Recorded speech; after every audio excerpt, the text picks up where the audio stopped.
14 бүлек.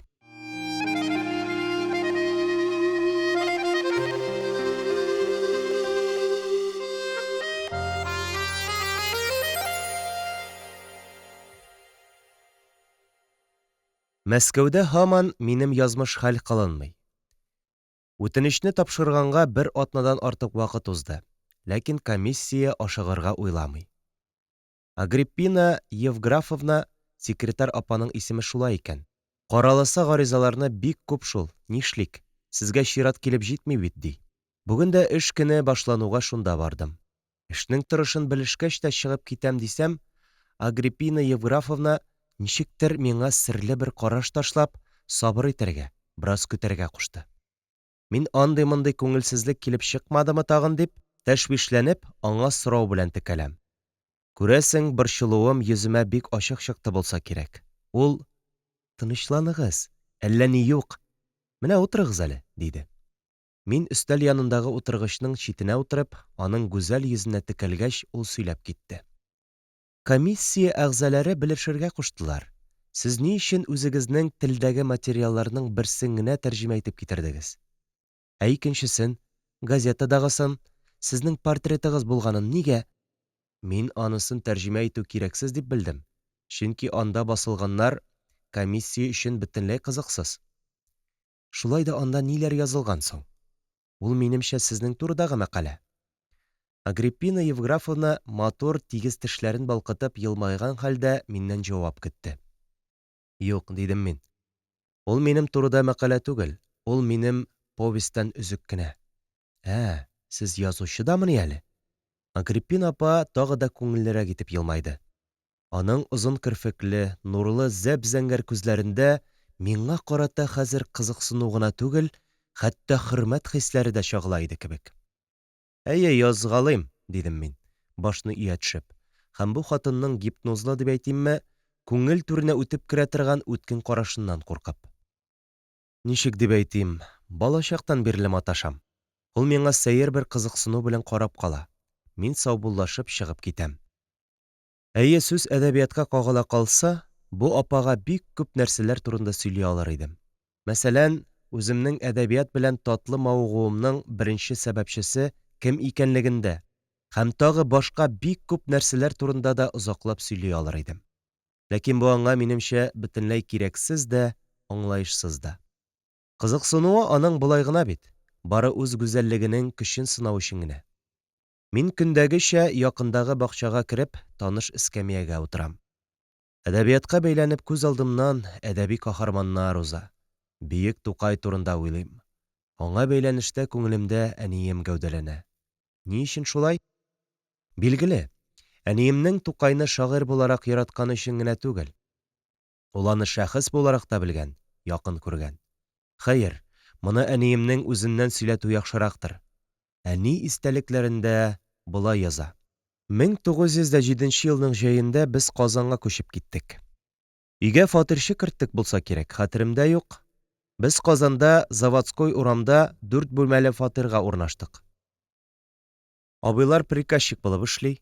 Без апам белән русский-татарский школага укырга йөри башладык. Укысалар да әниләр Казанда эшсез утырмыйлар. Алар укудан кайту белән тегү-чигүгә утыралар, кибетчеләргә күлмәк тегәләр, мендәр тышлары чигәләр. Әнием һәм аның апасы Бәдерҗихан шундый алдынгы мәктәптә уку аркасында беренче тапкыр театр белән дә танышалар. Укытучылары Әминә апа аларны беренче класста гына укысалар да, 3нче класс укучыларына ияртеп рус театрына алып бара. Чистай кызлары спектакль күреп хайран калалар. Шуннан соң, дип яза әнием, без Шакир абыйның театрга алып бар дип үзәгенә үтә башладык. Бераздан соң әниләр арзанлырак фатирга Мещанский, хәзерге Нариман урамындагы Алат Хәким өенә күчәләр. Моннан инде Фатих Әмирхан җитәкләгән Әл-Ихлас редакциясына да ерак түгел, ул хәзерге Тукай урамында гына. Әниләр һәр көн иптәш кызлары белән йөрергә чыкканда, шул редакция урнашкан өй яныннан узалар. Көннәрдән бер көнне алар батырчылык итеп редакция ишеген ачалар. Анда Фатих Әмирхан белән танышалар һәм үзләрен Габдулла Тукаев белән таныштыруларын үтенәләр. Мин тагы әниемнең истәлекләренә мөрәҗәгать итәргә кирәк дип уйлыйм. Ул болай яза. 1908 елның март башларында булса кирәк, бер якшәмбе көнне безгә апам белән хәзерге Тукай һәм Татарстан урамнары почмагында яшәүче танышларыбызга барышлый редакция яныннан үтеп китәргә туры килде. Редакция тәрәзәсе ачык, Фатих абый тәрәзә янында утыра. Без аның белән исәнләшкәч, ул кая барасыз, озак тормагыз, тиздән монда Тукай киләчәк диде. Без гадәттә мәктәптән кайтуга эшкә утыра идек. Абыйлар эшләгән Бәхтиевләр кибетенә канва белән күлмәк, мендәр тышлары чигә идек. Шуңа күрә бер минутта эшсез тормый, кая гына барсак та эшләребезне үзебез белән алып бара идек. Без әле барган җиребездә дә Бәдерҗихан апа чәй эчкәч тә эшкә утырды. Мин, Тукай килмәде микән дип, белешү өчен хуҗа хатыны Фатыйма апага әкрен генә әни бер җиргә керергә йомыш кушкан иде, шунда барып кайтам дип урамга йөгердем. Капкадан чыгуыма безнең арттан килгән Фатих абыйның сеңлесе Гөлсем очрады. Ярый әле килеп чыктың. Сезне эзләп кая керергә белми тора идем, Тукай килгәнлеген Фатих абый әйтергә кушты ди. Мин апа янына кире йөгереп кердем. Әни бик тиз өйгә кайтырга кушты, дип аны алып чыктым. Юкса Фатыйма апа безнең өчен таба ашлары пешерә башлаган икән. Әгәр ашап утырсак, Тукайның китеп баруы бар. Апа тиз генә эшләрен җыештырды да, хуҗа апаның үпкәләвенә карамастан, без чыгып киттек. Без Аппаковларга барып керүгә, идарә шунда иде. Зал яктан Фатих абзыйның энесе Ибраһим абый килеп чыкты. Әйдәгез, кызлар, күптән күрсәтегез дип йөдәткән Тукай белән күрештерәм үзегезне ди. Үзенең култыгын тәкъдим итә. Мин аңа барып тотындым, Гөлсем миңа, апага Фатыйма Аппакова. Мин Ибраһим абыйдан анда тагы кемнәр бар дим. Ул Фатих, Тукай, Әл-Ихласның рәсми редакторы Вафа Бәхтияров диюгә, Фатыйма кеше күп икән, кермим дип читкә китте. Апа да Вафа ага булгач оят шул дип куйды. Гөлсем дә минем кулдан ычкынды. Мин Ибраһим абыйның кулыннан кулымны алдым, шулай да барыбыз да аптырашта калдык. Ибраһим абый бездән көлә. Вафа нишләп олы кеше булсын, аның мыегы минекеннән дә кыскарак ди. Без батырчылык итеп керү өчен тагы Ибраһим абыйга тотынабыз яки артына тезеләбез. Ләкин Фатыйма киреләнә башлый. Мин аны орышам. Чөнки барысы да аңа карыйлар. Ибраһим абый тагы көлә. Соңыннан түземе калмады. Алайса мин кереп китәм, хушыгыз ди. Мин барлык кыюлыгымны җыеп, кызлар кермәсәгез кермәгез, мин керәм дидем, соңыннан үпкәләмәгез, үкенмәгез. Бу сүзләр үзенең тәэсирен ясады булса кирәк. Кызлар тезелешеп Ибраһим Әмирхан артыннан эчкә керделәр. Мин туп-туры Фатих абый янына уздым, дип яза әни. Әл-Ислах редакциясе зур гына бер залга урнашкан була. Элек монда Муса Бигиев яшәгән. Урамга 3, ишек алдына 2 тәрәзә карый. Урам як тәрәзәләренең берсе каршысына ишектән кергәч тә уң якта карават куелган. Фатих Әмирхан караватка утырган, аның алдында өстәлме, табуреткамы. Мин иң элек Фатих абый белән күрештем, дип яза әни. Фатих абый: «Кызлар, шагыйрь Габдулла Тукаев белән таныш булыгыз», диде. Безне үзенең уң ягында урындыкта утырган кешегә исемнәребезне әйтеп тәкъдим итте. Тукай кара пинжәк, юллы ак күлмәк, кара галстуктан, үзе яланбаш иде. Чәче озын да, артык кыска да түгел. Ул күрешкәндә безгә бер генә караш ташлады. Аннан кулларыбызга текәлеп кенә «Исән-сау йөрисезме?» дип куйды. Соңыннан карталардан күзен алмады. Мин күзләремне һич аннан аермыйм. Фатих абый безне карта уйнарга чакыра. Тик без кыймыйбыз. Фатих абый бик рәхимсез кылана. Аңа һаман яхшы карталар эләгә. Тукай колодадан карта алган саен, шул инде бәхетсез кешегә һәр вакыт кире килеп тора. Жүнлек картасы да керми бит, дип зарлана. Ә мин аны кызганам. Аның өчен йөрәгем әрни. Мин уенны бүлеп, картаны барыбызга да бүлдерергә карар кылганда гына, алгы яктан әни тавышы колагыма чалынды. Мин коелып төштем. Апа миңа, мин апага карашабыз. Фатих абыйдан рөхсәт сорап, ул никадәр утырыгыз әле дисә дә без чыгып китәбез. Тукайның «Ник утырмадыгыз?» дигән сүзләре колагыма керә. Эш узгач, безнең кабалану урынсыз икәнлеген аңладык. Чөнки әни күрше бүлмәдә яшәүче Муса җизнигә килгән икән. Ул шунда кереп китте. Без исә Тукайлар янына яңадан керергә уңайсызланып, тиз генә өйгә кайтып киттек. Юлда барганда апам, әни сизмәсә иде дип, безнең капка төбендә һәрвакыт хәер эстәп утыручы карчыкка 5 тиен бирергә нәзер дә итеп өлгерде. Бу минем Габдулла Тукаев белән беренче тапкыр очрашуым булды. Тукай белән без икенче тапкыр Рабига һәм Бәдерҗихан апаларым белән Екатеринский, хәзерге Тукай урамыннан барганда очраштык. Рабига апа безгә кунакка килгән иде ул вакыт. Безнең яннан гөрләп трамвай узды. Олы апам Рабига трамвай тәрәзәсеннән бер урыс башын селкеп узды диде. Сезгә түгелме? Бәдерҗихан апамның күзләре үткен, ул карау белән Тукай диде. Мин ачык күрмәсәм дә сәламләп баш идем. Трамвай ул арада дугасыннан чатыр-чатыр утлар чәчрәтеп, чаттан борылды да күздән югалды. Бу вакыйганы искә алуым шуннан, озак та үтми шагыйрьнең «Гә» исемле шигыре басылып чыкты. Очраган юлда сине күргән, иелгән ул бүген. Ул шуңар да шатлана бит, чын жүләр түгел диген. Күргәнең бармы әле Коръәндәге мәдхияне? Ул синең васфыңда лә шәркия, лә гарбия ди. Күк китабының сине белгәнлегенә шаккатып, ул хәзер алган сабахтан бер кәләмулла сатып. Монда мин шигырьнең әнием турында булганлыгы аңлашылсын өчен шуны искә төшерергә тиеш. Коръәндәге «Зәйтүнәтен лә шәркия, лә гарбия» дигән сүзләр бар. Тукай бу шигырендә шуңа ишарә ясый. Шул ук Екатеринский урамында Тукайны мин тагы бер тапкыр күрдем, дип дәвам итә әнием. Бәдерҗихан апам белән Әл-Ислах редакциясе яныннан узып бара идек, тәрәзәдән Фатих абыйны һәм идарәдә утырган кешеләрне күреп калдык. Кеше күп булганлыктан керергә кыймадык. Ләкин күп тә үтмәде апам «Әнә Тукаев килә» диде. Ул арада Тукай үзе дә килеп җитте. Безнең белән гадәтенчә кыяр-кыймас кына исәнләште. Мин аның янына барып кул биреп күрештем. Апам да килеп күреште. Шагыйрь ашыккан сыман күренде. Ләкин мин аның юлын кисеп, «Кая барасыз?» дип сүз башладым. «Редакциягә. Фатих анда микән, сез булмадыгызмы?» диде ул. «Тәрәзәдән күрдек, кеше күп булганга күрә кермәдек». Һәм мин аның ниләр эшләп йөрүен төпченә башладым. Ул исә әдәби кичәләр оештырып йөрүләрен, шунда хор өчен кирәкле материаллар әзерләвен әйтте. «Сез килерсезме?» диде. Барырга киңәш итте. Үзе сөйләшкәндә түбәнгә карый, миңа йөзенә карамаганда гына күз ташлый. Мөмкин кадәр карашларның очрашмавын тели күрәсең. Һәм дә тизрәк китәргә ашкына.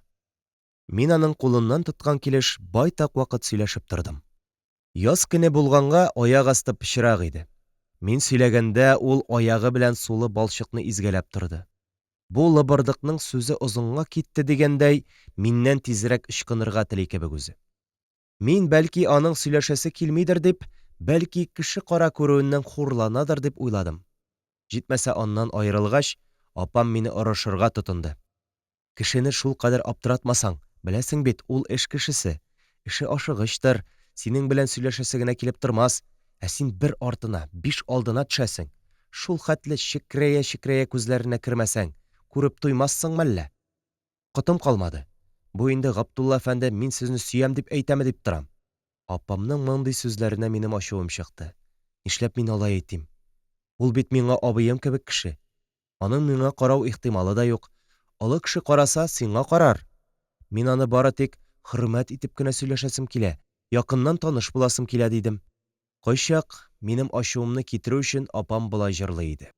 Күк күгәрчен күктә уйный, башлары әйләнмәсә, бик сөйсәң дә бара алмассың, чәчләрең бәйләнмәсә. Яки карар инде, карап туя алмас инде, ни кадәрле карасаң да, ул сиңа булмас инде. Бик дустана сөйләшкәндә апам ичке серләрен әйтеп, үзенең Фатих абый белән бергә булуын, минем Тукай белән бергә булуымны хыялланып куя иде. Андый чакларда үзебезнең хыялдан үзебез уялып, кеше сизмәсен тагы дигәндәй, як-ягыбызга карана идек. Аннары тагын бүген күргән 3 егетнең җем-җем итә кигәне, Фатих алма, Ибрай хөрмә, Тукай кура җиләге дип тә җибәрә идек. Габдулла Тукай белән без тагы әдәбият кичәсендә күрештек. Ялгышмасам, ул кичә мәдрәсә ташлап чыккан шәкертләр файдасына ясалды. Фатих абый безгә контрамарка бирергә һәм үзе янына беренче рәткә утыртырга вәгъдә итте. Кичәгә барганда ак күлмәк, ак калфаклардан барырга кушты. Апам Фатыйма белән бергә бик матур тегермән эчендә чәчәк, конфетти сатачак иде. Кичә бик күңелле барды. Бигрәк тә минем кебек андыйны гомерендә беренче мәртәбә күргән кешегә һич онытылмаслык булды. Тукай үзенең утырышу шигырен укыды. Кулында бөгәрләп тоткан бер кәгазь бар иде. Тавышы бик каты да, йомшак та түгел, уртача, яхшы итеп интонация белән укый. Бик озак кул чапканнан соң гына чыгып тагы бер шигырен укыды. Сәгыйть Рәмиевнең нәрсә укыганын хәтерләмим. Шәкертләр хор белән мәдрәсәдән чыккан шәкертләр ни диләрне җырладылар. Антракт булды. Мин тиз генә 5 тиенлек конфетти барып алдым да сәхнәдән чыгуларын көтеп тордым. Тукай костюмнан, галстуктан иде. Башында кара хәтфә кәләпүш. Кызларның һәммәсе дә калфактан, ирләргә кәләпүштән килү шарт итеп куелган иде. Минем күлмәгем ак булса да, калфагым кызыл хәтфәдән. Ак төслесен таба алмадым. Алдан Тукай килеп чыкты. Кулымдагы күп кенә конфеттины алып аңа сиптем. Бөтен чәч, кәләпүш өсте матур кәгазьләр белән бизәлде. Соңра Сәгыйть Рәмиевкә бераз сиптем дә, калганнарын тагын Тукайга сибеп, аның кулын кысып, муаффәкыяте белән тәбрик итә башладым. Ул килеп баш иде, рәхмәт әйтте. Аннан бераз кырыйгарак китеп сөйләшә башладык. Залда музыка бию көйләре уйный, кызлар, егетләр бии. Кызларның күкрәкләрендә чәчәк, егетләр әллә нинди күк тасмалы бантлар такканнар. Югарыдан серпантин тасмалары төшерелеп, биючеләр шуңа бәйләнеп бииләр. Без шул кызыкны карап сөйләшәбез. Ничек кичә сезгә ошыймы? Ди Тукай. Бик ошый. Монда килгәнче мәктәбебез белән бер мәртәбә Большой театрда гына булдым. Мондый әдәбият кичәләрен күргәнем булмаганга, моннан артыгын күз алдыма да китерә алмыйм. Сез танцевать итмисезме, теләмисезме? Дип сорый. Әле яңа гына танцыга өйрәнә башладым. Белмим. Мин өйрәнгәч, сезнең белән генә танцевать итәргә телим. Бергә танцевать итәрбез, яме? Мин дә әле яңа гына өйрәнә башладым. Мин дә сезнең белән генә танцевать итәрмен, ди ул, көлә. Ул кем белән килдегез дип сорады. Апам белән килдем. Кайтканда бергә кайтырбыз. Халык киткәндә сез дә кайтасыздыр бит, дидем. Тукай ризалык белдерде. Шуннан соң ул тәмәке тарту бүлмәсенә кереп китте. Мин почта уены өчен кәгазь алдым да Фатих абый янына барып утырдым. Бер ягымда Фатих абый, икенче ягымда Гани байның энесе диделәр, Мәхмүд бай утыра. Бик күп инҗе белән чиккән кәләпүш кигән, күзенә бик калын итеп сөрмә тарткан, калын, озын, таза гәүдәле. Шул кеше күзләрен чикрәйтеп карый башлагач, тиз генә урынымнан торып икенче креслога күчтем. Фатих абый көлә. Шундый матур итеп үзеңә карап торган кеше яныннан ник шудың, ди. Ул да диккать иткән икән. Кичә тәмам булды. Мин ни хәтле эзләсәм дә Тукайны таба алмадым. Апам, әйдә инде, кешедән калабыз ич, дигәч, безне көтеп торган Ибраһим абзый, Солтан Рахманколый, Фатыйма, Гөлсемнәр белән кайтып киттек.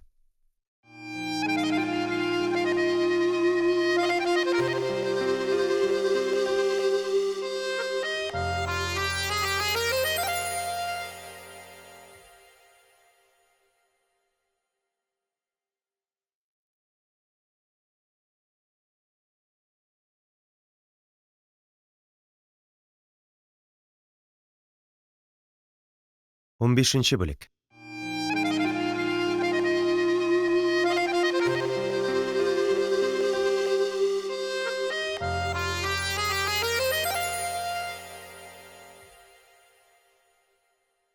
Әни үзенең истәлегендә, мәгълүм кичәдән кайткач, шагыйрьнең сүзендә тормавы аркасында туган кичерешләрне дә яза.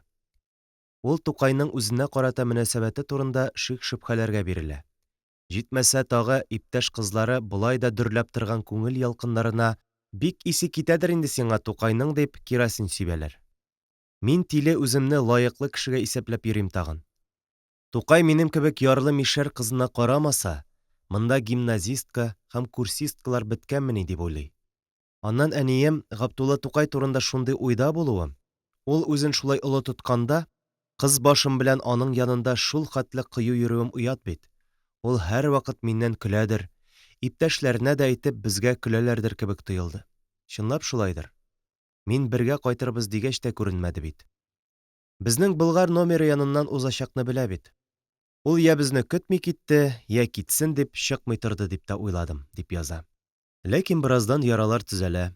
Тукайның шигырьләре әниемне кызыксындыра баралар. Көннәрдән бер көнне алар Бәдерҗихан апасы белән Тукайның кичәдә җырланган мәдрәсәдән чыккан шәкертләр ни сөйли дигән җырын хәтерлиләр. Ул икесенә дә бик ошаган була. Ничек итеп шуны укыйсы икән, ятлыйсы икән? Тукайның үзен күреп тә булмый уңайсыз да, бу әрсез кызлар тәмам сагыз икән дияр. Шулай да кызлар әлеге кичәдә катнашкан Фәхрелислам Агиевтан сорап карарга булалар. Нәтиҗәдә хәбәр Тукайга ишетелә һәм ул кеше аша үзенең шигырен кызларга бүләк итеп җибәрә. Әниемнең күңеленә җылы рәхәтлек йөгерә. Тукайның үзенә карата мөнәсәбәте уйлаганча түгеллегенә ышана башлый. Ләкин әниемә яраткан шагыйре белән озаклап очрашырга мөмкинлек тиздән киселә. Казандагы тормышның авырлыгы, кыйммәтчелек дәү әнине Чистайга кайтырга дигән фикергә китерә. Ни әйтсәң дә, анда азык-төлек арзанрак, аннан кечкенә генә булса да үз куышлары бар. Ә монда егетләр иртәдән кичкә кадәр байга хезмәт итәләр. Кызлар исә көн-төн канва чигәләр, алай да очын-очка ялгау читен. Шулай итеп, 1908 елның җәй башында әниләр Чистайга китәргә әзерләнә башлыйлар. Кызлар соңгы тапкыр бәлки дигән өмет белән Әл-Ислах редакциясенә баралар. Бәхеткә каршы Тукай редакциягә килгән чак була. Фатих Әмирхан янында кеше күп булу сәбәпле, кызлар ишектән генә редакция хезмәткәре Таһирны чакырып, Тукайның үзләре янына чыгып керүен үтенәләр. Тукай чыкты, дип яза әни. Күрештек. Бергәләп урамга чыктык. Үзебезнең бүген Чистайга бөтенләйгә китәчәгебезне, монда бары аны соңгы тапкыр күрергә генә килгәнебезне әйттек. Әлбәттә, бу хәбәрне ишеткәннән соң шагыйрьнең күңелсезләнүен күз алдына китерү читен түгел. Шагыйрь башын аска иеп, бик жәл, ди. Сөйләшәләр, ләкин әңгәмә ничектер барып чыкмый. Казан ошадымы соң? Дип сорый Тукай. Безгә бик ошады да, тик әниебез китәргә тели ич, дияләр кызлар.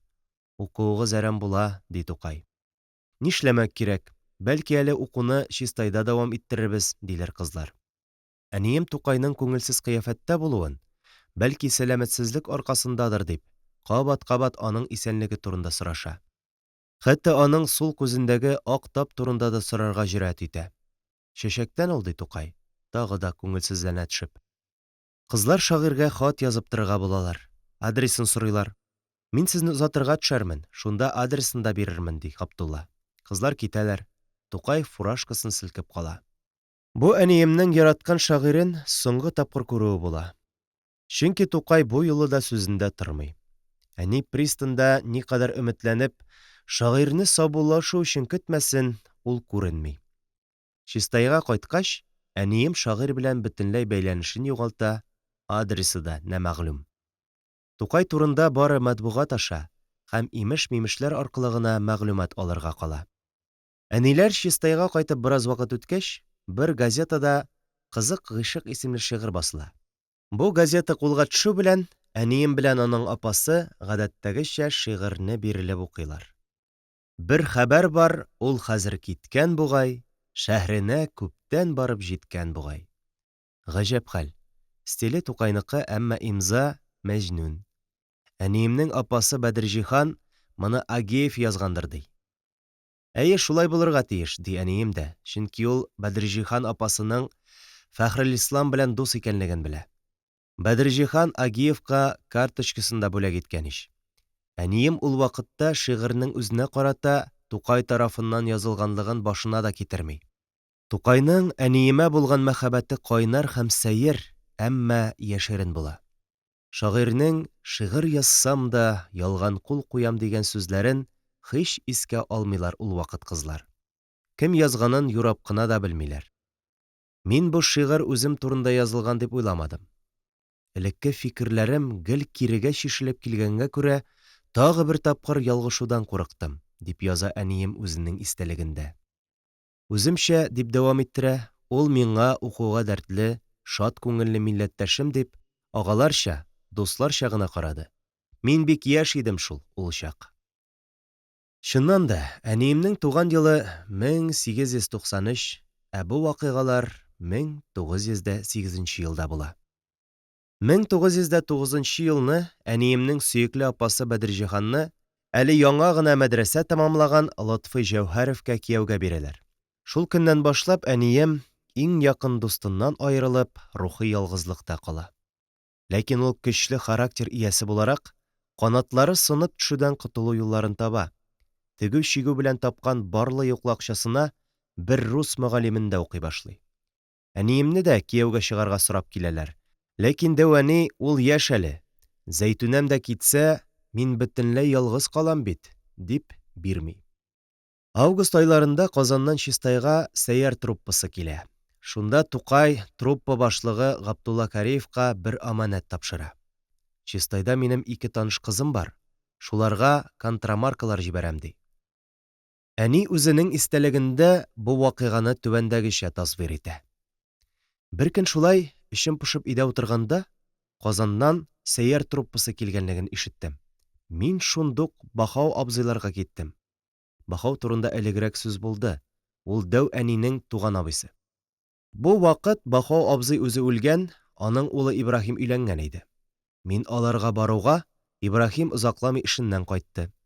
Мин аның әнисе Камар җиңгене әйдә театрга барыйк дип йөдәткән чак иде бу. Ибраһим исә кайтып керүгә, әле мине күргәнче үк энесенә алгы бүлмәдән: «Исмәгыйль, хәзер үк Шәмси апаларга бар. Казаннан артистлар килгән. Тукай аларга Зәйтүнәләр өчен 2 билет бирергә кушкан», дип кычкырды. Мин тиз генә алгы бүлмәгә чыктым. Билетларны алдым. Әйдә бергә барыйк дип тагы җиңгине йөдәтә башладым. Ул бармыйм ди, назлана. Ибраһим исә барса хатыны белән генә бара инде. Чөнки хатыны миннән көнләшә. Шуңа күрә мин Ибраһим белән җүнләп сөйләшмим дә хәзер. Миңа спектакльгә ул вакыт кодача тиешле бер апа белән барырга туры килде. Театрга баргач, миңа билгеле, билет өчен кемгәдер рәхмәт әйтергә кирәк иде.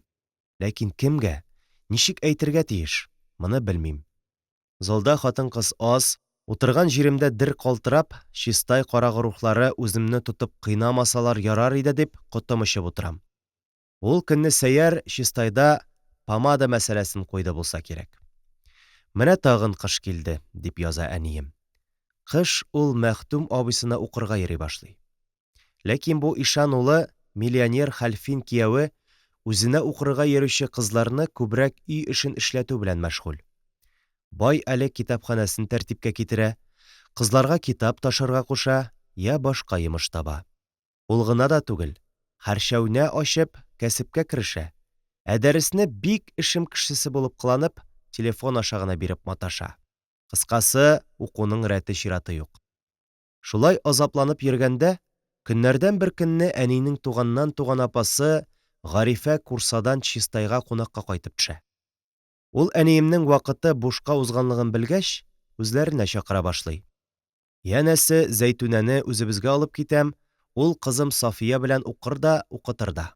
Менә ул югары курсаның имамы һәм мөдәррисе Гариф җизнисеннән сабак ала башлый. Шул ук вакытта Гарифа апасының кызлар мәктәбендә дәрес бирә. Әни ул мәктәпне булай тасвир итә. Мәктәп Гарифа апаларның түбән өендә. Анда 2 бүлмә. Мин аларның алдагысында укытам. Сәкедә 4 эскәмия. Һәр эскәмия янында 3 кыз тезләнеп утыра. Зур мич арасына сыер бозаулагач бозау, сарык бәрәнләгәч сарык бәрәннәре кертеп ябалар. Кызлар берәр көлтә күтәреп килә. Без укытырга төшкәндә зурак кызлар мич яга торган булалар. Дустым Сафия белән без вак кызларны, Гарифа апа үзе олыларны укыта. Кичен җизни ястүдән кайткач, үзебез аңардан дәрес алабыз. Коръән, хадис, гарәпчә сарыф, нәхү укыйбыз. Җизни үзе Коръән хафиз, Мисырда укып кайткан кеше. Шулай итеп әнием күңелсез башланган кыш айларын Курса авылында дәвам иттерә. Хезмәте тамак ялына була. Шулай да уку дәверендә кече атна көннәрдә балалар китергән садакага аршины 8 тиенлек сәрпинкә күлмәкләр сатып ала. Аны үзе тегә. Гадәттә садака 1 тиеннән алып 3 тиенгә кадәр була. Ләкин күпчелек бала садакасыз укый. Шулай итеп атналык табыш мул булганда 8 тиенгә җитә. Шулай кыш уза, әни тагын Чистаена кайтып китә. Өйдә көннәр буе Канвашига әнисенә булыша, аны кияүгә бирергә димләп тагы йөдәтәләр. Әни елап бу хакта абыйларына Казанга хат артыннан хат җибәрә. Шакир абыйдан Зәйтүнәне көчләү булмасын дигән хат килгәннән соң гына үгетләү-кыстаулар туктала. Бу җәйдә Тукайга бәйләнешле бер вакыйга була. Әнием аны болай яза. 1910 елның җәй айлары иде. Ачык тәрәзә янында канва чигеп утырам. Капка төбендә сагыз чәйнәп суга баручы тау асты Мәрьям апа миңа кычкыра. Зәйтүнә, әнә сезгә әллә нинди урыслар килә. Үрелеп карасам, Ибраһим абый бер кеше ияртеп килә. Булар бераздан рөхсәт сорап өйгә керделәр. Ибраһим абый мине Габдулла Кариев белән таныштыра.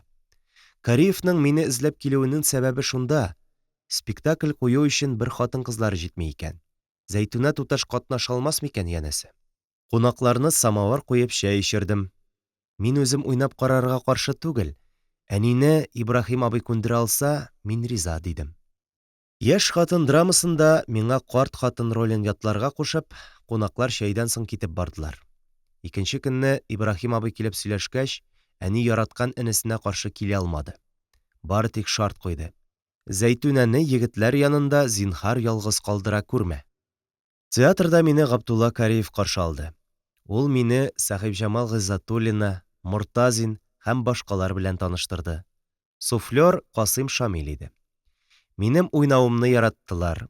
Спектакльдән соң мине Кариев озата барды. Безгә кайткач чәй эчтек, сөйләшеп утырдык. Кариев шунда миңа: Тукайдан сезгә күп сәлам, диде. Тукай да Чистайга килергә булып калды. Иртәгә үзе белән телефон аша сөйләшәм. Мин аңардан Тукайны бик ныклап безгә чакыруын үтендем. Үземнең бик күрәсем килгәнлеген әйттем. Номерга урнашу кыен булса, үзебезгә килсен. Безнең өй кунак ярата, дидем. Ул: Тукайның сезнең хакта язган әсәрләрен күргәнегез бармы? Дип сорады. Юк. Кайсы шигыре минем хакта? Кариев Тукайның бер җыентыгын ача да шундагы «Гә» дигән шигырьне күрсәтә. Шигырьне язгач та миңа укыды. Бу кем турында дип сорады. Мин бит Коръән хафиз, сезне белмәсәм дә, Зәйтүнә исемле берәр туташ турындадыр дигәч бик шатланды. Кариев миннән боларны әйткәнгә миңа ачуланмассызмы дип сорады. Мин бик шат идем. Киресенчә сезгә рәхмәт кенә әйтәм, дип Тукайны Чистайга чакырып тагы бер тапкыр үтендем. Икенче, өченче көнне мин Кариевтан: Тукай кайчан киләсең дип сорасам да, ул сөйләшә алмадым әле, дип кенә җавап бирде. Кариев миңа ул очрашуында «Һәдияне һәдия» дип язып, Тукайның фоторәсемен бүләк итте. Үз рәсемен дә бирде. Ялгышмасам, мин дә бер рәсемемне бирдем бугай. Көзен мин тагын курсага укытырга киттем. Берникадәр вакыттан соң миңа Чистайдан бер якын кешем хат яза. Анда: Фатих абый сине язучы Тукаевка димләп хат язган. Без үзенә яз дип синең адресны җибәрдек, диелгән иде. Шуннан соң мин Казаннан Фатих абыйдан хат алдым. Тәэссüфкә каршы, ул хатта мине башка кеше соратуы гына язылган иде. Башта бик сагынып сәлам язган, аннары без Казанда чакны Фатих абыйлар белән кулларга сугып, песием уйный идек, шуны искә алган. Кулларыңның сугылудан кызаруы беттеме әле дигән. Үземнең хәл-әхвәлем, ничек вакыт уздыруым, нинди хисләр белән яшәвемне белешкәч, мине Вафа Бахтыяровның үзенә соратуын әйткән. Шуннан соң гына хатның бер почмагына бөкләп: Тукай да сине онытмый, дип язып куйган. Үзенең бер дә онытмавын әйткән. Фатих абыйдан мондый хат килгәннән соң минем кәефем бик нык кырылды. Әллә хатны ялгыш укыдыммы дип тә уйладым, бер дә җавап бирмәдем. Бары үзем белән бергә укыткан Сафия дустыма бер кемгә дә әйтмәячәгенә ант иттереп, Вафага сораган җирен укыттым. Әнием шул мәгълүм хат килгән курсада икенче елын укытканда, бу бида кызлар дәрел мөгаллимәте барлыгын ишетә һәм бай, хәлле кешеләрнең кызлары шунда укыганлыгын белә. Үзенең әле укытучы буларак белемгә мохтаҗлыгын сизгән хәлдә, ул шул Бубей мәктәбендә һич югында аның курсларында 2-3 ай гына булса да укып кайту турында хыяллана башлый. Ләкин мондый хыялны тормышка ашыру өчен иң элек акча кирәк шул. Әнием өметен өзеп, курсада балалар укытуын дәвам иттерергә мәҗбүр була. Ул кышта да аңа хезмәт хакы түләнми. Бары язгы каникулга Чистайга кайтып китәр алдыннан гына 5 сум акча төртәләр. Дәү әнинең мондый хәлгә бик хәтере кала. Һәм ул әниемне артык курсага җибәрмәскә була. Әни шулай чистайда кала. Ләкин укуын дәвам иттерү теләге аның күңеленнән бер генә минутка да китми. Ул кемнәндер татар байлары ятимә кызларның кайберсен үз исәпләренә Бобига җибәреп укыталар икән дигән хәбәр ишетә.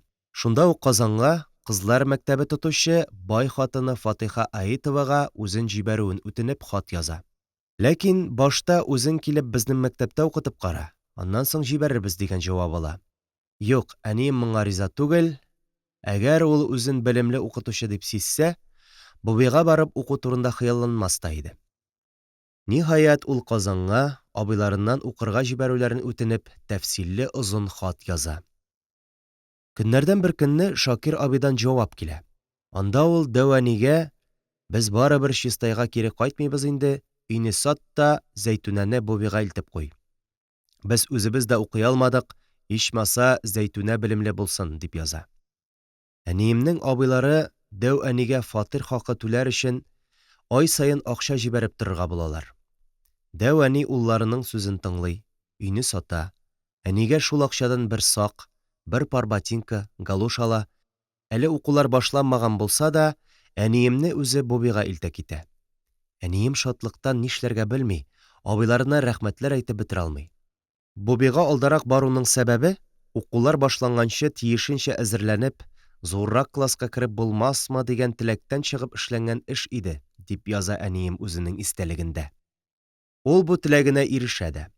Укулар башланганчы бик нык әзерләнеп, 8 класслы мәктәпнең 6 классына имтихан тота. Дөрес, мин төрекчә Госманлыны бер дә белми идем, дип яза әни. Хәлбуки Бобида күп фәннәр шул телдә укыла. Әниемнең тырышлыгы аркасында бу барьерда чигенә. Әнием төннәр буе йокламыйча дәрес әзерли. Аңа укуда укытучылар гына түгел, укучы кызлар да ярдәм итә. Алар хосусый фатирларда төркем булып яшиләр. Бергә дәрес хәзерлиләр, уйныйлар, хәтта спектакльләр куялар. Көннәрдән бер көнне 7 класс укучыларыннан берсе әнием турында мулла абыстайга: «Ул күп фәннән безнең 7 класс кызларыннан да күбрәк белә», дип хәбәр сала. Мулла абыстай дигәне безнеңчә мәктәп директоры. Ул әнине үз янына чакырта да: «Син безнең төп фәннәрне 7 класс кызларына кадәр беләсең икән. Шуңа күрә сынап карау өчен сине 7 класска күчерәм», ди. Тагы болай ди: «Син бик тырыш күренәсең, 7-дә укыганда 8-дә үтелә торган фәннәрдән дә кайберсе белән шөгыльләнерсең. Шулай итеп, әгәр булдыра алсаң, җәйгә кадәр бәлки 8 классны да тәмамлап чыгарсың». Бу сүзләрдән соң әниемнең шатлыгы эченә сыймый.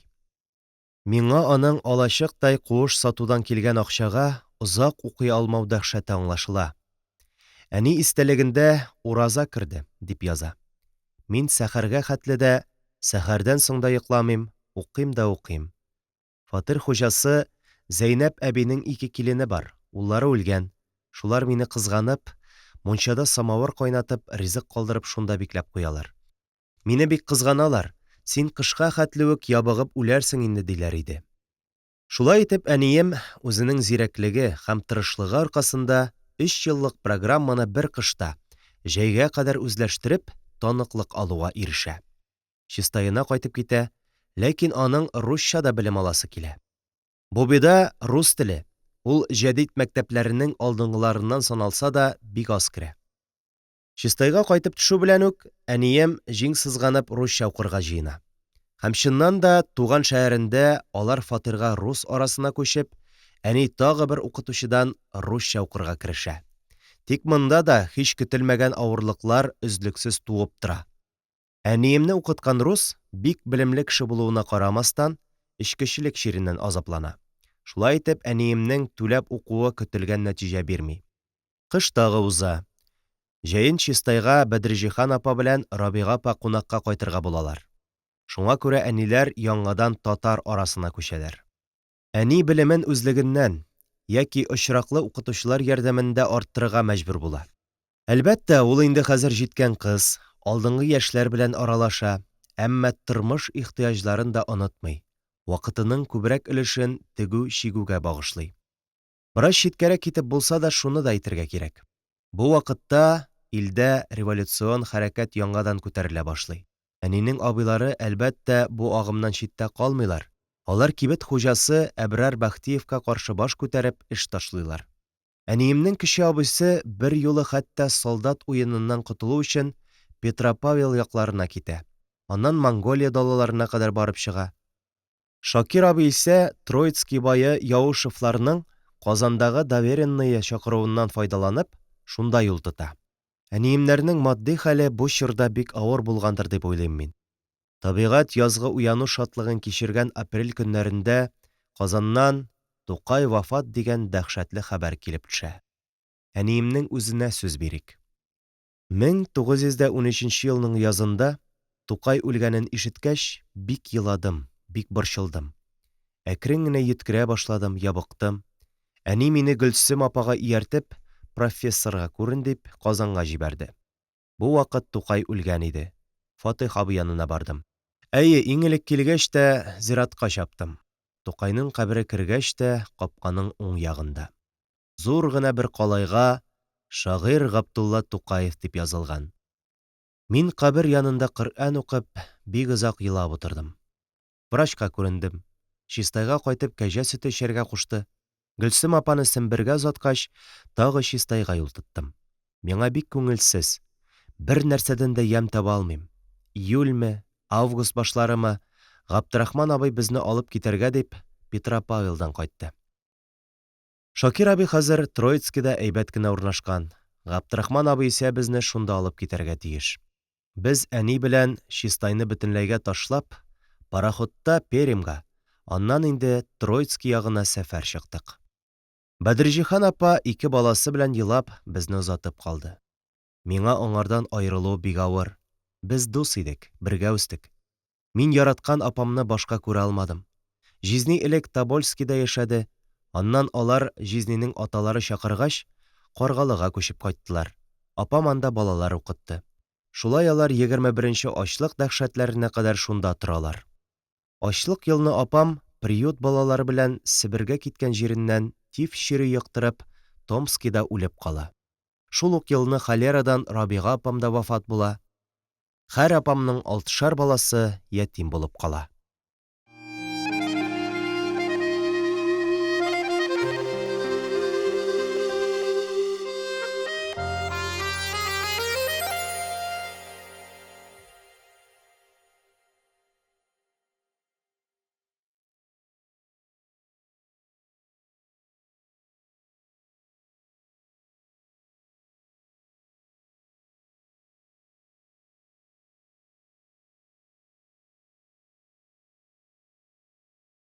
Он 16-нчы бүлек.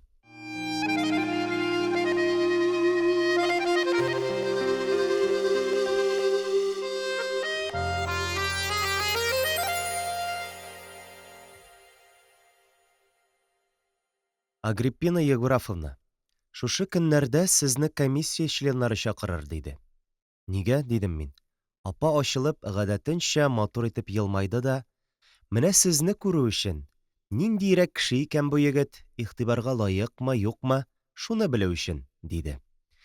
Мин ни әйтергә дә белмичә, җилкәләремне җыерып кына уңайсызланып калдым. Шул дәрәҗәдә үк мөһим микәнни соң алар өчен минем тышкы кыяфәтем?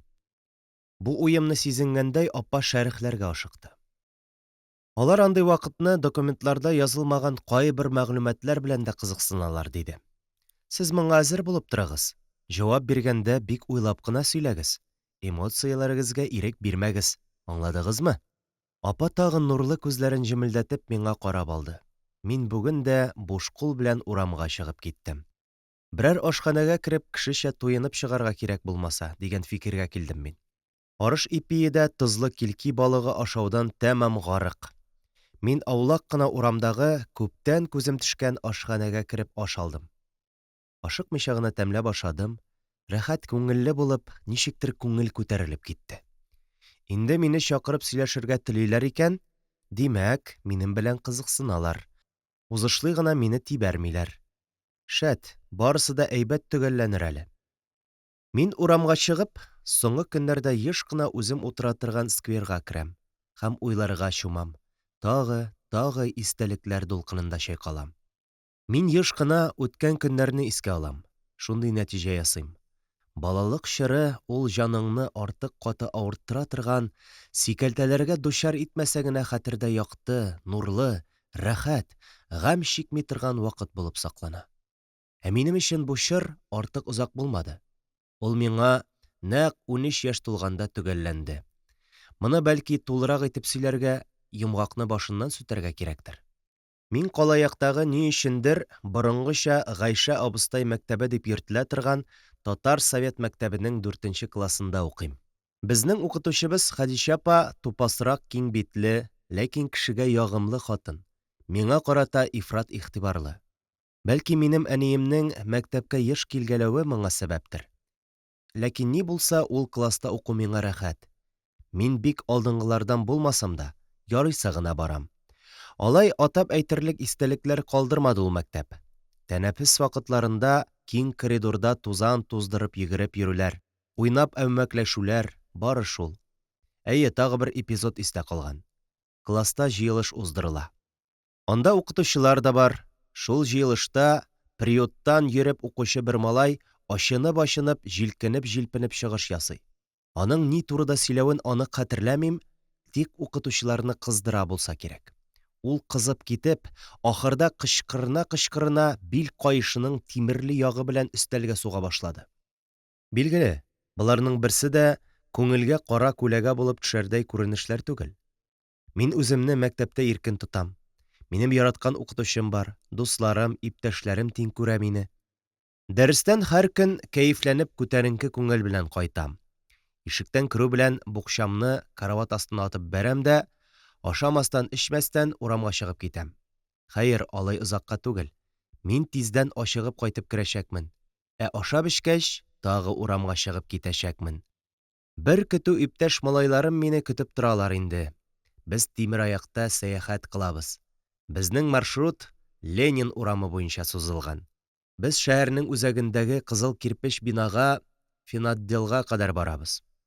Мондагы мәйданда гадәттә митинглар, тантаналы демонстрациялар уздырыла. Ул шактый зур. Менә шул мәйданда уздырылган кайгы митингысы хәтердә ачык сакланган. Ленин бабай үлгән. Бөтен дөнья пролетариатының юлбашчысы Бөек Ленин үлгән. Тышта зәмһәрир суыклары. Мәйдан халык белән шыгырым тулы. Кешеләрнең авыз-борыннарыннан самавырдан чыккандай пар бөркелә. Иңнәрдә кара каймалы кызыл тасмалар. Һәр җирдә кара читле кызыл әләмнәр чайкала, юлбашчының рәсемнәре күренә. Берәм-берәм кешеләр уртадагы агач трибунага менеп, көннең суыкларына карамастан, бүрекләрен йомарлап тоткан хәлдә очына-очына нутык сөйлиләр. Без, укучы балалар, бу тамашага хәйран калып торабыз. Бу фаҗигали көн минем хәтеремдә шундый булып төсмерләнә. Шәһәрнең кайгысын һәм шатлыгын билгеләү урыны булган финотдел янындагы мәйданга кадәр без, малайлар, бер-бер атлы тезелешеп, тирләп-пешеп, ухылдап Тимераякларда барабыз. Аннан шулай ук җан фәрманга очып кире кайтабыз. Бер тапкыр гына барып җитү җитми. Берничә тапкыр, кем әйтмешли, мышкылдыгыбыз чыгып беткәнче шуабыз. Аннан хәлдән таеп егылырга җиткәч, бүрекләрне баш өстендә җилпи-җилпи өйләребезгә таралабыз. Өйдә әле чияләнеп, бызланып каткан Тимераяк бауларын чиша алмый азапланасы бар. Тимераяк дигәннән минем ул шәп. Бездә Тимераякны конки дип атыйлар. Конкины миңа үзе Урта Азиягә киткәндә Шакир абый бүләк иткән иде. Зурын зур ул миңа. Аннан ул хас ботинка өчен ясалган. Ләкин миңа ул да бара. Әтием чи каеш телеп бирде, ботинкага беркетү өчен булган конкидагы шөреп тишекләренә каеш бәйләде, үкчә турысына элмәк беркетте. Менә дигән, киез итеккә беркетелә торган конки булды ул. Әйдә, киез итек башыннан Тимераяк 5-6-50 чыгып торса торсын, эш андамыни. Аның каравы минем Тимераяк очлы башлы, никелле, җылык-җылык ялтырап тора. Ул хәзер минем күптәнге дустым инде. Мин шуның аркасында һәр кышны сагынып каршы алам. Мин Тимераякта шуарга әле без Калаякка күчкәнче үк бик яшьләй өйрәндем. Миңа 6-7 яшьләр булганда. Минем Тимераякка иптәш малайлар бик кызыгалар. Тимераякта шуулар миндә онытылмас бер татлы истәлек булып калды. Ләкин безнең уен моның белән генә бетми. Без түбәдән сикереп тә бик күп ләззәтле минутлар табабыз. Без яшәгән өйнең уң ягында бушлык. Ишегалды түрендәге тимер түбәле биек лапас бер ягы белән шул бушлыкка карый. Без шул лапас түбәсеннән бушлыктагы карга сикерәбез. Очу рәхәтен мин беренче тапкыр шунда тойдым. Күзләреңне йомып түбәнгә ташланасың. Бөтен барлыгың аңлатып булмый торган рәхәт бер мизгел кичерәсең. Кар көртенә күкрәк тиңентен керсәң керәсең. Киез итек эшләре генә түгел, чалбар төпләренә кадәр кар тулса тула. Тик моңа исең китми, тагы дәртләнеп тизрәк түбәгә менү ягын карыйсың. Тагы сикерәсең. Рәхәт билләһи. Мин бәләкәй чакта ук әйткәнемчә кинога хирыс булдым. Ул хирыслык үскәннән үсә барды. Дөрес, 20нче елларда экраннарда безнең совет фильмнары бик сирәк күрсәтелә иде. Кинотеатрларда күбрәк чит ил, Америка, Германия артистлары катнашындагы күп сериялы, халык бик яратып карый торган кинолар белән җенләнәбез. Мин андый кызыклы фильмнарның берсен дә калдырмыйм. Чөнки аларны карау минем өчен үзе бер бәйрәм. Афишада шундый картина барганлыгын белсәм, ничек тә әнидән 10 тиен ялынып алам. Сүз арасында әйтеп китим, миндәге юмор сатирага, маҗараларга булган мәхәббәтне уятуда шул фильмнарны карау йогынты ясамадым икән. Кышкы озын кичләрдә без балалар өйдә уйныйбыз. Дәресләр әзерләнеп беткәч, без ашык, карта яки качак-качак уйныйбыз. Еш кына кич-кырын китап укыйбыз. Бик озаклап, тәмләп, Каюм Насыйриның Әбүгалисинасын укыганыбыз хәтердә. Безгә еш кына Рашат, Мурат, аларның сеңлесе Рауза керә. Кайчак без әкиятта сөйләшәбез. Әниемнең миңа бик күп әкиятләр сөйләгәнен әйткән идем инде. Мин аларның күбесен беләм, шуны сөйлим. Ә кайчак төрлеләндерү өчен яңа әкиятләр уйлап чыгарам. Әлбәттә, ул импровизацияләрдә тузга язмаган йөгәнсез фантазия тулып ята. Ләкин бер алдый башлагач, тукталмыйсың. Иптәшләреңне авызыңа каратып сөйли бирәсең. Кайчакларда без үзенә бер төрле ярышлар да оештырабыз.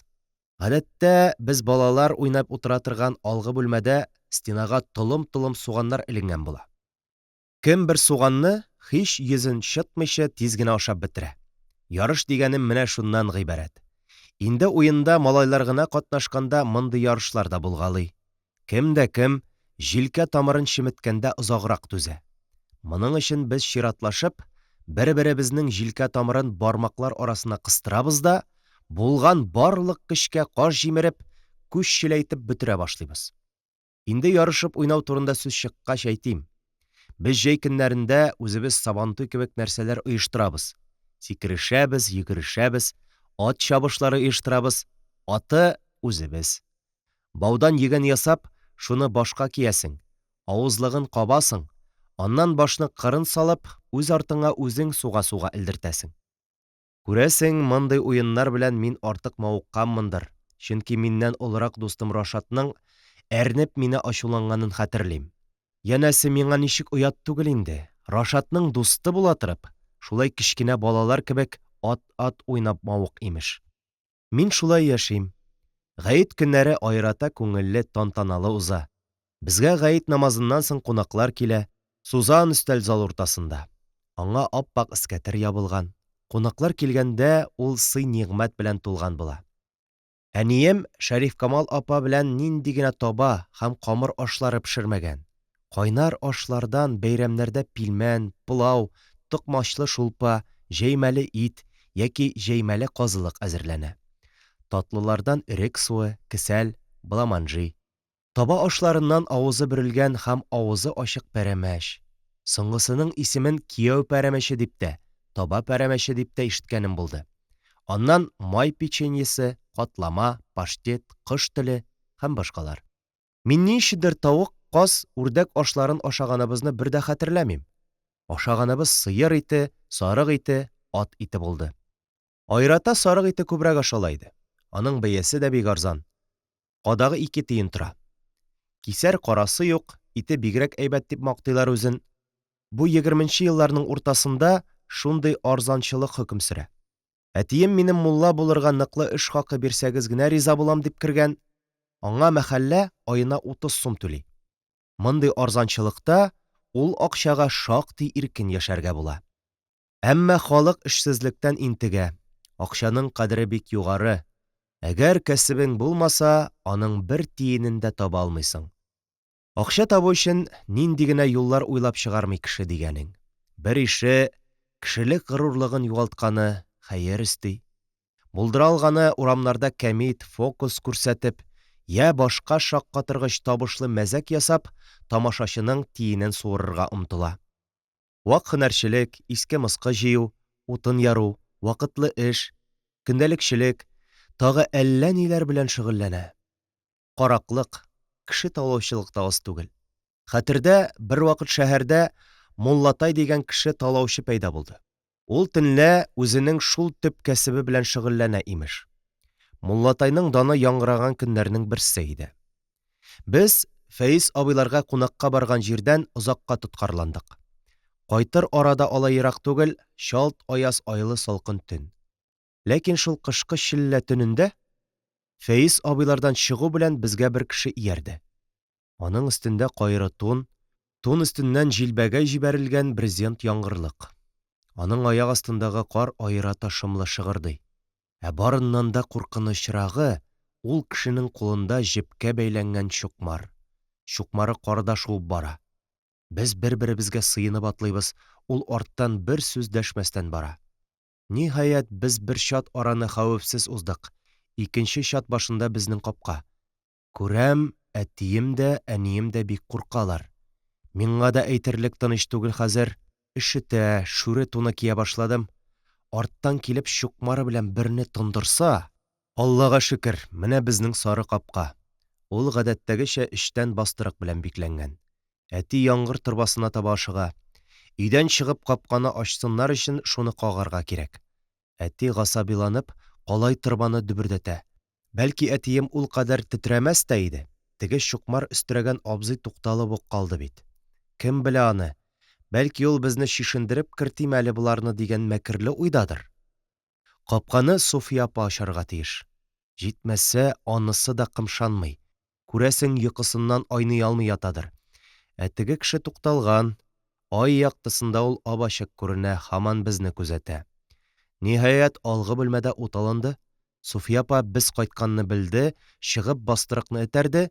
Без исә кабаланып ишек алдына уздык, котылдык. Кем белә, бәлки бу котылу да түгелдер. Бәлки беркем дә безгә янамагандыр. Ихтимал, теге чукмарлы кеше мулланың котын алыйм әле дип юри ияргәндер. Биредә вакыйгага Суфия апа исеме килеп керде. Аның турында сүз әйтми китү килешмәс. Суфия апа әниемнең олы апасы, Рабиганың уртанчы кызы. Ул миннән 7-8 яшькә олы. Аны 24нче елның җәендә әни Урсай авылыннан Троицкига бездә торырга чакыртып алды. Әле дә ябык, чандыр гәүдәле, чәчләрен уртадан ачып тараган, чәч тылымнарын иң башына төшереп салган оялчан авыл кызының безгә килеп төшкәч чәй эчкәндә аска гына карап: «Рәхмәт инде, җизни, мине үзегезгә алдырдың», дип әйткәне колакта. Бу сүзләр соңыннан безнең гаиләнең бер күңелле мәзәгенә әйләнде. Югарыда без әйтеп узганча, Суфия апаның әнисе Рабига апа ачлык елында холерадан, безнеңчә ваба чиреннән вафат булды. Мөгин җизни башка хатынга әйләнде. Нәкъ ачлык елы алдыннан Троицкидан әниләрен сагынып кайтып киткән Суфия апаның апасы Хаҗәр дә ачлыктан үлеп китә. Шулай итеп алар 6 баладан бары икесе генә торып калалар. Суфия апа безгә килеп төшкәч тә, гадәтенчә аскарак караган хәлдә, кулларын тезләре өстендә тотып, үзләренең ачлык елында күргәннәрен сөйләде. Мин аның сөйләгәннәренә таянып, Галимҗан Ибраһимовның әдәмнәрендә ачлык ни дәрәҗәдә дөрес, реалистик планда язылганлыгын икрар итәм. Сүз уңаеннан башта әйткәннәремә шуны өстим. Троицкида да ачлык әдәм балаларына күп газаплар китерде. Алабута икмәге ашатты, ачлыктан үлүчеләр дә булды, әммә ул Идел буендагы кебек дәһшәтле булмады. Сүз Суфия апа турында бара бит. Читкә чыкмыйк. Суфия апа безгә килеп төшү белән, әни аны татар мәктәбенә укырга бирде. Урсайда уку аңа бик чамалы тигән булса кирәк, Ул үзеннән кечерәк балалар белән, хәтта миннән дә түбәнрәк сыйныфта укыды. Троицкидагы базар мал-туар һәм ризык белән ташып торуына карамастан, эшсезлек аркасында тормыш кул хезмәте белән яшәгән кешеләр өчен җиңел түгел иде. Мин аны шуннан да чамалыйм. Нәкъ безнең каршыда иркен ишегалды түрендәге бер бәләкәй флигельдә ишле гаиләсе белән Дәүләтгәрәй абзыйлар яши. Аның кечкенә генә һәрвакыт нидер эшләп торучы Мәймүнә атлы хатыны, 5 баласы бар. Дәүләтгәрәй абзый үзе бик матур, мәһәбәт ир. Озын буй, көрән сакал-мыек белән өртелгән ачык, ягымлы йөз. Аның берәр эштә даими эшләвен мин белмим. Ул гаиләсен көнлекчелек хезмәте белән туйдыра. Без аның иң кечкенә улы минем яшьтәш Рәхимҗан белән дуслашып киттек. Мин еш кына аларда булам. Аларның тормышы белән якыннан танышам. Шунда Дәүләтгәрәй абзый үзенең бик озак еллар иза чиккән солдат хезмәте турында да сөйли. Әле дә аның кайбер сөйләгән нәрсәләре хәтердә. Элек безнең кебекләргә көн юк иде, дип сөйли иде ул. Байлар безне кешегә дә санамый иде. Син сәлам бирәсең, ә ул сиңа акаеп кына карап куя. Кызык итте бу переворотчыларны. Әйткәнемчә, ул солдатта патшага хезмәт иткән. Патша армиясында офицерларның татар солдатларына ничек начар, түбәнсетеп карауларын ул еш кына искә ала. Аның үзен дә һич юкка татарская морда дип яңаклый торган булганнар. Мине, ди Дәүләтгәрәй абзый, бер вакыт взводный чиратсыз наряд биреп стройга бастырды да, мылтык урынына бастырак күтәреп торырга мәҗбүр итте. Дәүләтгәрәй абзый безгә дә кергәли. Кирәгендә мал суены башкара, кайбер башка эшләрдә дә булыша. Җәй көннәрендә алар бер елны Бабай тауы ягындагы җилем кайнату эшендә булдылар. Җәй буе шунда яшәделәр. Без исә шул якка сәйранга чыккан араларда аларның алачыгына сугылмый калмыйбыз. Мәймүнә апаның сыек кына итеп кайнаткан ирисен кабып чәй эчәбез. Аларның салкынча куышында ял итәбез. Мин шул көннәрдән бирле бер хәлне күреп хайран калам. Кеше никадәр ярлы булса, шул кадәр юмарт була. Гаҗәп бу. Сахрага сәйранга чыгабыз дигәннән, искә тагы вокзал артындагы урманчылыкка чыккан чаклар да хәтергә килә. Неп чорының азакларында Троицкиның бер иш хәллерәк кешеләре Ярдәм исемле авыл хуҗалыгы артеле оештырып маташты. Бу инде Бабай тавына ерак, бөтенләй икенче якта, әйткәнемчә, вокзал ягында. Бер вакыт шунда бардык. Менә без җәйнең иң матур аяз көнендә әти, әни һәм мин тагы миңа таныш булмаган әллә кемнәр белән аланда чирәмгә палаш җәеп, аякларны сузып, табын тирәсендә утырабыз. Безнең яңа гармун тотып олы гына гәүдәле, табак битле, сакал-мыексыз, ләкин минем күзлектән шактый олы яшьтәге бер абзый килә. Табын тирәсендә утыручылар аны аерата бер хөрмәт белән каршы алдылар. Истә калганы шул, ул минем янымда җирдә яткан кепкама бик текәлеп карады һәм бик аптырагандай юрамалай. «Бу ни бу?» – диде. Мин бер катлылыгым белән баш киемемнең исемен әйттем. Дип куйды әлеге кеше. Мин тагы аны сыер дип торам. Аның башында хәтфә кәләпүш иде. Күрәсең, мәгъзүмнең кепка киеп йөрүен бер дә өнәмәгән булса кирәк. Монда аның рус баш киеменә нәфрәте дә, безнең гаиләнең шәригать кагыйдәләрен бозуын һәм моның әйбәт эш булмавын сиздерүе дә чагыла иде. Зурлар аның сүзләрен йомып, сүзне икенчегә күчерделәр. Аны табын уртасына чакырдылар, хәл-әхвәл сораштылар. Бераздан гармунда уйнап, җырлап күрсәтүен үтенә башладылар. Бу кеше заманында дан казанган, вакытында үзеннән Тукай килеп язган җырчы Мирфәйзә булып чыкты.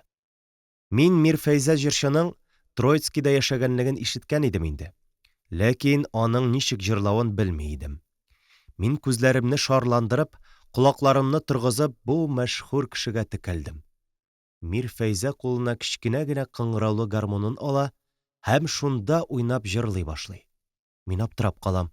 Әлбәттә, аның матур тавыш белән җырлавыннан түгел, ә шундый олы бәдәнле, үгездәй таза агайның хатын-кызларныкы кебек шәрелдек тавыш чыгаруыннан. Бик ихтимал, Әгәр минем шул әкәмәт тавышка хайран калуым булмаса, бу вакыйга истә дә калмас иде. Шул ук ярдәм артелендә шәһәрнең абруйлы кешеләреннән Габдрахман ага Ахмеров та әгъза булып тора иде. Габдрахман ага ияк очында гына калдырып китәртелгән матур түгәрәк сакаллы, кыска мыеклы, озынча ак йөзле, башына үзбәк түбәтәе кигән ифрат ягымлы интеллигент кеше булып истә калган. Ул революциягә кадәр безнең шәһәрдә кызлар мәктәбе ачкан. Җәмәгать эшләрендә дә бик актив катнашкан, милләтне күтәрүдә зур тырышлык күрсәтеп йөргән зыялыларның берсе. Аның хатынын да мин бик әйбәт хәтерлим. Әгәр Габдрахман ага минем хәтердә бик мөлаем кеше булып сакланган булса, аның хатыны тәбәнәк кенә буйлы, түм түгәрәк йөзле, тупасрак, чәчелдек бер хатын булып калган. Габдрахман абзыйларның бала-чагалары бик ишле иде. Мин белгәне генә әле 3 малай, 2 кыз. Ләкин минем белән айрата дуслашып киткәне бу балаларның иң кечесе үзбәк булды. Мин билгеле, үзбәкнең кече абыйсы Чыңгызны да бик яхшы беләм. Аның рәссамлыкка укып йөргән чакларында хәтерлим. Чыңгыз чит шәһәрдә укыды. Ул мине каникул вакытларында үзенең осталыгы белән шаккатыра иде. Ябык кына, нәфис, чибәр Чыңгыз бер кайчанда үзенең рәсем блокнотын кулыннан төшерми. Урамдамы, ишек алдындамы үзенә сәер тыелган берәр нәрсә күрдеме, ул хәзер шуны ясап куя. Һәм ул ясаган сүрәт ис китмәле матур була. Чыңгыз төскә-биткә Габдрахман абзыйга тартам. Аның башка туганнары исә нәкъ әниләре, теге кем әйтмешли, суйган да каплаган. Шундый ук түм түгәрәк йөз, кап-кара күз, бүлтәйгәнрәк аскы ирен, юантык гәүдә, тупасрак кыяфәт. Габдрахман абзыйның кече улы, минем дус үзбәк, яшьтәшем ифрат хискә бирелүчән һәм шул ук вакыт дуамал, хәтта усал. Тойгыларына хуҗа була алмаган минутларда теләсә нинди ахмаклыклар ясап ташларга сәләтле. Хәтта зәһәр рәхимсезлекләргә дә бара торган малай. Хәтердә калган. Мәсәлән, ул бер вакыт минем чехоткадан үләсем килә дип, сарайлар өстенә кунган тузаннарны ялап йөрде. Ә икенче вакытны сарай түбәсе астына оялаган күгәрчен балаларының башын изеп, кемгәдер булган ачуын басты. Хәтеремдә, шулай бер чак без дөнья белән танышып йөри торгач, без яшәгән фатир чарлагына эләктек. Минем бәхетсезлеккә каршы, без андагы тузан арасыннан бер туп снаряды табып алдык. Үзбәк шул снаряд табылу уңае белән мине аз җәберләмәде. Мин инде ул вакытларда үземә булган кырын карашны мәхдүм буларак тоя башлаган идем. Минем дус исә шуның белән спекуляция ясарга чамалап, ул снарядны совет властена каршы көрәшү өчен сез юри саклаган дип, моны тиешле урынга хәбәр итми булмый дип, мине куркыта башлады. Ләкин шулай да без аның белән дус идек. Бергә уйныйбыз, мин аларга барам, ул безгә килә. Аларның иркен ишек алдында атлар, арбалар, салам иемнәре. Кайчагында шул ишек алдында кемнәрдер бияләр китереп айгыр чаптыралар. Аларның чарлагында кемнәндер калган зонтлар бихисап. Без шул зонтларны тотып, түбәдән салам иеменә сикерәбез. Кыскасы, без үзбәк белән, аның йөгәнсезлегенә карамастан, уртак тел табабыз, бик күңелле итеп уйныйбыз. Ә инде Чыңгыз турында мин тагы шуларны әйтергә тиеш. Ул үзенең эзлеклелеге һәм көчле таланты аркасында мин язып узган вакыйгаларга күп еллар узганнан соң рәссам булып дан казанды. Үз мәктәбен булдырган Үзбәкстанның күренекле рәссамы буларак дәүләт премиясе лауреаты дәрәҗәсен алды. Аның Ташкент опера театрларын бизәгән паннолары әле дә тамашачыларны сокландыра. Чыңгыз үз халкында онытмый. Ул Казандагы опера театрының фойе залларындагы стеналарны гүзәл фигуралар белән бизәп, үз туган туфрагының күркәмлеген арттыра. Балалык чорына әйләнеп кайтыйк. Без хәзер киноларга үзбәк белән бергә йөрибез. Шунда күргәннәр белән шашынып, чырадан кылычлар ясап ишек алларында, түбәләрдә сражаться итәбез. Киноның балага булган көчле йогынтысын мин үз башымнан кичереп беләм. Кино хәтәр нәрсә ул. Аның белән бик сак булырга кирәк. Без үзбәк белән башка сөлге чорнап, күзгә кара маска бәйләп пират булабыз. Кагаз пистонлы калай пистолетлардан бер-беребезне атып егабыз, куышабыз, түбәләргә менеп китәбез, сикереп төшәбез. Булар барысы да Марс кинотеатрында күргән картиналар йогынтысы. Минем беренче тапкыр көзге белән кызыксынуым да шул чорга туры киләдер әле. Мин өйдә ялгыз калгалаганда көзге белән кызыксына башладым. Зал якка чыгам да, я пират, я Зорро, я Багдад карагы булып, трюмо көзге алдында кыланам. Янәсе, ошыйммы мин шул кино каһарманына. Ләкин көзгедән миңа пират та, Зорро да, Багдад карагы да карамый. Бары тусрый битле, борын тирәләренә сипкел чәчрәгән, кыркылган чәчле, кысыграк күзле, шешенке кабаклы, кашсыз диярлек ямьсез бер малай карап тора. Кая ул бөдрә чәчләр, кылыч борыннар, сызылып киткән кара мыеклар? Бу хәл мине уйга калдыра, борчый. Ничек итеп соң матур булырга мөмкин икән? Кырку вакыты җитсә дә, мин хәзер чәчемне алдырмаска тырышам. Ул үсә, тырпаеп тора, тик мин теләгәнчә дулкынланып артка ятмый. Мин өйдә кеше югыннан файдаланып, әнинең помадасын алам да, бик күп итеп шуны чәчкә сылыйм. Көзге алдында озак маташам. Әммә моның бер нинди дә файдасы юк. Чәч миңа әз генә дә буйсынмый. Бер көнне тагы әниемнең сөрмәсе белән кашымны каралттым. Янәсе кинодагы пиратка охшыйм. Соңыннан мин аны никадәр тырышып юсам да бетерә алмадым. Җитмәсә, моны әтием дә сизде. Ачуланмыйча гына: «Менә җүләр, нишләп кашлар тартып йөрисең?» – диде. Миңа кызарып тик торудан башка чара калмады. Бары байтак вакыттан соң гына «Кичә үзбәкләрдә театр куйган идек» дип алдаладым. Әйе, алдаладым, ләкин бу алдауның кайбер реаль нигезләре дә юк түгел иде. Мин инде бу вакыт тузга язмаган фантазия җимеше булган пьесаларда яза идем. Яза идем һәм без аны уйный идек. Кем белә, минем иҗат эшемнең башы итеп бәлки шуны санарга кирәктер. Әдәбият, Тукай, Бабич белән мин күптән мавыга идем инде. Шәехзадә Бабичның Газазелен ятлаган чаклар хәтердә. Бер вакыт мин аны хәтта кунаклар алдында да сөйләп карадым. Ләкин ахырына кадәр җитә алмадым, буталдым. Үз башымнан чыгарып, кирәкмәгән сүзләр кушып дәвам иттердем һәм тәмам конфузга калып, залдан йөгереп чыгып киттем. Әниемнең чиксез мәхәббәте аркасында булса кирәк, Тукай минем күңелемә бик яшьли кереп калды. Соңрак Шәехзадә Бабич та минем сөйгән шагыйрьләремнән берсенә әйләнде. Шулай ук үсә төшкәч мин Галимҗан Ибраһимовны бик яратып укый башладым. Көннәрдән бер көнне мин беренче баскыч мәктәпне тамамлап, 5нче сыйныфка күчтем. Гайшә абыстай мәктәбендә 5нче класс булмау аркасындадырмы, әллә башка сәбәпләр аркасындамы, мине 5нче класска элек бабамның Рәсүлия мәдрәсәсе булган, хәзер Татар Совет мәктәбе урнашкан 7 еллыкка бирделәр. Ул мәктәп без кала якта яшәсәк тә артык ерак түгел. Кыеклап Увелька аша чыгасың да, аннан киң урам кичеп, бераз сул якка барасың.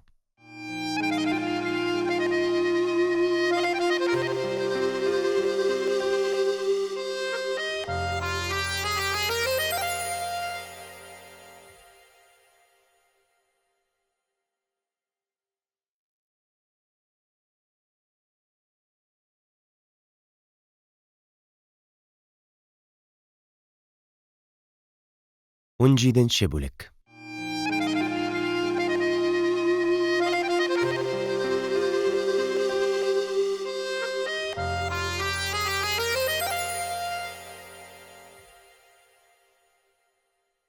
Менә мин хәзер Амур ягындагы татар мәктәбенең 5нче классында укыйм. Көз үтеп, кышкы салкыннар да башланды. Мәктәпкә без кала якта яшәүче балалар бергәләшеп йөрибез. Елга бозы аша Амур ягының чүплегенә чыгабыз. Аннан кыеклап мәктәпкә таба юл тотабыз. Минем өстә сары кайры тун, башта колакчынлы бүрек, аякта киез итек. Шулай да Увелька буенча искән ачы җил куенга керә, бит очларын иякне ишетә. Әммә сыр сынатып булмый. Киндер тышлы бияләйләр белән битне җилдән ышыклап алга бара бирәсең. Аркада киндер букча, букча эчендә китап, дәфтәр, пеналдан тыш кечкенә генә шешәгә салынган сөт һәм 2 телем икмәк тә бар. Мин шулай укырга йөрим. Әйтергә кирәк, бик дәртләнеп йөрим.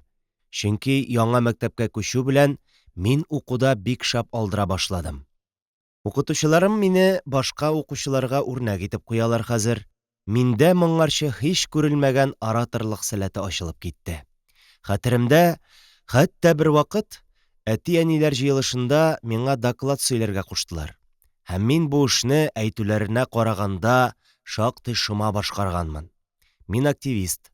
Стена газеталары чыгаруда булсын, бәйрәм көннәренә лозунглар язуда булсын, мин беренче. Драм түгәрәктә катнашам. Мин шагыйрь дә әле җитмәсә, бер шигырь язып, Стена газетасында бастырдым.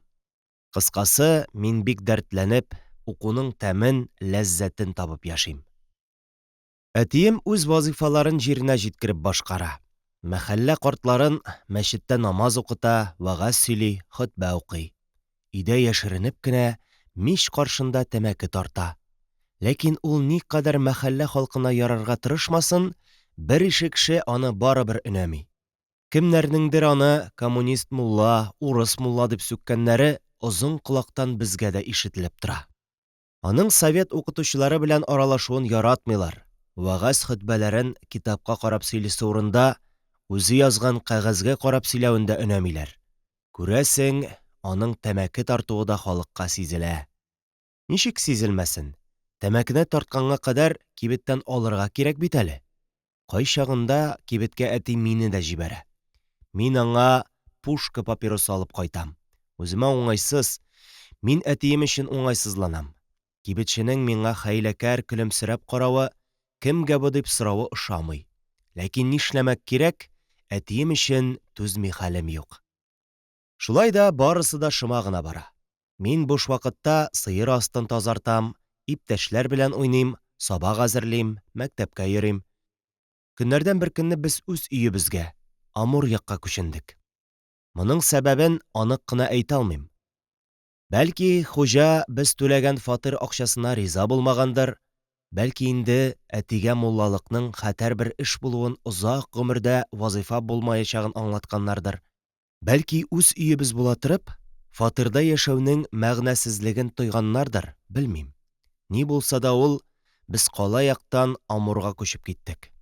Хәзер миңа мәктәп бөтенләй якынайды. Монда яңа дус-иш табылды. Менә язга да килеп җиттек. Карлар эреп үрдән, вокзал ягыннан гөрләүкләр ага башлаган көннәрдә бездә зур яңалык булды. Кайчандыр Казак бае Вали хаҗи колагын тешләтеп миңа бүләк иткән атны безгә китереп тапшырдылар. Йөнтәс, кыргый туры тайчык хәзер бөтенләй үсеп беткән. Ул ябага йонын койган, шомарып тазарып киткән, кыска гына муенлы бер айгыр кисәгенә әйләнгән. Ләкин ул һаман кыргый, әле яңа гына йөгәннең ни икәнен аңлаган хайван. Әти ат белән булыша башлады. Арба, чана сатып алды, сбруй юнәтте. Инде карт әти өй салдырганда ук хәстәрен күреп эшләткән, менә дигән такта сайгаклы аранда бу кыргый казак атына җылы урында табылды. Ерак казак даласыннан безгә ат китергән кешеләр кайтып китте. Ат аранда. Ул әле бер тапкыр да тәртә арасына кермәгән. Аны күрше-күлән егетләре башта камытка, аңгырчакка ияләштерделәр, аннан тәртә арасына керттеләр. Айгыр дулый, тыпырчына, тибешә, тешләрен ыржайтып, үзен ирексезләүчеләргә үрелә. Инде бер дә булмаса артка аякларына баса. Ләкин шулай да аны кешеләр җиңде, ат буйсынырга мәҗбүр булды. Бераздан ул атланып йөрүгә дә, тәртә арасына кереп җигелүгә дә күнегә башлады. Инде гөрләвекләр тоташага башлап, урамнарны тубыктан быкырдык пычрак баскач, рәхимсез байтарлар минем туры айгырымны җиргә егып пештеләр. Мескен айгыр гомерендә бер генә тапкыр булса да нәсел калдыру куанычыннан авыз итмәгән хәлдә үзенең ирлеген югалтты. Ул суырылып, ябыгып калды, тәмам йончыды, юашланды. Миңа аның өстенә менеп, урамнар буенча чабарга куштылар. Чапканда да әле мин Пычраграк урамнардан барырга тиеш, чөнки тизрәк төзәлсен өчен пычракның ярага эләгүе бик мөһим имеш. Менә мин үзебезнең урамга параллель өске урам буйлап атны камчылый чатыр чабам. Янәсе мин аңа яхшылык эшлим. Мескен ат тәмам алҗып, артык атларлыклары калмагач туктап калды. Ул бөтен гәүдәсе белән сулый, тилмереп миңа таба башын суза. Мин аттан төшеп, аны тезгененнән тоткан килеш кенә алып кайтам. Берәр атнадан соң ат бөтенләй рәтләнде. Ул инде миңа ияләшеп килә. Мин аның астын тазартам, печән салам, солы бирәм. Инешкә алып төшеп, су эчертәм. Бер көнне без әти белән аны җигеп, кала якка чыгып кердек. Безнең арба тимер, бик җиңел, әммә әрҗәсез, шуңа күрә аның өстенә көрпә салынса да, утырып баруы шактый җайсыз. Алай да мин горур, чөнки дилбегә минем кулда. Мин бик әтәчләнеп кирәккә дә, кирәкмәскә дә кычкырып атны кызулатам. Әти мине тыеп бара. Сабыр, сабыр, улым, ди. Бераздан соң мин мәктәптән бушаган чакларда әтине кала якка атта мәчеткә дә озатып куя башладым. Базарга да әти белән атта чыгабыз. Минем хәзер эш хутта, минем атым бар. Тик мин, ул миңа тәмам ияләште, юашланды дип уйлап ялгышканмын икән әле. Ярасы төзәлеп, һәр көн туйганчы солы ашый башлагач, ул артык уенчакланып һәм мине санламас булып китте. Вакыт-вакыт мине өстенә атландырмый үзәккә үтә башлады. Ачуы килсә, тешләрен ыржайтып мине тешләргә итә. Инде мин, шулай да 1000 бәла белән өстенә менеп алсам, елга янындагы тирес өемнәренә җиткәч, җан фәрманга куш аяклап чаба да, кисәк шып туктап кала. Мин исә аның башы аша җиргә очам. Ат минем еламсырап аякка басуымны ниндидер мәсхәрәле бер караш белән күзәтеп тора башта. Аннан мин үзенә якынлаша башлау белән башын чайкап елгага таба чаба. Юк, ул минем көчсез, кечкенә малай икәнлегемне бик яхшы сизә. Шуңа күрә мин аны ничек кенә иркәләмим, кыргычлап тазартмыйм, ашатмыйм, эчертмыйм, мине еш-еш шулай хурлыкка калдыра. Бәлки, аның мине тиң күреп шаяртуыдыр бу. Алла белсен. Без шулай яшибез, ә укулар бара. Мин әле һаман алдыңгы укучылардан саналам. Ләкин мин тәти шәкерт түгел. Мин башкалардан ким шайтан чапмыйм, башкалардан ким тузынмыйм. Бер Исмәгыйль исемле татар теле укытучысы бар иде бездә. Яшь чырайлы, үзе чибәр, кара кашлы, кара күзле, әммә ябык, бәләкәй һәм пеләшерәк. Ул чын мәгънәсендә әлеге юка интеллигент кыяфәтендәге кеше. Күзлекле, йомшак кына сөйләшә, беребезгә дә каты кагылмый. Ләкин аның бер кимчелеге бар. Кайчагында ул утырган җирендә йоклап, я калгып китә. Без исә, ул йокымсырый башласа, юри бөтен классыбыз белән тып-тын калабыз. Әйдә, Исмәгыйль абый йоклап рәхәтләнсен, без дә һәркем үз эше белән шөгыльләнеп юаныр. Менә шундый этлекләр дә ясаган чак була. Бер вакыт мин бабам мәдрәсәсенең чарлагында тикшереп йөрдем. Бусы дәрес вакытында, дәрестән качып. Тик мин шулай да тырышып укыйм. Ничектер миңа барысы да ансат кына бирелә. Ләкин һәр нәрсәнең башы булган кебек, азагы да була икән. Уйламаганда, көтмәгәндә бер вакыт минем аяз күгемдә кара болытлар пәйда булды. Күк күкрәде, яшен ташлары атылды. Һәм минем канатларым кайрылып төште. Укуга булган ихласым бөтенләй юкка чыкты. Моңарчы класста беренче тел бистәсе мин 2 сүзне бергә оештырып сөйли алудан мәхрүм калдым. Моңарчы зирәк баш эшләми башлады. Кыскасы, мин аска таба тәгәрәдем. Беттем. Әйдә, балалык чорымның бу күләгәле күренешен язганчы, мин үзем өчен күңелле сәхифәләрне дә ачып карыйм әле. Амур якка күчеп, үз йортыбызда яши башлау минем дус ишләремне яңартты. Иске дусларымнан кала якта минем белән Гайша абыстай мәктәбендә укыган Мурат Габетдин генә калды дисәм дә ялгышмам, чөнки ул да Амур мәктәбенә күчкән иде. Мурат дигәннән, бу минем дус Рашатның энесе түгел, бу бөтенләй башка гаиләдән. Безнең шәһәрдән еракта, Зәйсан якларында яшәп, хәзер Троицкида бабаларында торып укучы малай. Амурда үзебезнең күршеләрдән мин Муллаәхмәт һәм Рәфкать белән дуслашып киттем. Муллаәхмәт безнең каршыда урам аша гына тора. Аның әти-әнисе юк. Хәер, әнисе бар, калай якта яши. Ул ире үлгәч, Муллаәхмәтне бик кечкенә чагында ук баласыз кешеләргә уллыкка биргән. Хәзер минем дус Шаһидә апа белән Хисам абзый кулында тәрбияләнә. Алар әйткәнемчә, безнең каршы якта бәләкәй генә өйдә яшиләр. Мин аларда еш булам. Муллаәхмәт тә безгә тәмам ияләште хәзер. Сүз арасында әйтергә кирәк, минем әнием иптәшләремә бер кайчанда бер нинди дә караңгы чырай күрсәтмәде. Ул һәр вакыт минем кунакларны якты чырай белән каршы ала, булган тәмле әйберләре белән аларны сыйлый һәм өйдә уйнарга рөхсәт итә. Муллаәхмәт тыштан бик юаш булып күренсә дә, бик шук эчкерсез башкисәр. Ул туп кебек түгәрәк, пычык борынлы, күзләре мәченекедәй яшькелт. Аңа алма апасыннан ни кадәр генә эләкмәсен, мин аның төшенкелеккә бирелгәнен яки елап утырганын күрмәдем. Йөзендә елмаю, күзләрендә хәйләкәрлек чәчрәп торыр, борыны юеш булыр. Минем икенче дус Рәфкать Мухин. Бу да ятим малай. Буйчан, зур башлы, кара күзле, салмак хәрәкәтле.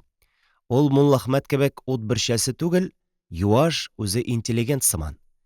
Рәфкать әнисе белән бераздан безнең өйдә фатирчы булып торды. Әйтергә кирәк, Рәфкатьнең әнисе белән минем әни татулыкта яшәделәр. Рәфкатьнең мәрхүм әтисе Дәүләтшә фельдшер заманында Троицкиның бик мөгтәбәр кешеләреннән булган. Ул бердән-бер татар фельдшеры, җитмәсә алдынгы кеше. Шәһәрдә һәвәскәр театрлар оештыра, мандолина да әйбәт кенә уйный. Рәфкатьнең әнисе Нәфисә апа чандыр гына, кечкенә генә буйлы, бик гади, ачык хатын иде. Инде өченче дус әлеге Морат. Безгә кала яктан килеп йөри торган малай, арабызда иң юашы. Әти-әниләре аның Зәйсан якларында. Морат исә үзе өчен üzелеп яшәгән пәһлеван бәдәнле дәү әнисе белән бәләкәй генә, дөм чукрак михче, тире иләүче бабасында яши. Ул кызлар кебек уялчан, аз сүзле. Аның сыры күзләре һәр кемгә ышаныч белән карыйлар. Хәтеремдә, бер вакыт без малайлар аулак өйдә уйный торгач, Моратны керләр элә торган бау белән утыргычка бәйләп чыгып киттек. Мескен Морат без әйләнеп кайтканчы, һич кузгалмастан, шул көе өй саклап утырган. Без үз өебезгә күчкәндә, сыерыбыз үлгән иде инде. Ул бәрәңге ашап, эче күбе бүлде. Әллә ничә ир кеше аның тирәсендә маташты, әммә безнең куе сөтле чуаркайны коткара алмадылар, аны чалырга туры килде. Тагын шунысы истә, әни аның итен ашаудан баш тартты. Итне бик арзан бәягә күрше-күләнгә сатырга, хәтта күбрәк өлешен бушлай өләшергә туры килде. Хәзер минем карамакта туры ат, аннан көчек кенә калды. Көчек минем бик матур, шоколад төсендә, күзләре өстендә ак каш урынына ак нокталары бар, 4 күз. Мин аңа шул елларда киноларда шаулап барган Абрек Заур исемле картина хөрмәтенә Абрек дип исем куштым. Көчекне минем исәп төрле һөнәрләргә өйрәтү иде. Тик арт аякларында торырга да өйрәтеп булмады. Әни мин белгәннән бирле өйдә песи ясырады. Әле дә өйдә алсу борынлы, ак ана мәче һәм аның һич үзенә охшамаган чуар балалары кайнаша. Мин өйдә башка эш булмаса, шул мәче балалары белән маташам.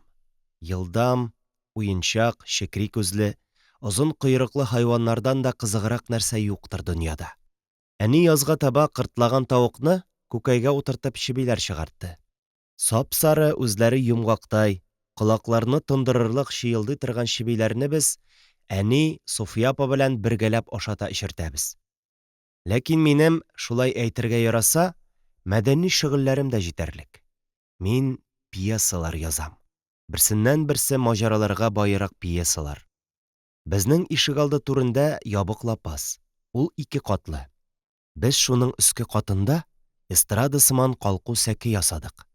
Хәзер инде иптәшләр белән мәш килеп спектакльләр куябыз. Күрше-күлән балалары бездә. Нинди генә хикмәтле нәрсәләр күрмиләр алар безнең уенда. Мин нәкъ шул чорда кызларга да күз төшерә башладым ахры. Хәер, моны мәхәббәт дип атап була микән әле? Бу булачак мәхәббәт кичерешләренең яралгысыдыр мөгаен. Безнең класста Хәдичә атлы бик җыйнак бер кыз укый иде. Ул аппак йөзле, кыңгырт күзле, шактый чибәр, пөхтә киенә. Өстендә көрән күлмәк, кара алъяпкыч, аякларында уенчыктай матур күн итекләр. Хәдичәнең күпертмә чәче дулкынланып тора. Бер күзе чак кына сизелерлек кылый. Ләкин бу кимчелеге аны бозмый. Хәтта мин әйтер идем, аңа ниндидер шук кыяфәт, серлелек төсмерен бирә кебек. Шул Хәдичә үзе беренче булып миңа игътибар итте. Ул тәнәфес вакытларында һич ихтыяҗы булмаса да, минем белән сүз башлый, миңа карап елмая, минем кулларымнан тотып уенга өстери. Хәтта бер көнне мин мәктәпкә килгәч, әнием белән коридорда сөйләшеп торганда, үзе әрсезләнеп безнең белән сүзгә тыгылды. Алай гына да түгел әле. Ул әни алдында ук сиздермәстән минем аяк очына басып алды. Бу әлбәттә аның миңа булган игътибар билгесе иде. Мин бурлаттай кызардым, әни тагын сизде инде бу эшне дип уйладым. Күңелемдә моңарчы һич булмаган яңа, сәер татлы һәм газаплы тойгылар уятты ул кыз. Мин еш кына онытылып, аның турында уйлана торган булып киттем. Күп еллардан соң Хәдичә вафат булган дигән хәбәр ишеттем мин. Ул кинәт шул вакыт бик ачык булып, бөтен мөлаемлыгы, уенчаклыгы белән күз алдыма килеп басты. Һәм дөресен әйтим, мин бер якынымны югалту хисе кичердем. Әле мин Амур мәктәбендә укыйм. Пьесалар язам, скрипка сызам, мандолина дыңгырдатам, рәсем ясыйм, урамда уйныйм, ат карыйм. Тагы бик күп шөгыль минем көн тәртибендә. Безгә кунаклар читтән дә килә. Туган тиешле Әхмәт абыйның Казаннан килеп, кышкы каникул вакытын бездә уздыруын һич онытасым юк. Ул алда искә алынган әтинең туганнан туганы Муса Хаҗи улы Габдулла Рәсүлев баласы. Әхмәт абый һәм аның сеңелесе Наилә апа әбиләре кулында үскәннәр. Әниләре бик яшьли үлгән.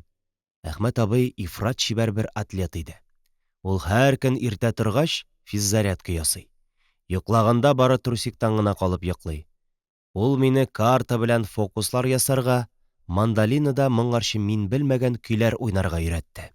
Әхмәт абый Казандагы авыл хуҗалыгы училищесында укый. Кабан күленең иң аргысы ягында икән аларның уку йорты. Әйе, мин 7-8 елдан соң күрдем ул җирне. Чөнки үземә дә шунда торырга, шул институтта укырга туры килде. Мин читтән килгән кунаклар турында сүз башлагач, Әхмәт абыйның сеңелесе Наилә апаның бездә кунак булып китүен дә әйтергә тиеш. Гүзәл, акыллы, тыйнак, бик тәрбияле кыз иде ул Наилә апа. Ул Казан фармацевтик техникумында укыды. Хәтердә, ул минем альбомыма истәлек итеп бик матур рәсемнәр, җырлар язып калдырды. Шунысы кызыклы. Аларның әтиләре Габдулла абзый балаларына урта белем белән чикләнегез дип киңәш биргән. Янәсе, югары мәктәп бетергән кеше мотлакан сәясәткә тыгыла башлый һәм шуның аркасында тормышын бәхетсезлеккә дучар итә. Безгә Амур якта яшәүче туган-тумача да еш кереп утыргалый. Алар арасыннан айрата калку булып истә калган кеше Габделәвәл абый. Ул беренче империалистик сугышта катнашкан кеше. Алгы сызыкта булган, әсир төшкән, Германиядә яшәгән. Аның сугыш турында сөйләгәннәре истә һәм күз алдында. Менә ул дошман һөҗүме, тирә-юньне гарасатка әйләндереп, снарядлар шартлавы турында сөйли. Кызып китеп, сүзне җанландыру өчен сикереп тора да утыргыч артына поса. Аннан утыргычны окопка охшатып, чүгәләгән хәлдә аның әле бер ягына, әле икенче ягына сикергәләп сугышны тасвир итә. Ул сүз белән шул кадәр мавыга, хәтта һәр вакыт томау төшеп йөдәткән борынын сөртергә дә оныта. Минем шулай яңа тойгылар, яңа шөгыльләр белән узган көннәрнең берсендә миңа югарыда әйтелгән таш атылды. Бу көтмәгәндә яңакка шалтырату белән бер булды. Әлбәттә, бу физик җәрәхәт ясамады минем яшь, әле чыныкмаган зәгыйфь күңелемә. Бу аңа бик каты рухи җәрәхәт ясап китте. Алда әйткәнемчә, бу хәл мине укуда да, гомумән, бөтен тормышымда да таудан түбәнгә атып бәрү кебегрәк бер нәрсә булды. Мин бик авыр кичердем ул шапалакны. Бүген дә ул турыда уйлыйм. Билгеле, Бүгенге күзлектән караганда, аяк акыл белән бүгенге күңел бизмәннәренә салып үлчәсәң, әллә ни булмады кебек. Ләкин ул чакны мин бу кимсетелүне ифрат нык рәнҗеп үткәрдем. Вакыйга безнең мәктәпкә яңа укытучы килүеннән башланды. Ул әле яңа гына Казаннан кайтып төшкән, гимназистлар формасы кигән яшь егет иде. Исеме Зәйни. Зәйни абый Казанда укып яткан җиреннән авырып киткән һәм үзенең туган шәһәренә Троицкига кайтырга мәҗбүр булган. Ул зифа буйлы, бетчәлерәк йөзле, яшь булуына карамастан, гадәттән тыш җитди бер кеше иде. Ул безгә җәмгыять фәненнән керә иде булса кирәк. Гаҗәп хәл, Зәйни абый беренче тапкыр дәрескә керү белән үк мине кан дошманы урынына күреп яратмый башлады. Һәр дәресендә минем мулла малае булуымны ассызыклап әйтеп үтә, миңа карата нинди генә булса да берәр кимсетү сүзе кулланмый калмый иде. Моңарчы укытучыларның үземне иркәләвенә, алдыңгы укучы буларак үрнәк итеп куюларына күнеккән малайга бу хәл шул дәрәҗәдә тетрәткеч тоелды ки, мин Зәйни абыйның сүзеннән генә түгел, күз карашыннан ук котым алынып, бөтенләй коелып төшә торган булдым. Мин аның дәресләрен әзерли алмый башладым, чөнки ни генә кылсам да миңа начар билге куячак ул. Ә ул исә, нәкъ шуны сизенгәндәй, беренче булып мине аякка бастыра. Мин тәмам югалып, җир тишекләренә кереп китәргә әзер бер халәттә, ак-мак итеп калтыранып торам. Ул минем ни өчен аның фәнен тырышып укымавымны класска сыйнфый көрәш күзлегеннән аңлата. Минем өскә лаканнарын бер-бер артлы аудара. Минем бераздан канатларым сынып төште. Миндә әлеге яшьләргә хас дәртле омтылыш дигән нәрсә бетте. Бу вакыйгаларга бик күп еллар узды инде. Ләкин минем күз алдымда Зәйни абыйның бетчәле бите, миңа ачы нәфрәт белән текәлгән күзләре әле дә җанлана. Ул хәзер инде күптән гүр иясе. Озак еллар Троицки шәһәрендә укыткан, әйбәт педагог буларак абруй казанган, орденнар алган. Мин аның яшьлек чорында Казаннан ни дәрәҗәдә сыйнфый көрәш пафосы белән сугарылып кайтуын, һәрбер күренешкә сыйнфый күзлектән карарга кирәк дигән кагыйдәне ничек ялгыш аңлавын бүген төшенәм. Юк, мин аны гаепләмим. Ул үз дәверенең җимеше булган. Бу яшь кешенең социологизм чирен яктырып кайтуының сәер ягы тагы шунда. Ул үз вакытында Троицкиның иң алдынгы, кешелекле, гуманист укытучыларыннан берсе булган абруйлы Лотфулла учитель улы иде. Аның апасы Сара белән дә мин таныш. Гүзәл кешелекле бер укытучы иде ул. Бәхеткә каршы дип әйтим инде, миңа Зәйни абыйның дәресләрен икенче уку елында тыңларга туры килмәде. Җәй узып көз кергәч, мине 6нчы класска кертмәделәр. Сайлау хокукыннан мәхрүм кеше баласы буларак, минем мәктәптән сөрелүемне игълан иттеләр. Мондый яңалык миннән дә бигрәк әтием белән әниемнең башына авыр тукмак булып төште. Бу вакыйгадан соң безнең өйдә нинди мәхшәр кубуын, әлбәттә, мин анык әйтә алмыйм. Күрәсең, бу хәлгә реакция мин өйдә югында гына кузгала торган булгандыр. Ләкин мин әтинең кайчандыр зур ахмаклык ясап, төп профессиясенә хыянәт кылу өчен һәм хәзер шуның газабын бердән-бер балалары кичерү өчен әнинең аны ничек җафалаганын күз алдына бик ачык китерәм. Мин мәктәптән куылганнан соң әти муллалыгын ташлау турында бик нык уйлана башлады. Хәтеремдә, ул хәзер үзенең таныш дус укытучылары, элекке коллегалары белән сәгатьләр буе киңәш-табыш корып утыра торган булды. Ул арада кала якның иң күзгә ташлана торган күренекле бер урынына безнең шәһәрдәге хокуктан мәхрүм ителгән кешеләрнең исемлеген элеп тә куйдылар. Мин аны махсус кала якка чыгып укып кайттым. Димәк, безгә барлык юллар ябылды. Ул гына җитмәгән, Амурда безнең мәктәп каршына ук ике әдәм зурлыгында сыйнфый дошманнарның котсыз карикатураларын фанерга ясап элделәр. Без шундый кешеләр микәнни? Әйе, эшләр безнең хөрти. Димәк, миңа уку дигән нәрсә тәтемәячәк. Хәлбуки, әтием минем инженер булуымны бик тели иде бит. Ул җае чыккан саен безнең заманда инженерның иң кирәкле, иң файдалы кеше булуын аңлатырга тырыша иде. Димәк, болар барысы да буш хыял. Шулай да мин укуымнан тукталмадым. Әти муллалыгын ташлап, шәһәр газетасына үзенең ни өчен шундый борылыш ясавын язып чыкты. Тик моннан аңа да, безгә дә әллә ни файда килмәде. Маңгайдагы мөһерләр шул килеш калды. Бу актны бүренең сарык тиресенә төренүе кебек кенә кабул иттеләр булса кирәк. Чөнки әтием Троицкида эшкә урнаша алмады. Ул байтак бусагаларны таптаганнан соң, укытучы иптәшләренең киңәше буенча ерак Урта Азиягә, Сырхандарья якларына китеп барды. Дәвәнине хәзер күлле кимедән Арчага күчкән Габдрахман абыйларга илтеп куйдылар. Мин исә Амурдагы рус мәктәбенең 4нче классына кердем. Минем ишеләргә 1нче баскыч белеме алырга рөхсәт әле. Шулай да без өйдә өчәү генә, әнием, Суфия апа һәм мин яшәп калдык. Минем рус мәктәбенең 4нче классына керүемнең сәбәбе минем кебек хокуксызларга 2нче баскыч классларында укырга ярамаганлыктан гына түгел иде. Мин рус телен ул вакыт бөтенләй белми идем. Миңа аны ачтан үлмәс өчен үзләштергә кирәк иде. Әйтергә кирәк, мин 6нчы класста укырга тиешле кеше тел белмәү аркасында рус мәктәбенең 4нче классында аксый-туксый гына бара башладым. Хәтердә нык сакланган. Менә мин класс тактасы янында басып торам, укытучы апа миңа сорау бирә, мин биреләм. Мин беләм, әммә әйтә алмыйм. Кызарынам, бүртенәм, җитмәсә борынга тымау төшкән, су ага. Менә ул, гөнаһ шомлыгына каршы, борыннан тып итеп идәнгә төште.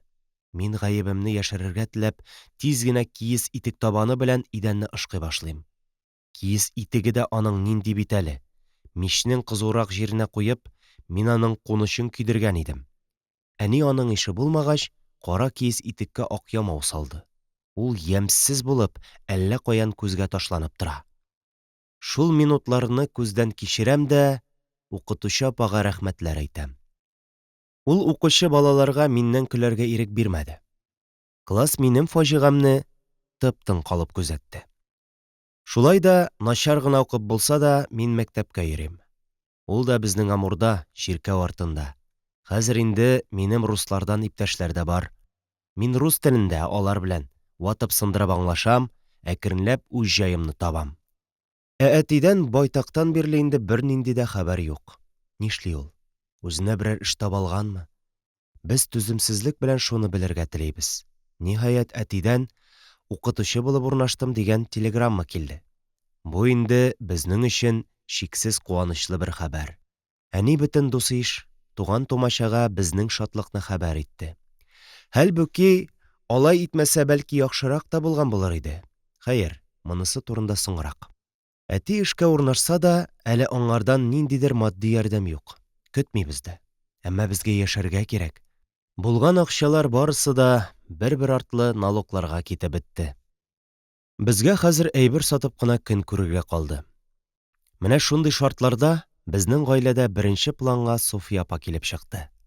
Аның яңа талантлары ачылды.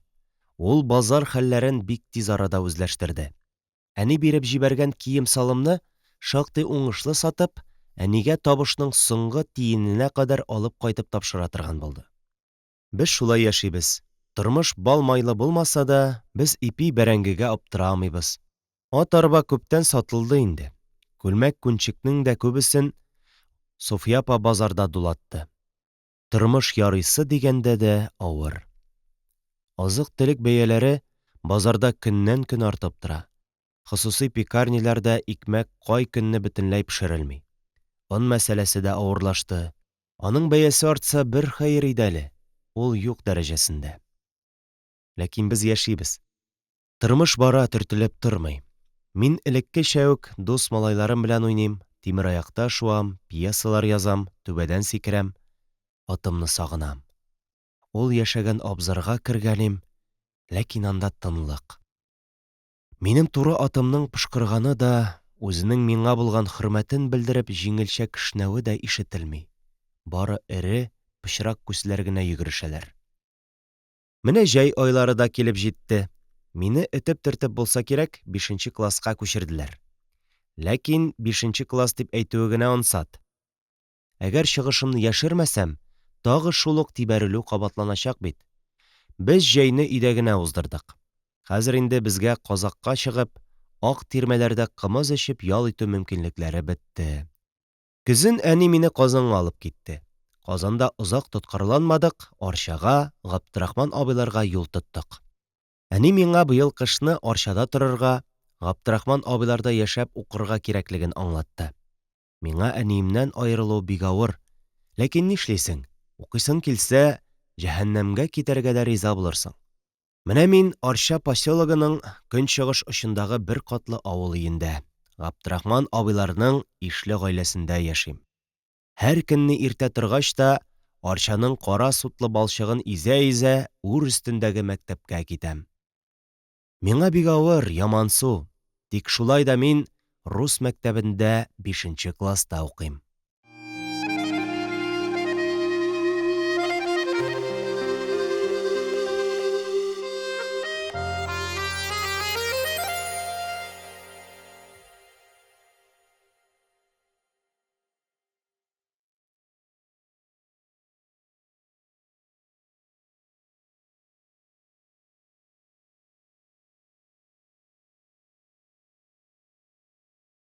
Ун сигезенче бүлек.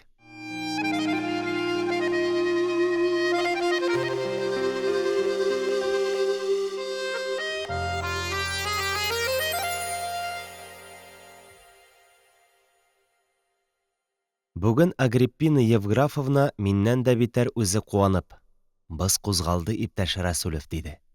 «Бүген көндез 2дә сез комиссия белән очрашырга тиеш. Аларның сезне күрәселәре килә». Аннан ул гадәтенчә миңа туп-туры карап елмайды. «Мин әйткәннәрне исегездән чыгармагыз, иптәш Рәсүлев. Үзегезне тыныч тотыгыз, сорауларга бик уйлап җавап кайтарыгыз. Мин урамда вакытны ничек уздырырга белмичә, әледән-әле чат баганаларындагы электр сәгатьләренә караңгылап ут йотып йөрим. Хәтта ашауны да оныттым. Комиссия алдына кереп басу минем өчен хәл иткеч бөтен язмышымны картага кую кебек бер нәрсә булып тоела иде. Мин якындагы 2нче яшәү урыныма әйләнгән скверга кереп, андагы эскәмиягә утырам. Юк, тыныч кына утыра алмыйм. Авыр миңа. Мин сәгать карарга тагы аннан чыгып китәм. Ниндидер төер тамак төбен өзлексез кытыклап тора. Мин гасабиланып Орликов урамындагы 7 катлы көрән өй тирәсендә йөренәм. Хәзер инде үзем дә мәгънәсен аңламастан әллә кайда ерак китәргә кыймыйм. Әйтерсең лә соңга калуым бар. Ә соңга калсам, бу егетнең укырга теләге дә шул кадәр генә икән. Мондый кешегә институтта урын юк диярләр кебек. Яңгыр сибәли башлады. Мин җир эшләре комиссариатының вестибюленә кереп ышыкланам. Андагы стена сәгатенә карыйм һәм кинәт күтәрелгән ялкындай дәһшәт уты җанымны көйдереп ала. Уң ягымдагы сәгать 2-не сугып 20 минутны күрсәтә. Һай, хараплар булдым бит, соңга калганмын. Мин лифтка ташланам. Шунда ничектер сул як стенадагы сәгатькә күзем төшә. Анысы 12-не сугып 35 минут әле ди. Тукталып калам. Кайсысы дөрес бу сәгатьләрнең? Мин сул яктагы сәгатьне күзәтәм. Моның минутлык угы сикерде. Инде уң якка ашыгам, күзләремне текәп, тынымны кыскан хәлдә сәгатьнең укларына карап торам. Бер нинди хәрәкәт юк. Күңелем тынычлык рәхәте кичерә. Үз алдыма елмаеп, пыяла ишек аша урамны күзәтәм. Кара. Яңгыр туктаган. Ул минем каршыдагы асфальтны, тротуарларны чылаткан да Мәскәүнең башка төбәгенә киткән. Мин озон һәм тузан исе килеп торган урамга чыгам. Скверга кереп, яңгырдан соңгы саф һава сулап йөрим. Ярый. Әлегә барысы да үз тәртибе белән бара. 2 туларга 15 минут калганда мин Агриппина Евграфовна каршысында идем инде. Ул язу машинкасында тек-тек эшләп утыра. Менә ул матур прическалы башын миңа таба барды. Аның җитди кыяфәте минем күңелгә борчу сала. Бераз сабыр итәргә туры киләчәк, иптәш Рәсүлев. Әле генә Александр Александровичны коллегия утырышына чакырдылар. Шуңа күрә бүген комиссия утырышы булмый. Иртәгә калдырыла. Мин артык тетрәнеп, ничек инде алай, мин дип әйткәнемне тоймый да калдым. Үземне бу очрашуга шул кадәр газапланып әзерләдем, димәкче идем, вакытында тукталдым. «Я, нишлим соң инде, кадерлем», — диде секретарь гафу үтенгәндәй, нәүмизле бер елмаю белән. «Миңа үзе кичә чакыртыгыз», — диде. Мин күңелсезләнеп ишеккә таба атладым. Арттан Агриппина Евграфовнаның «Күңелегезне төшермәгез» дигән сүзләре колакка чалынып калды. Мин тагы шау-шулы Мәскәү урамында. Тәндә эч пошыргыч хәлсезлек тоям. Ах, мин бит иртәдән бирле авызга валчык хәтле дә ризык капмаган килеш йөрим. Тоттым да үземә таныш ашханәгә киттем. Акча турында әз генә дә уйламастан шунда тамак ялгыйм. Хәзер минем күңел бераз тынычланды. Мин агачлыкка күмелгән үземнең скверыма юнәлдем. Яңгыр күптән түгел генә явып узса да, эскәмиясләре кипкән иде. Мин үзем яраткан урында тагы истәлекләргә биреләм. Алар кино тасмасындагы кадрлар кебек бер-бер артлы күз алдына килеп басалар. Тасма сузыла, сузыла, әнием искә төшә. Карасана, мин аны сагынам бит. Аның миңа булган игътибары, шикле генә ризыктан да тәмле итеп пешергән ашлары, авыр минутларда җанга тынычлык бирә торган сүзләре, барысын да сагындым. Минем әнием тормышның авыр сынауларын кичеп тә, үзенең гүзәл горурлыгын, кешелеклелеген югалтмаган бер хатын. Мин аның яраткан шагыйре Габдулла Тукай үлгәннән соң булган кичерешләре турында сөйләгән идем инде. Мин әниемнең кече абыйсы Габдрахманның 13нче елның җәендә Петропавлдан кайтып, әниләрне Чистайдан Шакир абый янына, Троицкига алып китүе турында да әйттем кебек. Әни үзенең истәлегендә. Шулай итеп, без Габдрахман абый белән Троицкига, Шакир абый янына күчеп киттек, дип яза. Троицки вокзалында Шакир абый аларны үзе каршы ала. Атлар яллап вокзалдан шактый арада тау астында урнашкан шәһәргә юнәләләр алар. Әни болай яза. Вокзал тау башында, тау астында шәһәрнең Мәгъмүрия, Амур дигән кыйсеме башлана. Аннан соң кечкенә генә елга, шуңа бик зур күпер салынган. Шуларны үтеп, асыл шәһәргә килеп кердек. Абый шул кала якта кечкенә бер бүлмәдә тора иде. Белмим, абый бүлмәсендә ничә көн яшәгәнбездер, бераздан аерым иркен фатир алып шунда күчтек. Шул өйдә әйберләребезне урнаштырып көн күрә башладык. Буби мәктәбе ябылу сәбәпле андагы мулла абыстай үзенең кызлары белән Троицкига күчеп, Җәмгыятел Хәйрия тарафыннан ачылган Габдрахман Ахмеровлар карамагындагы кызлар мәктәбе Сөембикәдә укыта иде. Мин дә Троицкига килеп төшү белән шунда укыта башладым. Ул мәктәп 6 класслы. Миңа 5нче һәм 6нчы классларында Коръән, әхлак, география дәресләрен тапшырдылар. Кызлар мәктәбендә укыту белән бергә әнием ул вакыт Троицкида яшәгән Гыйбат Алпаровтан үзе дә дәресләр ала. Үзлексез укыту, көннәремне түбәләмә тутырып торган мәшгульият әниемә Чистайны, Тукайны уйлап күңелсезләнергә вакыт калдырмый. Ул муеннан эшкә чумып, үзенә шуннан юаныч таба. Габдрахман абый Троицкида бераз кунак булганнан соң үзенең Петропавлына кайтып китә. Шакир абый исә Яушевләрдә приказчик булып эшләү өстенә бик актив рәвештә хәвәскәрләр труппасында да катнаша. Спектакльләрдән керем күбрәк булсын өчен кай вакыт хәвәскәр артистлар эшкә шәһәрнең алдынгы кызларын да тарта торган булганнар. Алар антракт вакытларында публика арасында йөреп чәчәк саталар. Мондый вакытларда әнием дә аларга булыша, чәчәк сатыша. Истәлегендә ул Троицки байлары бер чәчәкне 5 кат сатып алалар иде дип яза.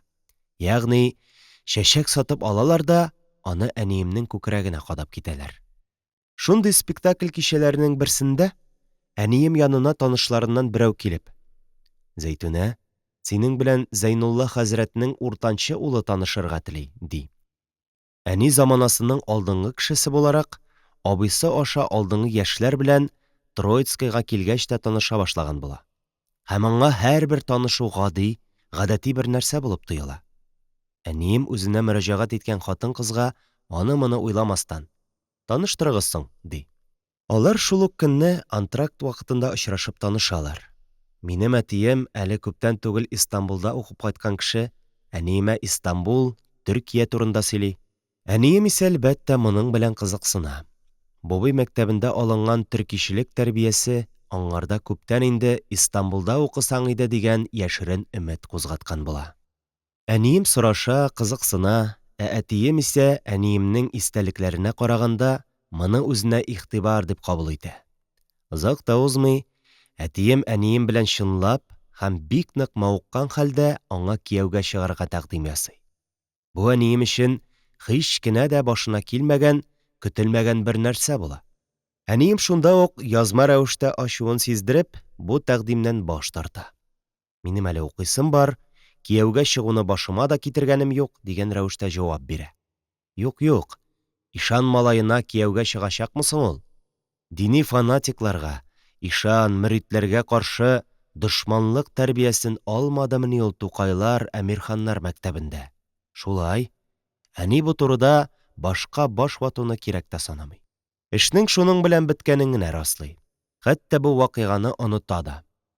Иллә мәгәр әни оныткан булса да, әти бу нәрсәне бер генә минутка да онытып тормый. Ул Тавык Вәли һәм аның хатыны Мәхибәдәр ашы тагы бер тапкыр тәкъдим ясый. Үзенең әнием белән очрашып сөйләшергә теләвен белдерә. Әни аңардан бөтенләйгә котылу өчен, әти тәкъдименең кире кагылуын җиренә җиткереп әйтү өчен очрашырга ризалык бирә. Һәм шулай итә дә. Чыкмыйм, минем укыйсым бар, ди. Әтием әз генә дә чигенергә җыенмый. Әниемә тәмам гашыйк булган хәлдә, укырсың, мин сине үз акчама Истанбулга җибәреп укытырмын, тик вәгъдә генә бир дип бара. Аллам сакласын, ди әни.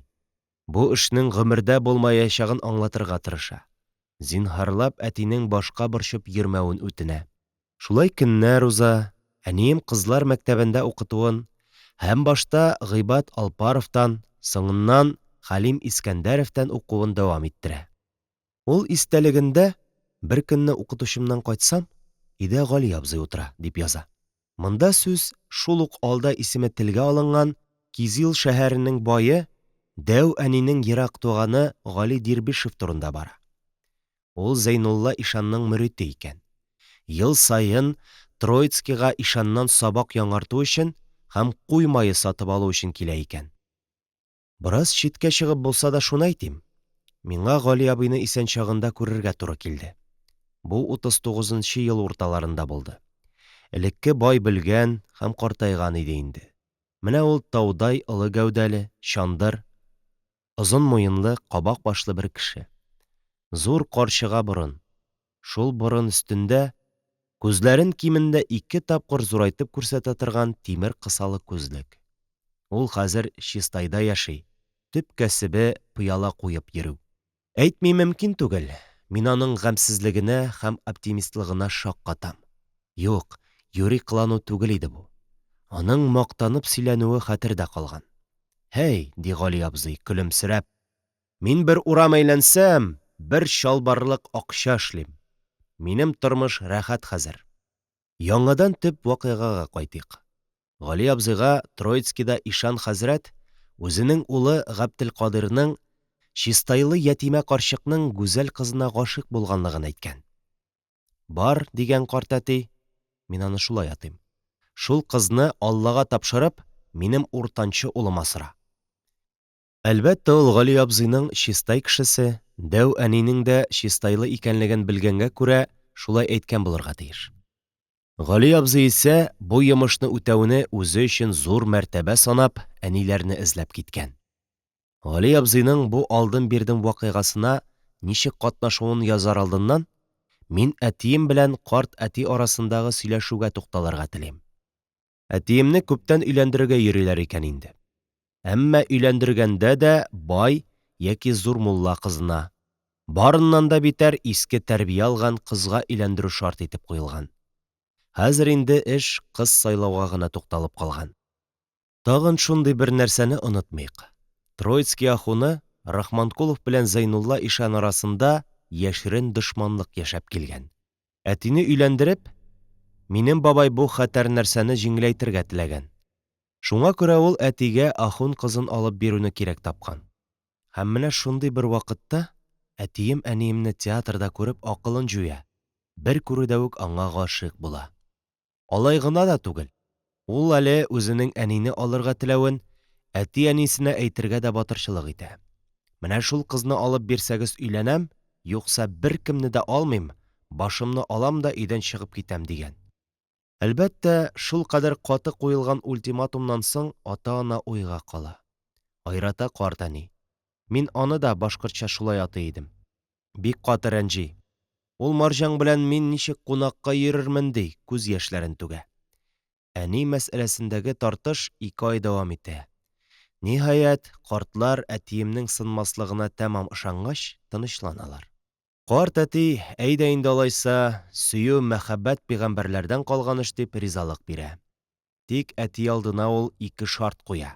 Беренчесе, килен урамда яланбаш йөрмәсен, икенчесе, урамда барганда култыклашмассыз.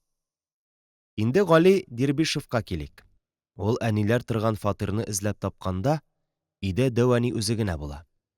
Ерак туганын, якташ абзасын Дәү әни бик шатланып каршы ала. Аның һәрбер сүзен саф алтын бәясенә кабул итеп утыра. Теге исә, әниемнең истәлекләрендәгечә әйтсәң, Дәү әнине бик нык агулый. Ишан хәзрәт бөтен Россиядә беренче кеше, улы да тәүфыйклы, укыган. Ул егеткә кем генә кызын шатланып бирмәс. Ул синең Зәйтүнәңне сорый. Инде син бу эшкә каршы килсәң, сине җир йотар ди. Дәү әни бу сүзләргә тәмамы киббән. Ул әнине әтигә бирергә шундук вәгъдә кыла. Көннәрдән бер көнне дип яза әнием, мин дәрестән кайтып керсәм, бездә Гали абзый утыра. Ул мине күрү белән, нишләп син егет өенә барып йөрисең әле? Анда икәү генә утырырга яратасызмыни? Монда килеп укытсын дип, хезмәтчеләрен куркытырга өйрәнгән кыяфәт белән миңа акыра башлады, ди. Башта әнием бу кыланышка аптырап кала. Аннан көлә башлый. Мин сабак укыйм бит, Гали абзый ди. Егет эзләп бармыйм анда. Гали абзый һаман үз 90-ын кабатлап, әллә нинди шикле сүзләр сөйли башлагач, әнием аны үртәп, монда әни бар бит, безнең чыннан да икәү генә утырасыбыз килә, дип көлә. Җитди сүзнең шундый юнәлеш алуын, кызның әз генә дә Гали абзыйның сүзләренә колак салмавын аңлагач, бай тонын үзгәртә. Тынычлап әниемне әтигә димли башлый. Әни исә баштагы фикереннән һич тайшанмыйча аңа каршы килә. Аннан Гали абзый белән сөйләшеп торуны артык бер эш санап, мин аңа күптән ризасызлыгымны әйттем инде дип, үзе укыта торган мәктәбенә китеп бара. Әни үзенең истәлегендә ул мине яшь, тиле, син берни дә белмисең дип тиргәп калды ди. Белмим, шул килүендәме, әллә икенче килүендәме, ул Дәү әнинең вәгъдәсен рәсми рәвештә, шаһитлар алдында булса кирәк, алып китә. Икенче көнне иртүк мәхәллә мулласын китереп вәгъдә бүләге биреп, никахта укыта. Әни, ни әйтсәң дә, дини тәрбия алган кеше.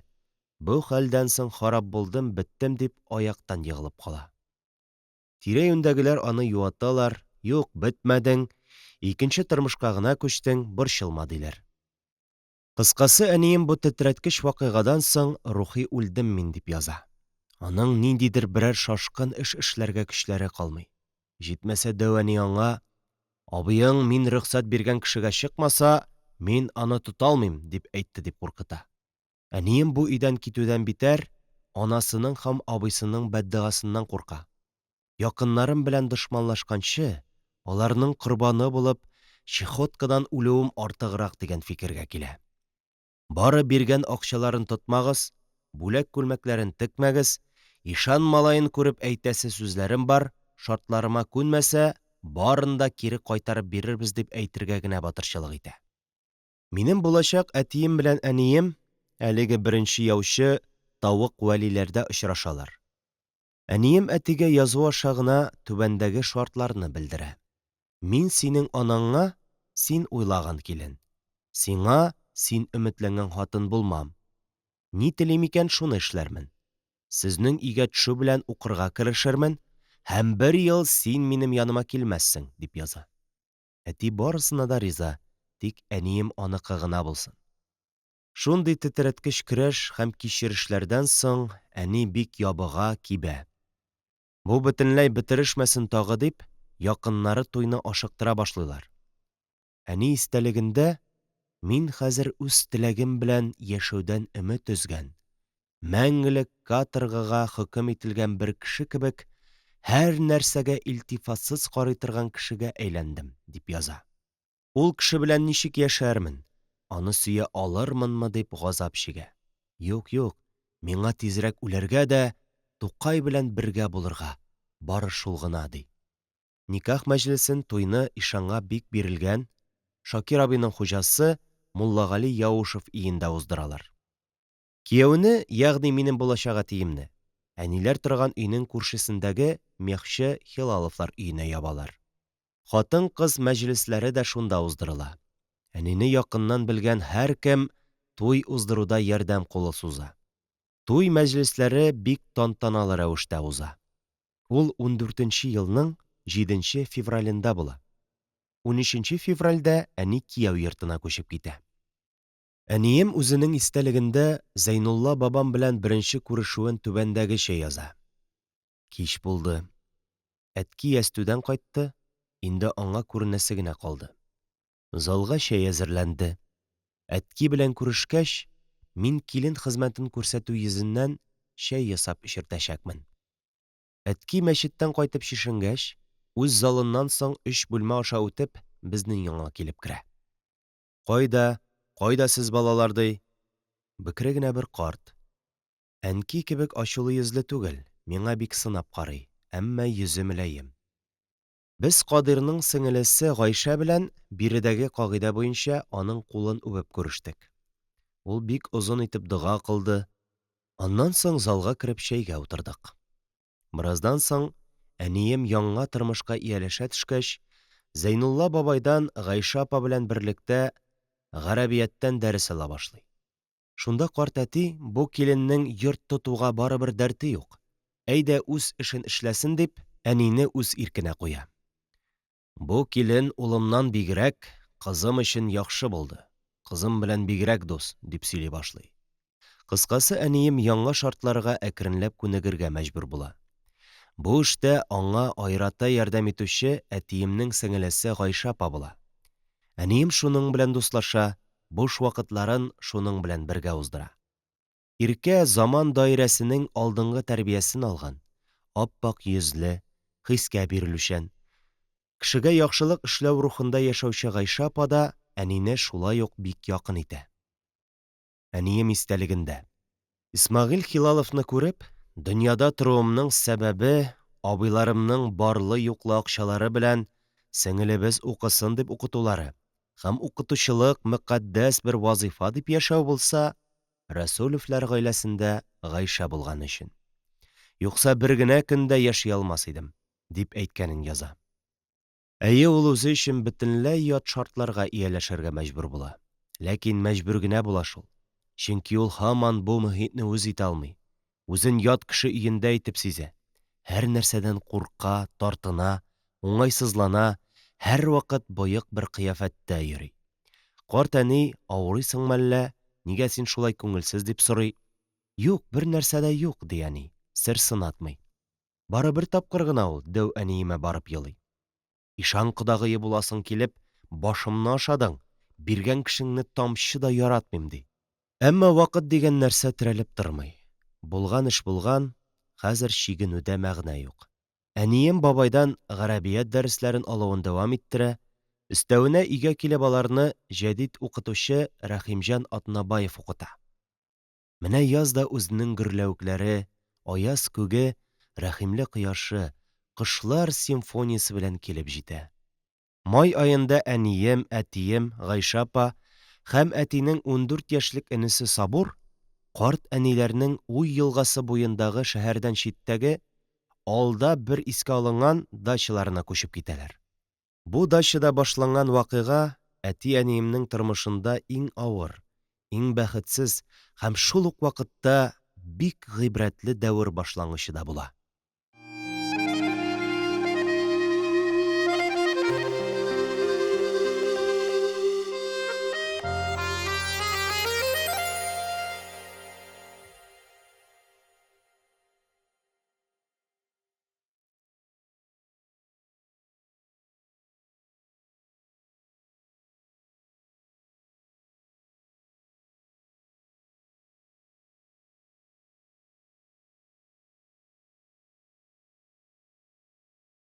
19-нчы бүлек.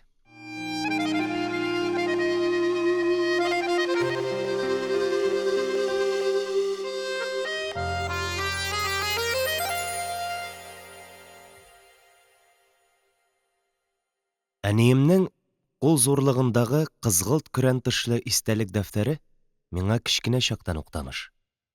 Әнием аны буш вакытларда җае чыкканда, без балаларга яки туган-тумачага да аның аерым урыннарын ачып укый иде. Мин бу шактый кызыклы вакыйгалар, хәл-әхвәлләр теркәлгән калын дәфтәрне бик күптән беләм. Ул хәзер минем архивымда саклана. Анда әле генә мин сөйли башлаган дачага күченүдән соң булган вакыйгалар тасвирлана. Хатирә дәфтәрен әнием 1914 елның 8 июлендә башлаган. 1918 елны төгәлләгән. Мин бу тарихи истәлекне бер вакыт хәзерге яшьләргә укуы җайлы булсын өчен рус шрифтлы машинкада басачакмын әле. Ул стандарт кәгазьдә 113 битлек кулъязма булачак. Әле мин шул язмаларның сәхифәләрен актарам. Менә ул ничек башлана. 1914 сәнә, июнь башлары. Минем никахыма да 4 ай була инде. Без җәйнең озын, матур көннәрен саф һавалы, акар сулы дачабызда рәхәт кенә үткәрәбез. Мин дә яңа тормышка өйрәнә башлаган идем. Менә бер көнне бездә ирләр мәҗлесе булды. Ул көнне Гайша белән мин калага ахун кыдаларга. Ахун кыда, чөнки аның олы кызы Асма әтинең абыйсында кияүдә. Ашка чакырулы сәбәпле үзебездәге мәҗлесне калдырып шунда киткән идем. Без аннан икенде алдыннан гына кайттык. Кунаклар таралган иде инде. Без дачага кереп, аттан төшүгә каршыбызга Сабур йөгереп килде.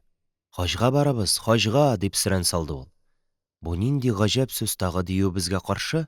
Ул әткинең кунаклар алдында җәмәгатемне һәм яшьләрнең һәммәсен бу ел хаҗга җибәрәм дип игълан иткәнлеген әйтте. Без Сабурның бу сүзләренә ышанмадык. Дача өе белән янәшә торган казак тирмәсендә үз эшләре белән шөгыльләнүче әнки янына кереп, бу сүзнең дөрестлеген сорадык. Әйе, ул да әле генә шундый хәбәр ишеткән икән. Шулай сөйлиләр шул, диде.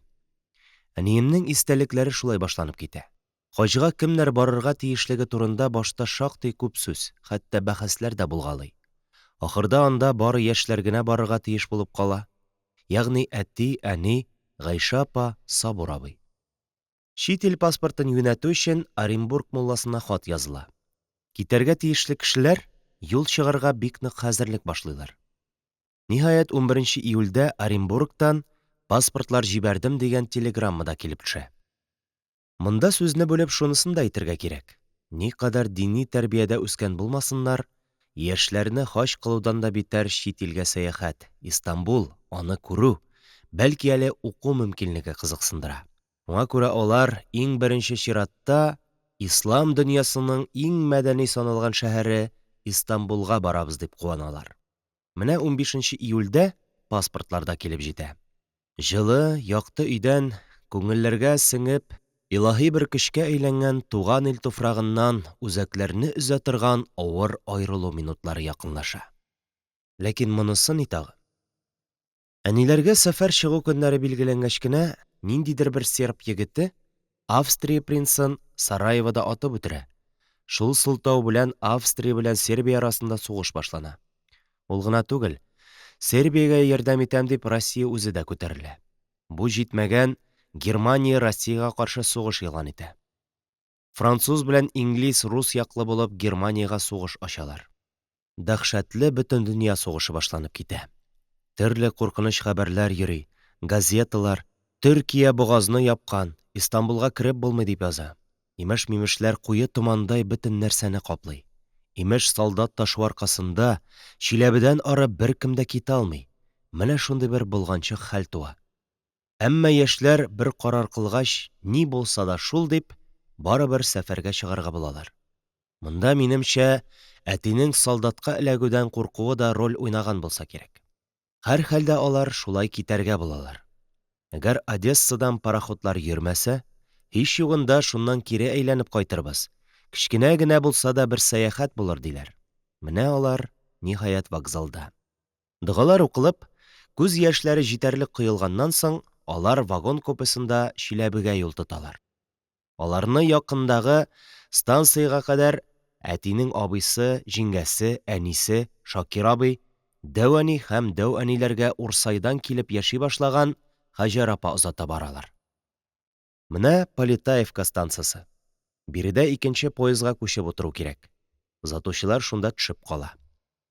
Тагын аерылышу, хушлашу хәлләре, күз яшьләре. Юл дәвам итә. Юлчылар 25 июльдә Уфада, 26-сында Самарада, 27-сендә Сызранда, аннан Пензада. Вокзалларда мәхшәр, тимер юл станциялары офицерлар, солдатлар белән тулган. Яңгыравык биек вокзаллар эчендә патриотик решләр, нотыклар сөйләнә. Модалы киенгән дамалар, флот, армия файдасына акча җыеп йөриләр. Поездлар станцияларда бик озак тукталып тора. Хатыннар ирләрен, балалар әтиләрен ут эченә озаталар. Елаш, сыкташ. Менә әниләр 28 июльдә Харьковта. Алар анда шәһәр карарга чыгалар. Атлы трамвайларда шәһәр гизәләр, гүзәл биналарны, сквер, паркларны күреп сокланалар. Аннан тагы юл, вагоннар кузгалганда тагы буферлар чыңлавы, тагы ирләрен, егетләрен, улларын сугышка озатучыларның үксеп елавы, хәлсез хатыннарның хуштан язып егылуы. 31 июль кичендә поезд Одессага якынлаша. Җимеш бакчалары белән өртелгән гүзәл шәһәргә җитәргә инде күп калмый. Ниһаять, менә ул, Кара диңгез ярындагы ил читендәге кала.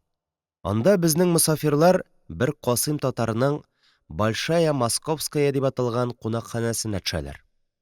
Номерга кереп урнашкач, кинога барып кайталар, истәлек өчен фото алдыралар. 2 августта диңгез тотса нитсә дип, чемоданнарына бик күп лимон, җиләк-җимеш тутырып пароходка төшәләр. Әммә хәстәрен алданрак күрергә кирәк булган икән. Чөнки билет 3 класска гына калган. Әйдә була бирсен. Монысы гына безнең дәртле яшьләр өчен берни түгел. Иң кадерлесе пароходларның тоткарланмыйча диңгез кичеп йөрүләре. Каюталар иркен, ятаклар 2 катлы. Менә бер заман безнең чиста пак юлчыларыбыз янына чапанлы, чалмалы, өсләреннән эчкелтем-төшкелтем тирисләр бөркелеп торган бохаралы үзбәкләр керә башлый. Каюталар шулар белән шыгрым тула. Тынчу, сулыш алырлык түгел. Әниләр түзмиләр, өске палубага менеп, саф һавалы урынга урнашмакчы булалар. Ләкин анда менәргә ярамый, матрослар рөхсәт итми. Чөнки безнең мусафирларда 3 класс билетлары. Шулай итеп, безнең яшьләр сәяхәтнең беренче адымнарыннан ук күңелсез күренешләргә очрый башлыйлар. Тик яшьлек дәрте һәм алдагы романтик билгесезлек аларга түзәргә ярдәм итә. Әниләр 3 класс балконында барырга риза булалар. Кемнәр генә очрамый аларга бу пароходта. Сугыш, кырмыска оясын туздыргандай, бөтен илнең астын өскә китерә. Чит ил кешеләре үз илләренә кайтып калырга ашыга. Гарәпләр, хәбәшләр, әниләрнең котларын алган күгелҗем кара йөзле негрлар очрый. Җитмәсә ерак Кытайдан килгән хаҗилар, Урта Азиялеләр. Менә пароход кузгалып, Кара диңгез аша байтак юл алгач, караңгыда төшә башлый. Инде палубада артык торырлык түгел, салкын, җиләс. Безнең мусафирлар каютага төшәргә мәҗбүр. Анда хаҗилар тәмәке тарталар, бил тиңентен чишенеп, шапылдата-шапылдата бер-берсенең аркасын сылыйлар. Яшьләр мондагы сасыга чыдый алмыйча, мендәр одеялларын алып, тагы палубага чыгалар. Төнлә Гайша апаны диңгез тота. Ул нишләргә белмичә 2 класс палубасына менеп утыра. Диңгез сәяхәтенең 2 көнендә, ягъни 3 августта, кичке 5ләрдә пароход Болгария шәһәре Варнага барып туктый. Юл ни өчендер бүленә, пароход диңгезне туп-туры кичеп Истанбулга чыкмый. Пароход Одессадан киткәндә дә яр буенда руслар һәм французлар митинг уздырып, рус гаскәрләренә уңышлар теләп, кайнар патриотик нотыклар сөйләгән булалар. Биредә дә пароход туктау белән шул ук әйбер кабатлана. Митинг була. Руслар, болгарлар очынып-очынып гаскәрләргә сугышта җиңү, көч теләп нотыклар сөйлиләр. Әммә пассажирларны коры җиргә чыгармыйлар. Юлчылар палубадан гына карбызлар алып, митингны тамаша кылып сыйланалар. 4 августта көндезге сәгать 10-да пароход Бугаз эченә керә. Монда Истанбулга ерак калмый инде. Бугаз ярлары үзенең матурлыгы белән безнең юлчыларны тәмам әсир итә. Бугаз бормалы елга кебек. Пароход ярга төртелә инде дип уйлаганда, борыла да тагы алда шундый ук иркен су юлына кереп китә. Ике ярда да биек-биек таулар тезмәсе. Алар ямь-яшел агачлык белән өртелгән. Шул урманчыкларда мөкәммәл архитектуралы зиннәтле дача биналары күренеп китә. Һәр ике тарафта да шундый манзара. Пароход Бугаз эченнән 1 сәгать чамасы бара. Ниһаять, ул Истанбул пристанена килеп туктый. Юк, Истанбул шәһәре яшьләр көткәнчә үк хушыңны алырлык шәһәр түгел. Ул өстә шиксез күп мәчет манараларын тырпайтып торган, әнием истәлегендә төсмерләгәнчә искерәк шәрык шәһәре икән. Мусафирлар буят, сәер шәһәргә төшәләр. Шундук багажга тентү ясала, паспортларны теркиләр. Шуннан сәфәрнең рәсми ягы формалашкач, алар каекка утырып Истанбулдагы Сыркажи пристанена китәләр. Анда җиткәч, атларда Бабгали урамындагы Мисрат кунакханәсенә юнәләләр. Бу кунак өе Истанбулның яхшы отельләреннән санала икән. Шуннан 2 бүлмә алып урнашалар. Аянычка каршы, бу отельдә самавар дигән нәрсә булмый. Ах, ничек сусаган булалар Россия кунаклары. Алар рәхәтләнеп, самаварны аударганчы чәй ичү турында хыялланганнар иде бит. Әтиемә кибетләргә барып чәйнек, азык-төлек алып керергә туры килә. Истанбулда йөзем өлгергән чак, үзе бик арзан. Безнең халык өчен бу тансык җимешне әтием кочак тутырып алып керә. Чәйдән соң яшьләр шәһәр карарга чыгып китәләр. Каягыны карама, урамнар халык белән шыгрым тулы. Һәр кибет, һәр кунакханә алдында эскәмияләр тезелеп тора. Халык, дөресрәге ирләр, шул эскәмиядә утыралар. Безнең юлчылар алар яныннан узганда, алар шым булалар. Европача киенгән, йөзләре ачык әнием белән Гайша апаны күргәч, алар һич аерылмыйча күзләрен тозландырып, корбанына ташланырга әзерләнгән йырткычтай аларга текәләләр. Ләштит сатып тик утыручы фәсле төрек агайлары шулай беренче очрашуда безнең мусафирларның ачуларын китерәләр. Алар кунакларда үзләренә карата нәфрәт һәм кызгану хисе уяталар. Әнием үзенең истәлегендә бу халык тәмам бетүгә юл алган икән дип уйлавын яза. Төрек хатыннары гадәттә йөзләрен яшереп, чаршаф дип аталган кием кияләр икән. Күрәсең, этика, әдәп тәрбиясе чамалы булган төрек агайлары хатын-кыз йөзен күрүдән мәхрүм кешеләр буларак, ачык хатын-кыз йөзен күзләре белән кармалаудан тәм табалардыр. Әнием Истанбулга килеп төшү көнен хәтерләп, тагы булай дип яза. Кич Шаһзадә башындагы Милләт театрына киттек. Анда хатыннарны кертәләр микән дип куркып кына кердек. Керү мөмкин икән. Билетлар алып, ложага урнаштык. Ул көнне Гылемдар Паша исемле тарихи пьеса уйналды. Буларның театрындагы тәртип тә безгә ят тоела. Әвәл пәрдә ачылу белән Истанбул шәһәренең байларыннан берсе нутык сөйләде.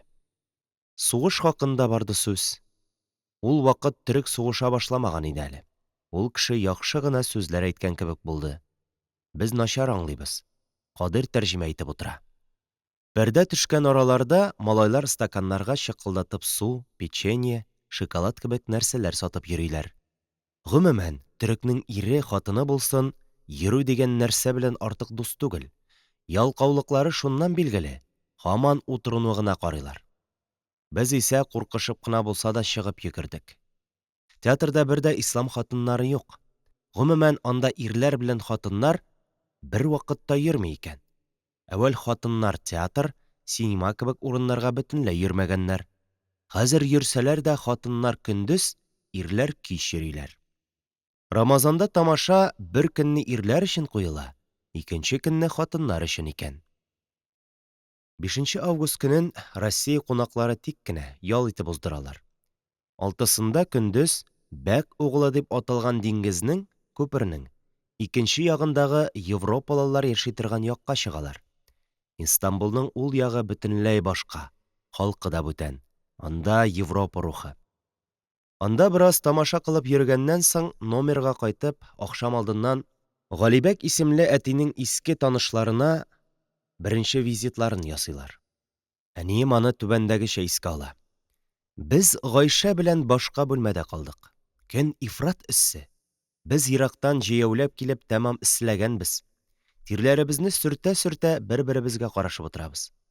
Мин эчемнән генә хуҗалар белән ни турында сөйләшергә икән дип уйлыйм. Сүз табылыр иде дә, сөйләшә белмибез. Телләре һич китаптагы кебек түгел, артык кызу сөйләшәләр. Бераздан яныбызга европача киенгән бер ханым кереп, безнең белән күреште.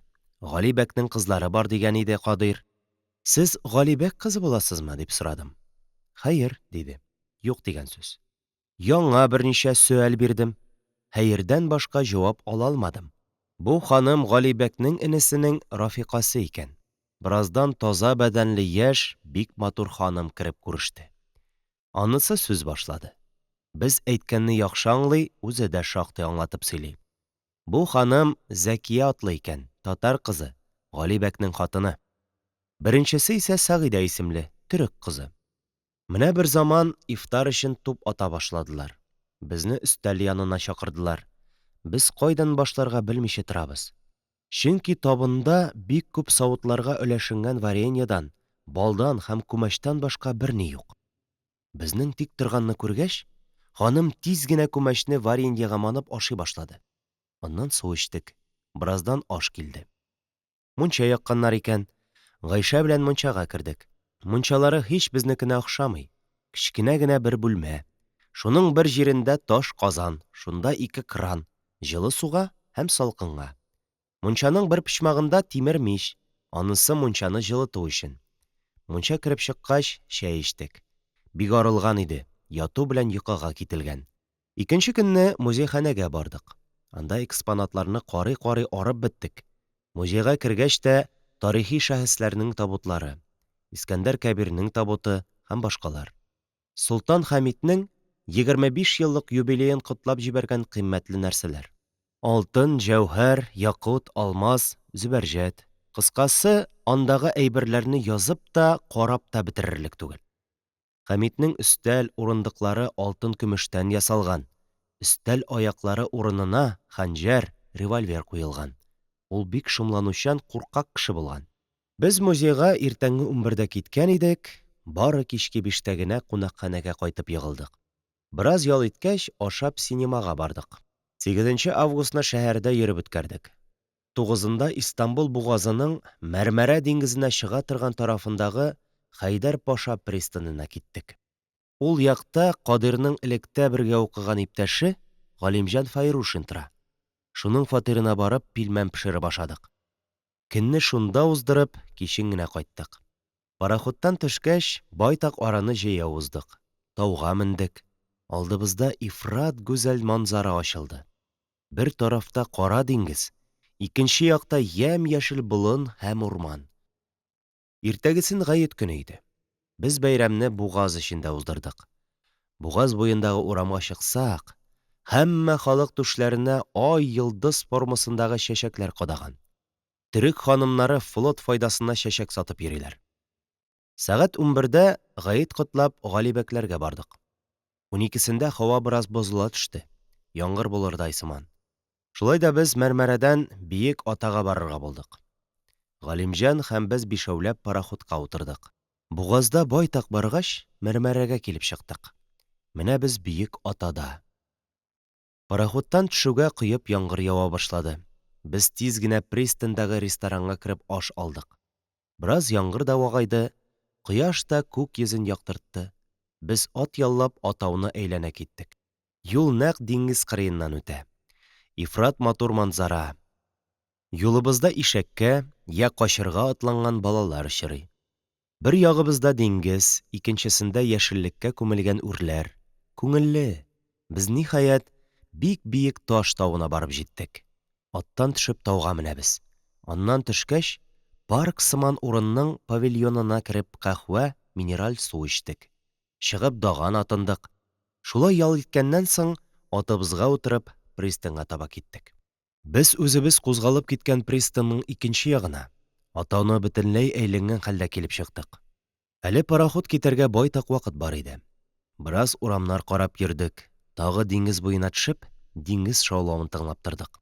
Ул арада пароход китәр вакыт та җитте. 13-ен без җыену белән уздырдык. 14-ндә пәнҗешәмбе көнне өйләдән соң, сәгать 3-тә, калачак әйберләрне Галибәкләргә илтеп, хаҗ сәфәренә дип пароходка төштек. Әниемнең Истанбул турындагы беренче тойгылары бу.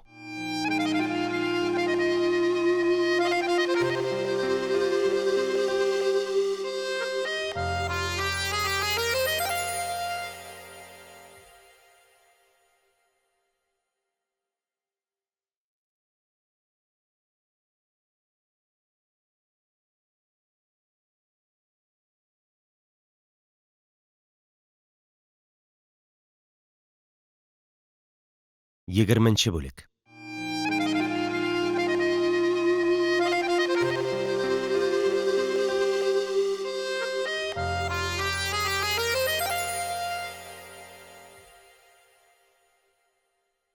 Һич уйламастан килеп чыкты бу хәл.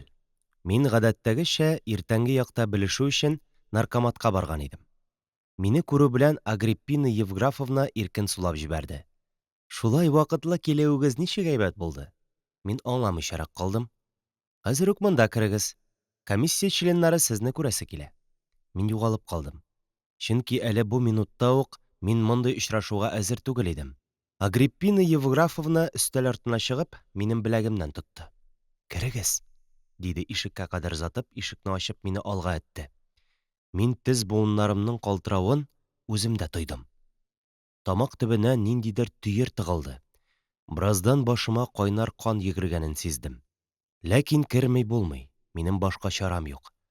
Язмышым хәл кылыначак җиргә керү өчен, беткән баш бетсә бетсен дигән мәгълүм кагыйдә буенча алга атладым. Башта күзгә ул бу ачык кына чагылмады. Аннан ишеккә каршы өстәл артында утырган, тузган чәчле бер ир күземә чалынды. Стена буендагы кәнәфиләрдә утырган кешеләр дә бераздан күләгәдән калкып күзгә ташландылар. Өстәл артында утыручы тузган чәчле кеше олырак яшьтә, калын мыеклы, таушала төшкән пинжәктән. Сул як стена буендагы кәнәфидә тәрәзәгә арт белән утырганы яшь, чибәр һәм бик фырт киенгән. Уң як стена буендагысы исә пенсне күзлекле, тупас йөзле, чал чәчен кистергән зәңгәр күлмәкле бер хатын. Ишектән керү белән кыюсыз гына алга атлыйм. Бүлмә уртасында тукталып, үземә дә ят тыелган карлыккан бер тавыш белән: «Мин килдем», – дидем. Өстәл артында утырган мыеклы агайның йөзеннән аптырауга охшаш бер чалым үтте. «Сез кем соң?» – диде ул. «Нигә чакыртмадыгызмыни? Мин Рәсүлев», – апа телгә килде. «Бу бит теге Казаннан килгән егет, минем якташ», – ул миңа карап куйды. «Шулаймы?» «Шулай, мин Казаннан», – дидем мин. «Фамилиягызны кабат әйтегез», – диде мыеклы. Мин җавап кайтардым. «Исемегез?» «Атилла». Комиссия әгъзалары барысы да бердән күтәрелеп миңа карап алдылар. «О, әйтерең бармы? Алдыбызда Шекспир Отеллосы басып тора имеш». «Отелло түгел, Атилла минем исемем», – әгъзаларның яшерәге. «Бу Отелло түгел, бу хуннарның рәхимсез императоры Атилла», – дип аңлатты. Чыннан да, минем бездә бик сирәк очрый торган, үз гомеремдә миңа байтак уңайсызлыклар китергән исем бу юлы да миңа карата ирония кебек нәрсә тудырды. Әйе, кече яшьтән бирле шулай. Әле иптәш малайларым аны дөрес әйтми теңкәмә тиделәр. Аннан соң Гади Габдулланы кушамат белән кыланчыкланып үзгәрткәнсең дип кимсеттеләр. Инде минем язмыш хәл кылынган минутларда да исем шәрифләрем арага килеп кысылды. Ахыры хәерле булсын. Мыеклы абзый бәхеткә каршы минем исемем белән артык булышмады үзе. Анысы ярый, ул минем документларымны актарырга кереште. Сул як кәнәфидә утыручы яшь чибәр абый: «Мин кичә аның документлары белән таныштым», – диде. «Минем фикерем әзер». «Соңыннан», – диде мыеклы ишарә бармагын гына селкеп. Ул тагын комиссияның рәисе иде. Чөнки апа да, абый да аның алдында үзләрен кешелекле бер кыяфәттә тоталар. «Я, эш нидә соң?» – диде мыеклы, бераз казынганнан соң. «Ни өчен сине институттан кудылар?» Мин үтенечемдә бу сорауга җавапны бик ачык һәм тулы итеп язган идем инде. Шуңа күрә агайның моны белмәгәндәй кылануы миңа бик сәер тоелды. «Чыгардылар инде», – дип мыгырдандым мин. «Чыгышыңны яшергәнсең диләр». Апа кырку гына бер тунда сорап куйды. «Ярыймыни шулай чыгышны яшерергә, якташ? Синең әтиең кем, кулак идеме? Илдә сыйнфый көрәшнең кызган чагы. Алар безнең җитәкчеләргә аталар, ә син...» Минем күкрәк авызына ниндидер салкын чирканчык нәрсә йөгергәндәй булды. Тыным кысылды. Болай булгач, мин беттем дип уйладым. Эш мондый юнәлеш алса, хәерле фал түгел бу. Әти мулла иде, әгәр яшермәсәм, мине институтка алмаслар дип уйладым, дидем мин, чарасызлыктан кыюлана төшеп. Бу инде минем саламга тотынып батып үлүдән котылырга теләү кебек килеп чыкты. Мыеклы агай сорау белән комиссия әгъзаларына карап чыкты да, тегеләр берни әйтмәгәч, кинәт миңа: «Сез китә аласыз», – диде. «Сезне күрдек, комиссия карарын көтегез». Шул кадәр дулкынланып, ут йотып көткән аудиенция шуның белән бетте дә. Бу очрашуның шулай тиз бетүен, комиссия әгъзаларының миңа ничектер ышанычсыз каравын, кырыс сөйләшүләрен мин үземчә начарга юрадым. Минем күңелемдәге инәдәй тирәнгә кереп, авырттырган, җанымны ашаган, инде институт миңа насыйп түгел икән дигән шик бу очрашудан соң ныгыды гына. Әлеге инә эчкәрәк кенә керде. «Алгы бүлмә аша узышлый, Агриппина Евграфовна, я ничек булды?» – дип сорады. Минем җавап кайтарырлык хәлем калмады, мин җилкәләремне генә җыерып куйдым. Елмаерга тырыштым, тик берни чыкмады кебек. Ул тагы нидер әйтте, мин барлык нәрсәне томан аша кичереп, исерек кешедәй иләс-миләс хәлдә урамга чыгып киттем. Менә мин хәлсезләнеп, үзем ияләшкән сквер эскәмиясендә утырам. Тонык акыл белән инде өйгә кайту ягын карарга кирәк дип уйлыйм. Берни дә барып чыкмады. Ашкынуларым, өметләрем барысы да бушка гына булган икән. Ирексездән күз алдыма металл кырдыру станогы килеп басты. Инструментлар, цех гөрелтүсе, трансмиссия шкифларының күз иярмәслек кызу әйләнүе, эшче дусларым, патрондагы паковкадан бетерелеп чыккан зәңгәр су керән металл йомычкасы. Мин бераз тынычланам. Нигә миңа да токар булып эшләмәскә? Мин ул һөнәрне беләм, минем разряд 6-нчы. 100 меңнәр шулай яшиш. Минем кай җирем аларныкыннан артык. Минем уйларым тагы ерак-еракларга, балачак хатирәләренә алып китә. Менә мин арчада. Һәр көн иртә белән тубыктан сагыздай кара балчык изеп, арчаның көнчыгышындагы Габдрахман абыйлар фатирыннан көнбатыштагы үргә урнашкан мәктәпкә менәм. Яңа танышлар, яңа белешләр, ләкин Троицкидагы кебек монда җан дуслар юк минем. Өйдә без бик ишле. Габдрахман абый, Сәүдә апа, аларның 2 улы, Дәвани, өй хезмәтчесе Гаҗби апа, мин һәм Ләлә апа. Ләлә апа Габдрахман абый канаты астына миннән соң килеп сыенды. Аны да Каргалыда мәктәбеннән сөргән булганнар. Әйе, без бик ишле. Тормыш артык матавык. Җитмәсә көндезләрен генә түгел, төнлә дә беребезгә дә тынычлык юк. Габдрахман абый белән Сәүдә апа түрьяк бүлмәнең идәнендә йоклыйлар. Шәүкәт белән Дәвани эчке ян бүлмәдә. Калганнарыбыз алгы бүлмәнең идәненә әлиф ятабыз. Идәндә йоклау рәхәт. Мин моны бик күптән беләм. Троицкида да тәгәрәп идәндә йоклый идем. Ләкин монда бөтенләй башкача шул. Кандала үзәккә үтә. Алар мәрхәмәтсез кан эчкечләр. Инде изрәп йокыга киттем дигәндә генә сине таларга керешәләр. Ирексездән уянып шуларга каршы чын мәгънәсендә канлы сугыш башлыйсың. Инде яңадан ятып йокыга китим дисәң, түр яктан бала елаган тавыш ишетелә. Бу Рафаэль шулай елый. Күрәсең, кандала талавы аны шулай елатып уята. Ул бөтен кешенә үкерә. Бу гади бала елавы түгел, чын үкерү. Рафаэль елый башласа, аны тиз генә юату мөмкин эш түгел. Елау башта үксүдән башлана. Аннан үкерүгә, хәтта сыны катып өзек-өзек акыруга әйләнә. Өй эчендәге барлык җан иясе уяна. Габдрахман абый, Сәүдә апа чиратлашып башта иркәләп, соңыннан инде тәкатьсез калгач, каты ачуланып аны юатырга тырышалар. Ахырда баланың артык еларлык хәле калмагач, ул әкрен генә тына, алҗып йокыга тала, өй эчен рәхәт бер тынлык баса. Бу хәл һәр көнне шулай кабатлана.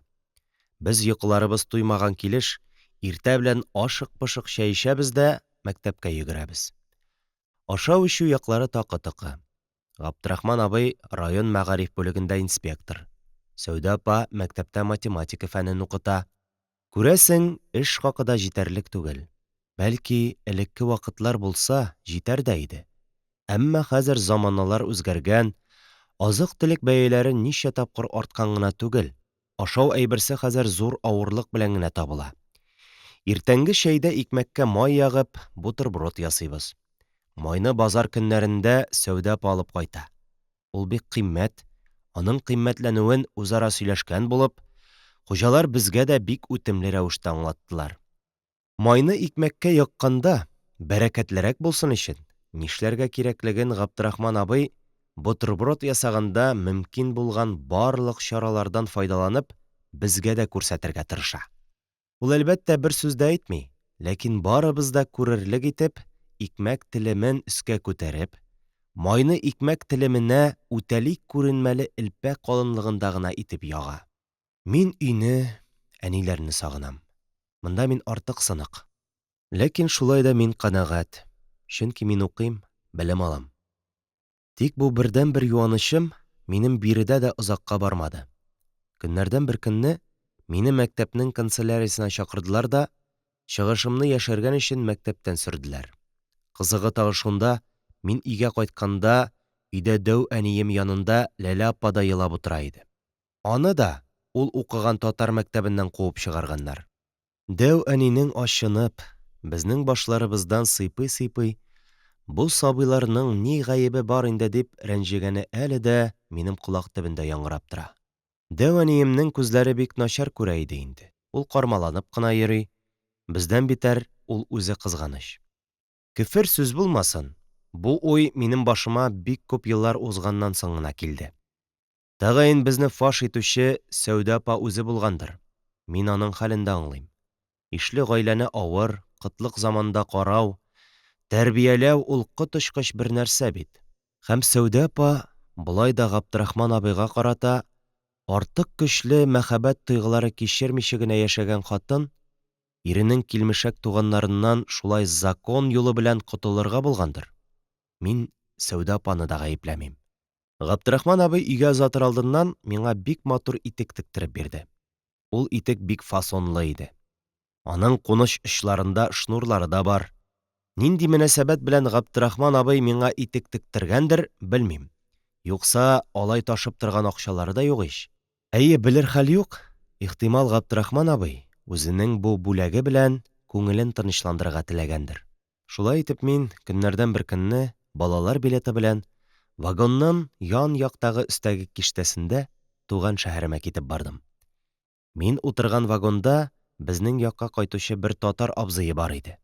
Габдрахман абый мине шуңа тапшырды. Әйтергә кирәк, ул абзый бик әйбәт кеше булып чыкты. Зур станцияларда ул мине үзеннән калдырмады. Свердловскида булуыбыз хәтердә. Ул вакыт Свердловск хәзерге Урал үзәге булган заводлар шәһәре түгел, бик кечкенә пычрак бер кала иде. Без абзый белән аның урамнарын астап тамадык. Хәтта Николай патша атылган подвалда да булдык. Патша һәм аның гаиләсенә тигән пуляларның алар утырган эскәмия артындагы бүрәнәгә кергән эзләрен дә күрдек. Мин шулай өйгә кайтам. Анда ниләр көтәдер мине, анысын белмим. Тик мин барыбер шат, чөнки мин өйгә, әнием янына, дусларым янына кайтам. Мин Троицкига кым бураннары дулаган, әле кар төшмәгән, ләкин инде шактый суыткан бер вакытта кайтып төштем. Өйдә әнием белән Суфия апа гына яши иде. Иптәш булыр, бераз килере дә булыр дип, аскы катның яртысына һәм өстәге ян-як бүлмәгә әни фатирчылар керткән. Аскы катның икенче яртысында хәзер яһүдләр колбасы ясыйлар. Өйдә мин белгән муллык, күңеллелек беткән. Суфия апа иртә таңнан базарга әйбер сатарга чыгып китә. Кайчагында кибетләрдә ситсы-фәлән бирсәләр, ул төнге 3-тән чиратка чыгып баса. Әни исә берсе өстенә икенчесе төшеп торган налогларны киметеп булмасмы дип, учреждениеләр бусагасын таптап йөри. Өске кат бүлмәдә Нәфисә апа белән аның улы, минем дус Рәфкать яши. Мин күбрәк Рәфкать белән булам. Эш юк. Көндезләрен Рәфкать укуда. Мин ишек алдында үзем генә йөрим. Сарайга керәм, анда бик күп китаплар өеме. Аларның байтагы Шакир абидан калган китаплар. Нинди генә юк аның. Пушкин да, Шекспир да, тагы әллә кемнәрнеке, барысы да русча. Мин эш юктан шуларны актарам. Кайчак кызыксынып укып та китәм. Хәзер инде мин бераз русча сукалыйм. Инде укып барысам, мин түбәгә менеп китәм. Безнең өйнең коймалары кирпеч, өсте калайлы. Мин капкадан ат абзарына кадәр иквилибристларча тигезлек саклап койма буйлап узам. Аннан кире кайтам. Ләкин шулай да миңа күңелсез. Бөтен дуслар укуда, мин генә әллә кем әйтмешли трай тибеп көн уздырам. Күрәсең, минем хәлемне аңлап, әнинең дә йөрәге әрнегән булса кирәк. Ул тормыш никадәр авыр булса да, соңгы мөмкинлекләрен сыгып дигәндәй, мине хосусый укытучыга йөртә башлады. Бу Касаткин фамилиялы рус укытучысы Калаякта яши. Аның юан, ләкин әрсез һәм эшчән чибәр хатыны һәм битен бетчә баскан буйга җиткән балдызы бар. Аларның өенә барып керү белән борынга сидек, сарымсак, суган исе килеп бәрелә. Бу киң маңгайлы Петр Григорьевичның соры күзләре һәр вакыт елмаеп тора. Үзе ул буйчан, тыныч һәм ягымлы, 30-35 яшьләрендә. Мин аларга барып керү белән, ул мине эчке бүлмәгә уздыра һәм эшләгән дәресләремне карый башлый. Шуннан соң гына яңа темага керешә. Ул әйбәт укытучы иде. Ләкин еш кына үзенең ниндидер бетмәс-төкәнмәс хуҗалык эшләре белән мәшгуль. Шуңа күрә минем белән озак утыра алмый, мин аларга бару белән күп вакыт әйләнеп кайтам. Шулай да мин укыйм, тик ятмыйм. Үсмерлек чоры исәя башлау шушы вакытларда килде булса кирәк миңа. Мин артык уйчан, хәтта хыялый булып киттем. Күңелемнән ниндидер героик вакыйгалар чыгарам, күңелдән гаҗәеп әсәрләр язам, хәтта шулар белән җенләнеп, керәсе капкаларымны узып китәм. Үзем уйлап чыгарган вакыйгалар чылбырын минем хәзер кәгазьгә күчерәсем килә. Әйе, минем язучы буласым килә. Бу омтылыш минем булган барлыгымны били хәзер. Миңа башка берни дә кирәкми. Менә мин шушы көннәрдә үземнең киләчәк тормышымны бизәячәк, авыр көннәремне җиңеләйтәчәк, үземә юаныч биреп торачак, рәхәт һәм михнәтле язучылык чире белән авырый башладым. Көннәрдән бер көнне мин роман язарга тотындым. Аның исеме Таулар итәгендә. Ул ифрат кызыклы партизаннар турында булачак. Әмма ул башланып кына калды. Яз айлары якынлашып килгәндә, безнең башка тагы бер тукмак килеп төште. Мәскәүдә татар телендә чыга торган Фән һәм дин журналында әтием турында. Кичә мулла булып мөнбәрдән вәгазь сөйләгән кеше бүген совет укытучысы исемен пычратып, сарык тиресе ябынган бүредәй Урта Азияның Сурхандарья өлкәсендә эшләп ята дип язылган мәкалә басылып чыкты. Мәкаләнең авторы намәгълүм иде. Ләкин аны вакытында безнең белән аралашып, еш кына бездә кунак булган бер укытучы икәнлеген әни тиз чамалады. Әлбәттә, мондый сыйнфый сизгерлек күрсәткән мәкаләнең нәтиҗәсез калуы мөмкин түгел иде ул заманда. Һәм чыннан да, март азакларында укытучылыктан сөрелгән әти сары төстәге зур фанер чемоданын өстерәп, яңадан өйгә кайтып керде. Безнең котылгысыз хәл авыр фаҗига төсен ала башлады. Һәм бик ихтимал, әгәр әниемнең батыр һәм оптимистик табигате безгә рух бирмәсә, кем белә, безнең тормыш тагы да авыраячак иде. Яшәгән өебезнең тартып алыначагы ачык күренә иде инде. Бу хәл чын барлыкка әверелгәнче, без хәер-дога кешеләр киңәше буенча, бу бабай мирасын сатып, үзебезнең ата-баба, туган-тумача яшәгән Татарстаныбызга китәргә булдык. Өйне бер казак байына бик арзан гына бәягә саттылар. Өй акчасының бер өлешен бай үзенең җәйләвендә безне кымыз, ит-май белән тәэмин итеп түләргә булды. икенче өлешен исә акчалата бирде. Без август башларында өй җиһазларының багажга бирергә мөмкин булмаганнарын шулай ук бик арзан бәягә сатып, үзебез белән бик кирәкләрен генә алып, Троицки белән мәңгегә саубуллаштык. Авыр идеме миңа? Әлбәттә, туган шәһәремнән, дусларымнан, мөхитемнең бер кисәге булган, кирпеч кыймалы, асты таш, өсте агач яшел түбәле өйдән без спектакльләр куйган 2 катлы биек сарайдан аерылу авыр иде. Ләкин киләчәккә булган өмет дигән нәрсә дә дөньяда бар бит әле. Минем алда әле бөтен гомер сукмагым сузылып ята. Әйдә Казанга икән, Казанга. Казан кешеләре булып карыйк. Менә безнең гаилә Казанда. Без вакытлыча яшәр урын табылганчы, әтиемнең бер туган энесе Сабур абыйларга урнаштык. Ул инде күптән Казанда яши. Хосусый адвокатлар курсы бетергән кеше. Аларның фатиры Тукай урамы белән Татарстан урамы чатындагы китек почмаклы яшел йортта. Сабур абыйның хатыны Зәйнәп апа, Казан кызы. Ул да күптән түгел генә медицина институтын бетергән кеше. Зәйнәп апа Сабур абыйның 3нче хатыны инде. Беренчесе аппак йөзле, юанрак булса да бик чибәр, ниндидер Ташкент байының кызы иде. Мин ул Фатыйма апаны хәтерлим. Аның белән Сабур абый аерылышкан. Икенчесен Сабур абый Казанга килгәч алган. Анысы белән дә бергә озак яши алмаганнар. Хәзер исә ул әле якында гына 3нче хатынга өйләнгән. Якында гына дип әйтүемнең сәбәбе шул: аларның бал айларын кичереп яшәгән көннәре икәне миңа да аңлашыла иде. Әти белән әни иртәдән кичкә кадәр фатир эш эзләп йөгерәләр. Мин күп вакыт өйдә ялгызым гына утырам. Еш кына Сабур абый белән Зәйнәп апада ни өчендер өйдә булалар. Аларның миндә эшләре юк. Диванга менеп кунаклыйлар да өзлексез чапыр-чыпыр үбешәләр. Миңа уңайсыз. Мин үй хезмәтчесе Марҗа кызы янына алгы бүлмәгә чыгып китәм. Без Сабур абыйларда озак яшәмәдек. Эзли торгач, әниләр яңа бистә белән иске бистә арасындагы кыска бер тыкрыктан бүлмә таптылар. Тыкрык рәсми рәвештә Яшьләр урамы дип атала. Халык аны Әтәмбит урамы дип йөртә. Безнең фатир ишек алдындагы 2 катлы, картлыктан чалшайган агач өйнең өске катында. Безнең бүлмә белән янәшәдә генә Хуҗабикә үзе 2 баласы белән яши. Әти дә, әни дә йөгереп тә үзләренең төп һөнәрләре укытучылык буенча эш тапмадылар. Табу гына түгел, табылмаячагына бик тиз ышандылар. Мәсәлә якын дус иш, туган-тумача киңәше буенча булай хәл ителде. Әти белән әни тиз арада ЗАГСка барып, аерылышу кәгазе алырга тиешләр. Бу әнигә эшкә урнашу мөмкинлеге тудырачак. Әти исә укытучылык турында хыяллана да алмый.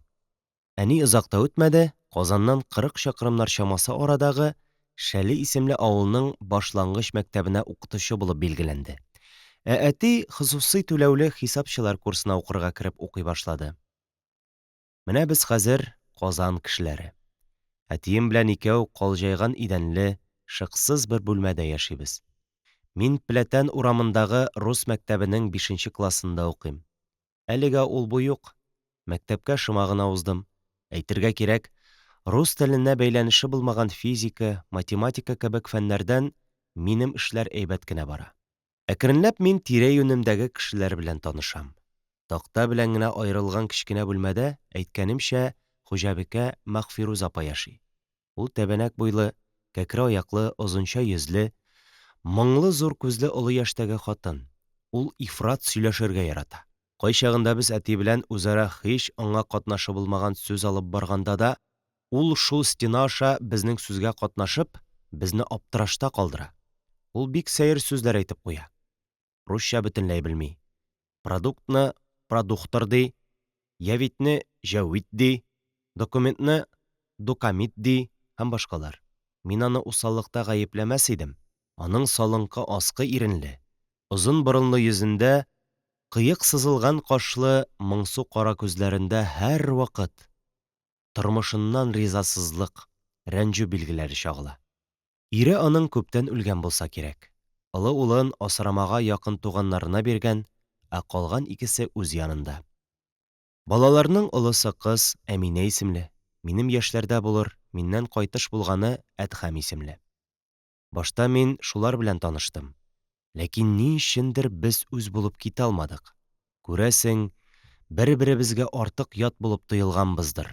Аларның җәләштереп сөйләшүләре дә, һәр җөмләгә мин аңламый торган ниндидер сүзләр кыстырып җибәрүләре дә миңа бик сәер һәм ят тоела. Мәсәлән, Әдһәм миңа малай дип дәшә. Малай дип безнең якта бары ялчыга гына әйтәләр. Ә биредә улга да малай диләр, хәтта кыз кешегә дә кайчак малай дип дәшәләр.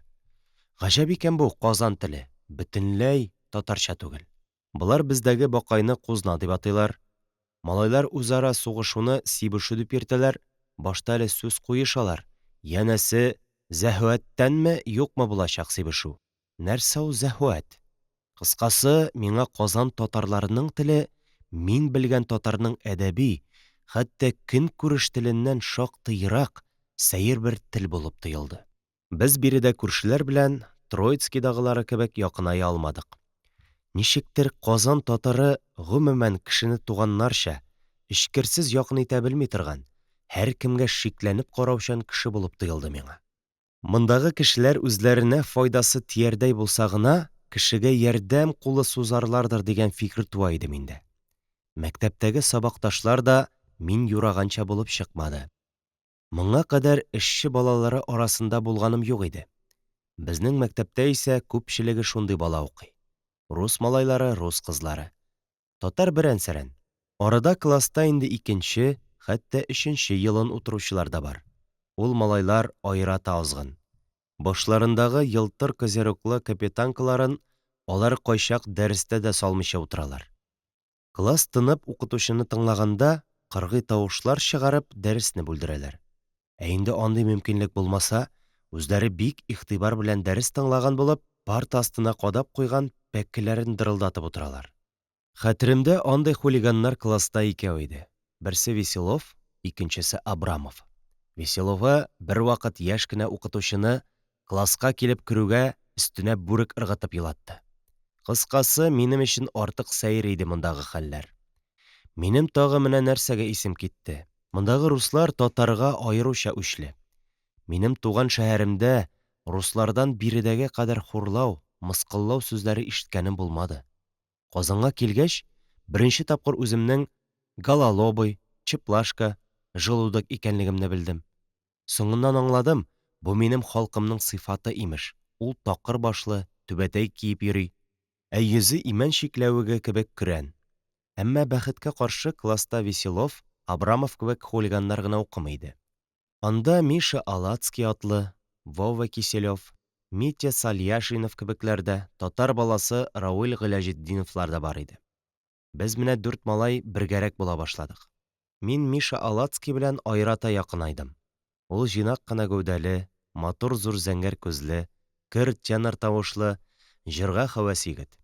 Вова Киселев исә киресенчә озын буйлы, зур башлы, үзе бик аз көлсә дә, юморга бай һәм бернинди декларациясез кешегә яхшылык эшли белә торган үсмер. Митя Сальяшинов турында мин вакыты җиткәч тулырак тукталырмын әле.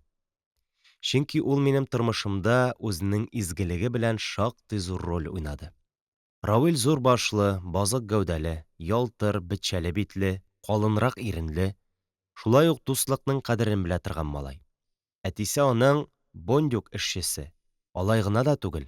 Бондюкта гражданнар сугышы чорында кызыл партизан булып йөргән кеше. Хәзер исә түбәннән күтәрелгән кеше буларак Казан клиникаларының директоры. Ләкин Рауил әтисе белән әз генә дә горурланмый, киресенчә, аңардан еш кына зарлана. Чөнки әтисе исереп дулый башласа, наган чыгарып буларны куркыта икән. Сүз Рауил турында башлангач, алгарак чыгып әйтим. Ул егет бәхетсез булды. Байтак еллар узганнан соң мин аны Казанда Чехов базарында очраттым. Рауил исерек иде. Өстендә тетелеп беткән пычрак кием, йөзен сакал-мыек баскан, тешләре кыелган. Рауил чын алкоголикка әйләнгән. Мин аны башка очратмадым. Алацкийның әтисе вак сәүдәгәр булган ахры. Мишаның сөйләвенә караганда, алар элек Какушкинда яшәгәннәр. Хәтеремдә Мишага әтисе үзенең Ленин белән бергә уйнап йөргән чакларын, үртәгәндә Ленинны Татарин Гололобый дип үртәүләрен сөйләгән. Алацкий Миша җырчы булырга хыялланды. Ләкин нидер җитмәде минем ул дуска, җырчы була алмады. Рядовой инженер булып, каядыр Ленинград тирәсендә сугыштан соң юкка чыкты. Вова Киселевның язмышы коточкыч фаҗига белән тәмамланды. Ул үсеп тәмам җитлеккән егет булгач, Казан елгасында ниндидер бер бийеклектән суга сикергәндә үлә. Ул абайламыйча очы суга күмелгән субай өстенә аркасы белән килеп төшә. Умыртка сөяге уртага сынып, Вова 2 көн коточкыч газаплар кичергәч, вафат була. Аның өендә дә булгалы идем мин. Мәкер ялган дигән нәрсәне һич белми торган сәдә егет иде ул. Хәтердә, ул бер вакыт миңа әнисе язган китаплар биреп торды. Анасы Киселева Фабрициус дигән рус язучысы иде аның. Әтисе күптән үлгән булса кирәк, әнисе исә үз исәбенә вак хикәяләр, бер актлы пьесалар яза иде. Тик дөресен әйтергә кирәк, Вованың әнисе ниндидер мәгълүм язучы булудан да бигрәк хәвәскәр язучы иде булса кирәк. Безнең язмышлар төрле булды. Ләкин безнең хәзерге киләчәк турында гам чиккәнебез юк. Без 5 дус булдыралганча тырышып укыйбыз. Мин әти белән әтәмбит тыкрыгында торам. Әти аш-су әзерли, исәпче булырга укый. Мин дә укыйм, скрипка уйныйм, мандолина чиртәм, рәсем ясыйм. Хәтердә бер вакыт мин рәсем ясауга айрата күп күңел бирә башладым. Янәсе, Чаян журналында басылмасмы? Акварель белән ясыйм, шигырьләр иҗат итәм, ул да түгел хикәя, очерк язарга керешәм. Хәзер инде миңа Троицкидагы кебек урамда шайтан чабарга туры килми. Шулай да минем таныш-белешләр, дус-ишләр даирәсе киңәя бара. Мин инде хәзер мәктәп коридорларыннан һәм үзебезнең тар тыкрыклардан чыгып, Әҗем мәчете бизәгән Сабанчы урамына да җиттем. Анда да мин дуслар таптым. Аларның берсе Наил исемле, безнең мәктәптә укый. Мин аның белән укудан кайтышлый бик очраклы рәвештә таныштым. Ул да 5нче, безгә параллель класстан икән. Мин Наил аша Зиннәт, Гомәр, Фәтхи-Рахман исемле малайлар белән дуслаштым. Хәзер инде мин буш вакытларда Наилләргә дә кергәлим. Аның әнисе Яңа Бистә мәктәбендә укытучы.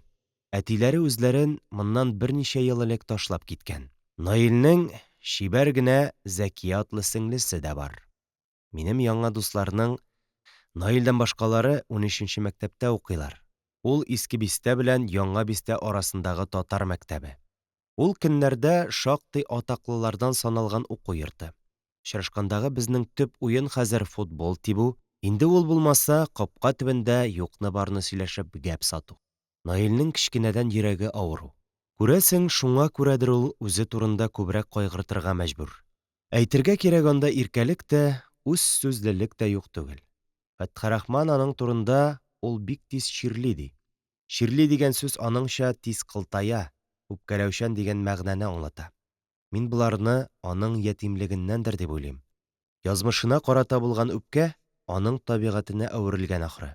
Тик минем өчен ул шулай да якын дус.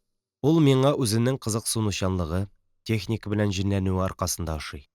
Ул фотограф та, радио сөюче дә. Аптекадан 1 сумга линза алып, ул фотоаппарат ясый. Ул негативка төшерә торган аппаратлар белән генә шикләнми, кәгазьдән кәгазьгә төшерә торган теге базардагы моментальный аппарат та корыштыра. Аның детекторлы радиоалгычы да бар, үзе җыйган. Ул төрле хикмәтле уенчыклар да ясый. Мин тиз арада аның бу хәвәскәрлеге белән кызыксынып киттем. Үзем дә фотоаппарат ясарга керештем. Хәтта әлеге моментальный пятиминутный аппарат та ясадым. Бер вакыт без Наил белән уйлап табучылык эшенә тотындык. Максат пилмән бүгү аппараты ясау.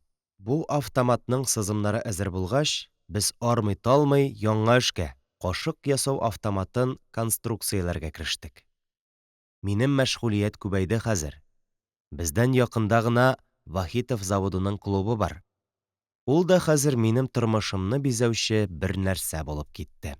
Агачтан салынган шыксыз зур клуб бинасында бик әйбәт уку залы бар. Анда нинди генә газета, журналлар юк. Мин бик еш шунда булам. Татар вакытлы матбугатын инәсеннән җибенә кадәр калдырмый укып барам. Рус журналлары белән дә кызыксынам. Минем өчен аерата Крокодил, Огонёк журналлары кызык тоела. Кеше өчен татлы мәшгульяттән дә яхшырак дәва бармы икән? Минем тормыш шактый авыр, миндә көчле асканлылык. Еш кына баш әйләнә, тыным кысыла, әммә болар барысы да төрле мавыгулар аркасында онытыла. Асканлылык дигәннән, бераздан минем борын каный башлады. Мин еш кына ләгән өстенә иелеп, сәгатьләр буе дигәндәй борын канавы беткәнен көтәм. Борынга мамык тыгу файдасыз, кан авызга тула. Ниһаять мин бөтенләй хәлсезләнеп, үземнең агач кушеткама авам. Әти кулларымны өскә күтәреп ятырга куша. Шулай күп азапланганнан соң яра бетешә, кан ыйый булса кирәк. Мин алҗып йокыга талам. Аптырагач әти мине бер көнне чатқы, хәзерге Тукай кинотеатры каршындагы поликлиникага алып барды. Рәхмәт төшсен табибка. Аның озын бер тимер чыбыкны минем борын тишегенә кертеп чыгаруы булды, шуның белән төзәлдем. Борыннан башка кан акмас булды. Мин хәзер Казан малае. Инде мин мондагы тормышка тәмам ияләштем.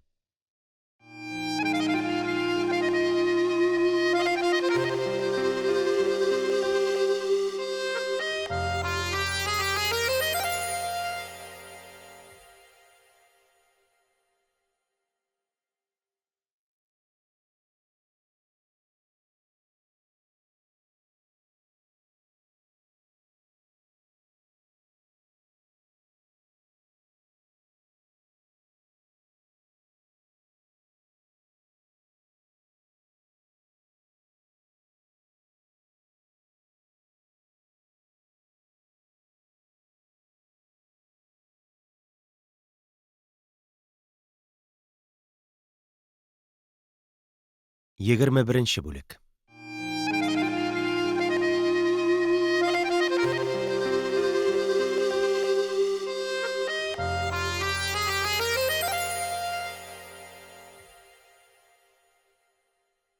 Яз азакларында әтием, хисапчылар курсын тәмамлап, Казанда урнашу мөмкинлеге булмагач, тагы Урта Азиягә, бу юлы Кыргызстан якларына китеп барды.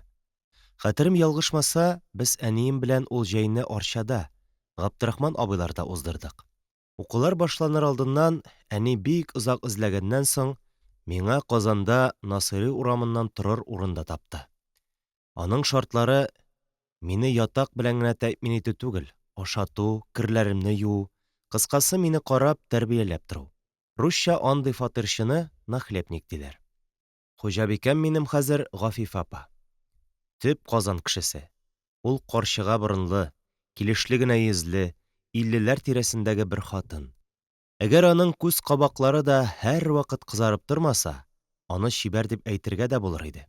Гафифа апаның ире Хуҗабикәдәй зифа түгел, киресенчә, йомры гәүдәле, кыска гына калдырып алдырган сакал-мыеклы, күбрәк утырып торырга яратучы, бөтенләй сөйләшми торган диярлек авыру карт. Бу абзыйның өзлексез башы кычыта булса кирәк, чөнки ул һәр вакыт кеше кара күрмәгәндә түбәтәен салып тәмләп теш суыра-суыра кетер-кетер башын кашырга тотына. Гафифа апаның 2 кызы бар, әммә төп гаиләдә кечесе Наҗия атлысы гына яши. Олысы, чалыш авызлысы якын туганнарында тора булса кирәк. Наҗия минем яшьләрдә булса да, минем белән бөтенләй сөйләшми. Әллә артык оялчан, әллә шундый тәкәббер. Хәер, мин үзем дә аның алдында бик ачылырга теләмим. Гомумән, мин ни өчендер кызлардан читләшәм, алардан качам. Бу минем егет була башлавым кәсәфәтедер. Әнием мине Гафифа апаларда ялгызымны калдырды да 1 сентябрьгә кадәр үк шәлегә китеп барды.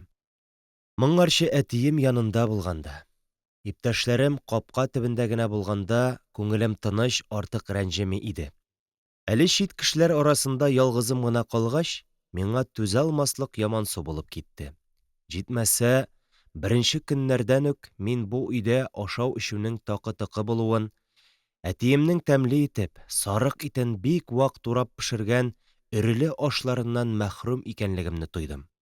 Икмәкне шикәр кымын карточка белән алам, үзем тотам, башка продуктны Гафифа апа ала. Шулай сөйләшенгән. Икмәге дә көненә 400 грамм гына бит әле аның. Ә мин инде хәзер ай үсәсен, көн үсәм. Минем ятак зал якта, ширма белән бүленгән урында, алгы бүлмәдә хуҗалар йоклый. Көннәрдән бер көнне мин иртән торып ширма ишеген ачсам, егылып китә яздым. Ни күрим, идән уртасында мәет ята. Шушы көннәрдә генә шифаханәгә озатылган хуҗа бабай үлеп киткән икән. Гафифә апалар мәетне иртән үк алып кайтып идәнгә сузып салганнар да, үзләре ишекне бикләп чыгып киткәннәр. Мин тизрәк үземнең караватыма түнәм. Ярый, бәхеткә каршы хуҗалар озак йөрмәде. 1 ярты сәгатьтән соң шаулашып кайтып керделәр. Мин мәктәптән кайтканда хуҗа бабайны алып киткәннәр иде инде. Истә, өйдә бернинди елау-сыктау булмады, бабайны искә алып бер кәлимә сүз әйтүче дә юк иде. Әйтерсең лә, гаиләдә бернинди дә үзгәреш юк. Әйтерсең лә, хуҗа вафат булмаган. Күрәсең, хуҗа бабайга мәхәббәт, хөрмәт шул кадәр генә булгандыр инде. Менә шундый бер атмосфера иде ул өйдә. Насыйри урамында яшәгән чорымны мин иң күңелсез көннәрем итеп күз алдыма китерәм. Гафифә апа ялкау бер мещанка булып төсмерләнә. Ул миңа карата әле канат ярмаган үсмер бала турында кайгыртуны бөтенләй уйламый да иде булса кирәк. Бары аңа гына файда булсын. Ашаганым минем күп вакыт әчи башлаган бәрәңге була. Ашау хәлләреннән дә начаррагы минем өс-башымның чисталыгы. Гафифә апа керләремне кайнатып юмый, ничек эләкте шулай чылата да киптерә. Ә бәлки әле салкын суда гына чайкыйдыр. Тиз арада мине бет басты. Мин кандаланың нәрсә икәнлеген арчада яшәгәндә белгән идем инде. Хәзер миңа бет кебек хәшәрәт нәрсә белән дә якыннан танышырга туры килде. Минем мәшгулият биредә тагы да артты. Мин беткә каршы канлы көрәш ачам. Тормыш минем шулай бара. Тик күңел төшерүдә мәгънә юк. Бердән-бер юл, кытылу юлы — уку. Мин шулай уйлыйм. Уйлым гына түгел, бәлки алай дип уйламый да торганмындыр. Бу минем тормышка карашым, иманым, табигатем. Әнием һәрбер мөмкинлектән файдаланып, үзенең шәлесеннән минем янга кайтып китә. Ләкин авылда да аның эшләре муеннан. Авылда күмәкләшү чоры кызганчак. Әниемне укытудан тыш бик күп җәмәгать эшләренә җиккәннәр. Ул агитатор да, хатын-кызларны оештыручы да, драм-түгәрәк җитәкчесе дә, тагы әллә нәрсәләр.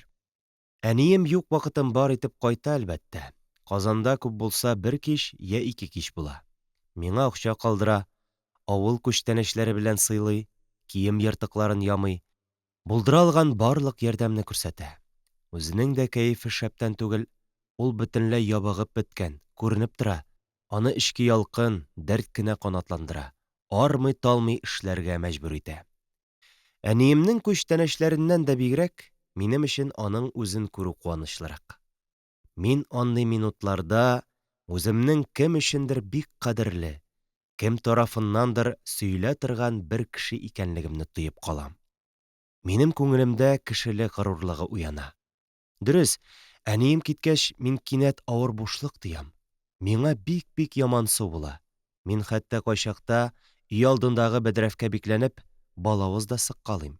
Ләкин нишләмәк кирәк? Бу ямансулар белән көрәштә минем хәзер сыналган ысулларым бар бит. Мин укудан буш калган вакытымны әле бу, әле теге эш белән тутырам, шулай онытылам. Күңел җәрәхәтләре шулай төзәлә башлый.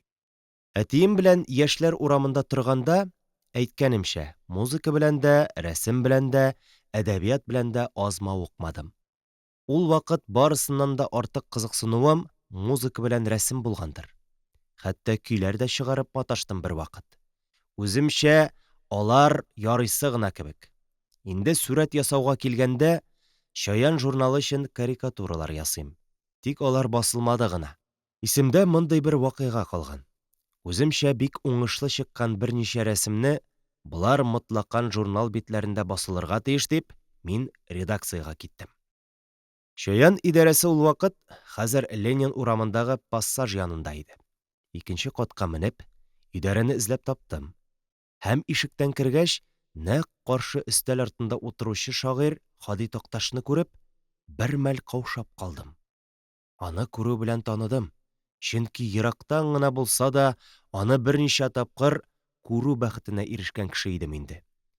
Ике якка ишелеп төшкән саргылт чәч, бик батырып карый торган зәңгәр күзләр, беренче карашка мимикага фәкыйрьрәк тоелган килешле аксыл йөз.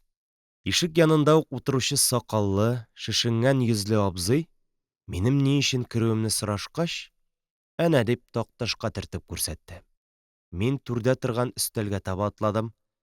Шул чак минем күңелемдә бик күп кичерешләр арасында оегымның үкчәсе ертык икәнлеге дә җанланды. Ул җитмәсә, минем туфлидан ыржаеп чыгып тора бит. Такташ мине күзәтә. Мин куркуымны җиңәргә тырышып, үзем өчен Алла булып тоелган шөһрәтле шагыйрьгә таба атлыйм. «Чаянга материал китердегезме?» – диде ул сүз башлап. Күрәсең, минем каушаудан өнсез калуымны сизенгәндер. Ул ифрат җитди иде. Мин аның зәңгәр батыр күзләрендә әз генә дә мыскыл я көлү күрмәдем. «Материал түгел», – дидем мин, – «рәсемнәр китергән идем». Бу юлы әлеге тишеп караучы зәңгәр күзләрдә мин ниндидер көлемсерәү чаткылары күрдем. Мин ашыгып аның алдына рәсемнәр салынган конвертны ташладым. Такташ конвертны ашыкмыйча гына ачты, миңа тагы бер тапкыр сәер генә итеп күз ташлады. Аннан бик җитди кыяфәттә минем карикатураларыма текәлде. Ул зур игътибар белән аларның барысын да карап чыккач: «Мин хәзер сезгә берни дә әйтә алмыйм», – диде. «Рәсемнәрегезне художникка күрсәтермен. Ул аны бәяләр, штрихлары ничек икәнлеген әйтер». Шуның белән безнең сүз бетте. Хәзер миңа борылып, атаклы шагыйрьгә тишек оек үкчәсен күрсәтеп, чыгып китәргә туры киләчәк. Мин хушыгыз дип мыгырдандым да, тирә-юнемә карамастан, башта чигенеп, аннан борылып ишеккә таба ашыктым. Мин ясаган сүрәтләр артык шәп булмагандыр дип уйлыйм. Чөнки бик өметләнеп көтсәм дә, алар журналда басылмады. Бу хәл исә минем рәсем белән мавыгуыма билгеле бер йогынты ясамый калмагандыр. Хәер, рәсем ясау белән бик озак мавыктым, әммә карикатура мине артык кызыксындырмый иде инде. Инде музыка өлкәсендәге омтылышларым да озакламый җимерелде. Безнең мәктәпкә композитор Солтан Габәши үзе килде. Аның максаты музыка мәктәбенә сәләтле балалар җыю икән. Теләк белдергән барлык укучыны залга чакырып, Габәши үзе сынау уздыра башлады. Теләүчеләр арасында, әлбәттә, мин дә бар. Рояль янында утыручы композитор янына чыгарга бер заман миңа да чират җитте. Менә мин Солтан абый янында. Габәши тәбәнәгрәк буйлы, сыргылт, төксе йөзле кеше. Мин аны шундук таныдым. Без бит әнием белән кайчандыр җырчы Әл-Мөхәммәтов һәм Габәши белән Казанга килгәндә бер очрашкан идек. Әйе, мин Солтан абыйны таныдым, ләкин ул мине таныймы соң? Юк, танымады. Таныган кеше үз янына килеп баскан балага шундый гамьсез, хәтта әйтер идем, илтифатсыз караш ташлыймыни? Ә мин дулкынланам. Минем колакка бер ни дә ишетелми. «Яле, кабатла шуны», – ди Габәши. Бармагы белән рояль тактасына суккалый. Мин нишләргә икәнен дә әле аңламыйча аңа текәләм. «Я», – ди композитор. Ниһаять миңа барып җитә, мин аны кабатларга тырышам. Тик аныңча барып чыкмый. Габәши янында утыручы укытучыга карый да: «Бармый», – ди. Һәм шуның белән минем музыка мәктәбендә уку хыялларым гөрселдәп җимерелә. Әйдә, була бирсенче. Аңа карап мин скрипкамны ташлыйммы соң? Иптәшләр дә, безгә килгән кунаклар да мин уйнаганда авызларын ачып тыңлыйлар бит. Алардан да битәр, музыка коралында уйнау минем үземә аз рәхәтләр бирәмени. Шул җиткән миңа. Әйе, мин музыка мәктәбенә үтмәсәм дә, буш вакытларда скрипка уйныйм. Бер хикәямне Мәскәүдә чыга торган балалар журналы Октябрь баласында басылу вакыйгасын һич онытасым юк. Аңгырчыда газета, журналларга хикәя, очерклар җибәреп караганым бар иде. Мәсәлән, узган җәйне, ягъни 29нчы елны, мин Германия яшьләренең фашистларга каршы көрәшен тасвирлаган очерк җибәрдем. Әйе, Германия яшьләре турында очерк яздым. Үзем уйлап чыгарып яздым. Ләкин ул нәрсә басылу гына түгел, аның турында басмыйбыз дигән хат та килмәде. зуррак масштабтагы әсәрем барып чыкмагач, үзем яхшы белгән темага — мәктәп балаларының тимер-тымыр җыюына багышланган хикәя яздым. Аны югарыда әйтелгән Мәскәү журналына җибәрдем. Билгеле, мин бу хикәям басылыр дип, аңа ниндидер якты өметләр баглап яшәмәдем. Гадәттәгечә, басылмас та, җавап та килмәс дип йөрдем. Шундый фикер белән килештем, һәм ул хикәя турында артык уйланмадым да. Шулай вакыт һич тукталмыйча үтеп торды. Бер көнне журналның яңа санын алып карасам, ни күрим? Бу вакыйга инде мин Гафифә апаларда яшәгәндә булды. Анда минем хикәям басылган. Мин хайран калдым. Юк, алай гына түгел. Мин утырган урынымнан кузгала алмас булып, тетрәнеп зиһенемне җуя яздым. Бу минем өчен чиксез зур шатлык иде. Мондый шатлыкны кичерүгә ирешү өчен мин Гафифә апаның әчегән бәрәңгесен ашап яшәргә дә, сәгатьләр буе эчке күлмәкләремне актарып бет ауларга да риза. Ура! Мин яшим! Хикәя журналның урта бер җирендә, җитмәсә рәссам аны шактый килештереп рәсемнәр белән бизәгән. Башына «Борылышта» дип сырлап язып куйганнар. Аннары авторы А. Рәсүлев диелгән. Я Хода! Мондый да бәхетле минутлар кичерер көнем булыр икән. Шулай итеп, хәзер минем өчен барыр юлым билгеләнде. Мин язучы. Нигә шулай булмасын? Әнә бит, Мәскәүдә чыга торган журналда басканнар минем хикәяне. Байтак еллар узгач кына, минем хикәя басылганда ул журналның редакторы Муса Җәлил икәнлеген белдем. Тик шулай да миңа Октябрь баласы белән элемтәне ныгытырга туры килмәде. Чөнки хикәям басылып чыккач, күп тә үтмәде, мин редакциядән хат алдым. Хат белән миңа бер анкета да җибәргәннәр. Шул анкетаны тутырып, редакциягә кайтарырга кушылган. Мин шул анкетаны укыйм. Анда социаль чыгыш турында еллап-еллап, фәләненче елдан фәләненче елга кадәр әтиең кем булган дип сораганнар. Бетте баш. Әгәр мин дөресен язсам, мине әдәбиятка якын да җибәрмәячәкләр. Алдап язасым килми. Чөнки әдәбият дөньясы минем өчен артык изге нәрсә. Ул анкетаны тутырмадым. Шуның белән минем язучылык карьерам бетте. Хәер, бетте микән соң ул? Бер йоккач, синнән китә торган чир микән соң ул? Әйе, монысын киләчәк күрсәтер. Хәзергә миңа укырга кирәк. Үзем укуда ярыйсы гына алдырам. Байтак фәннәрдән хәзер алдынгы укучы саналам. Бары химия белән генә дуслык чамалы. Гаҗәп хәл, ул миңа авыр бирелә. Физика һәм математикадан мәсьәләләрне чишүдә мин класста беренче. Абзаң хәзер укытучылар алдында абруйлы. Мине айрата рус теле укытучысы Зоя Дмитриевна ярата. Үзем дә аңа гашыйк.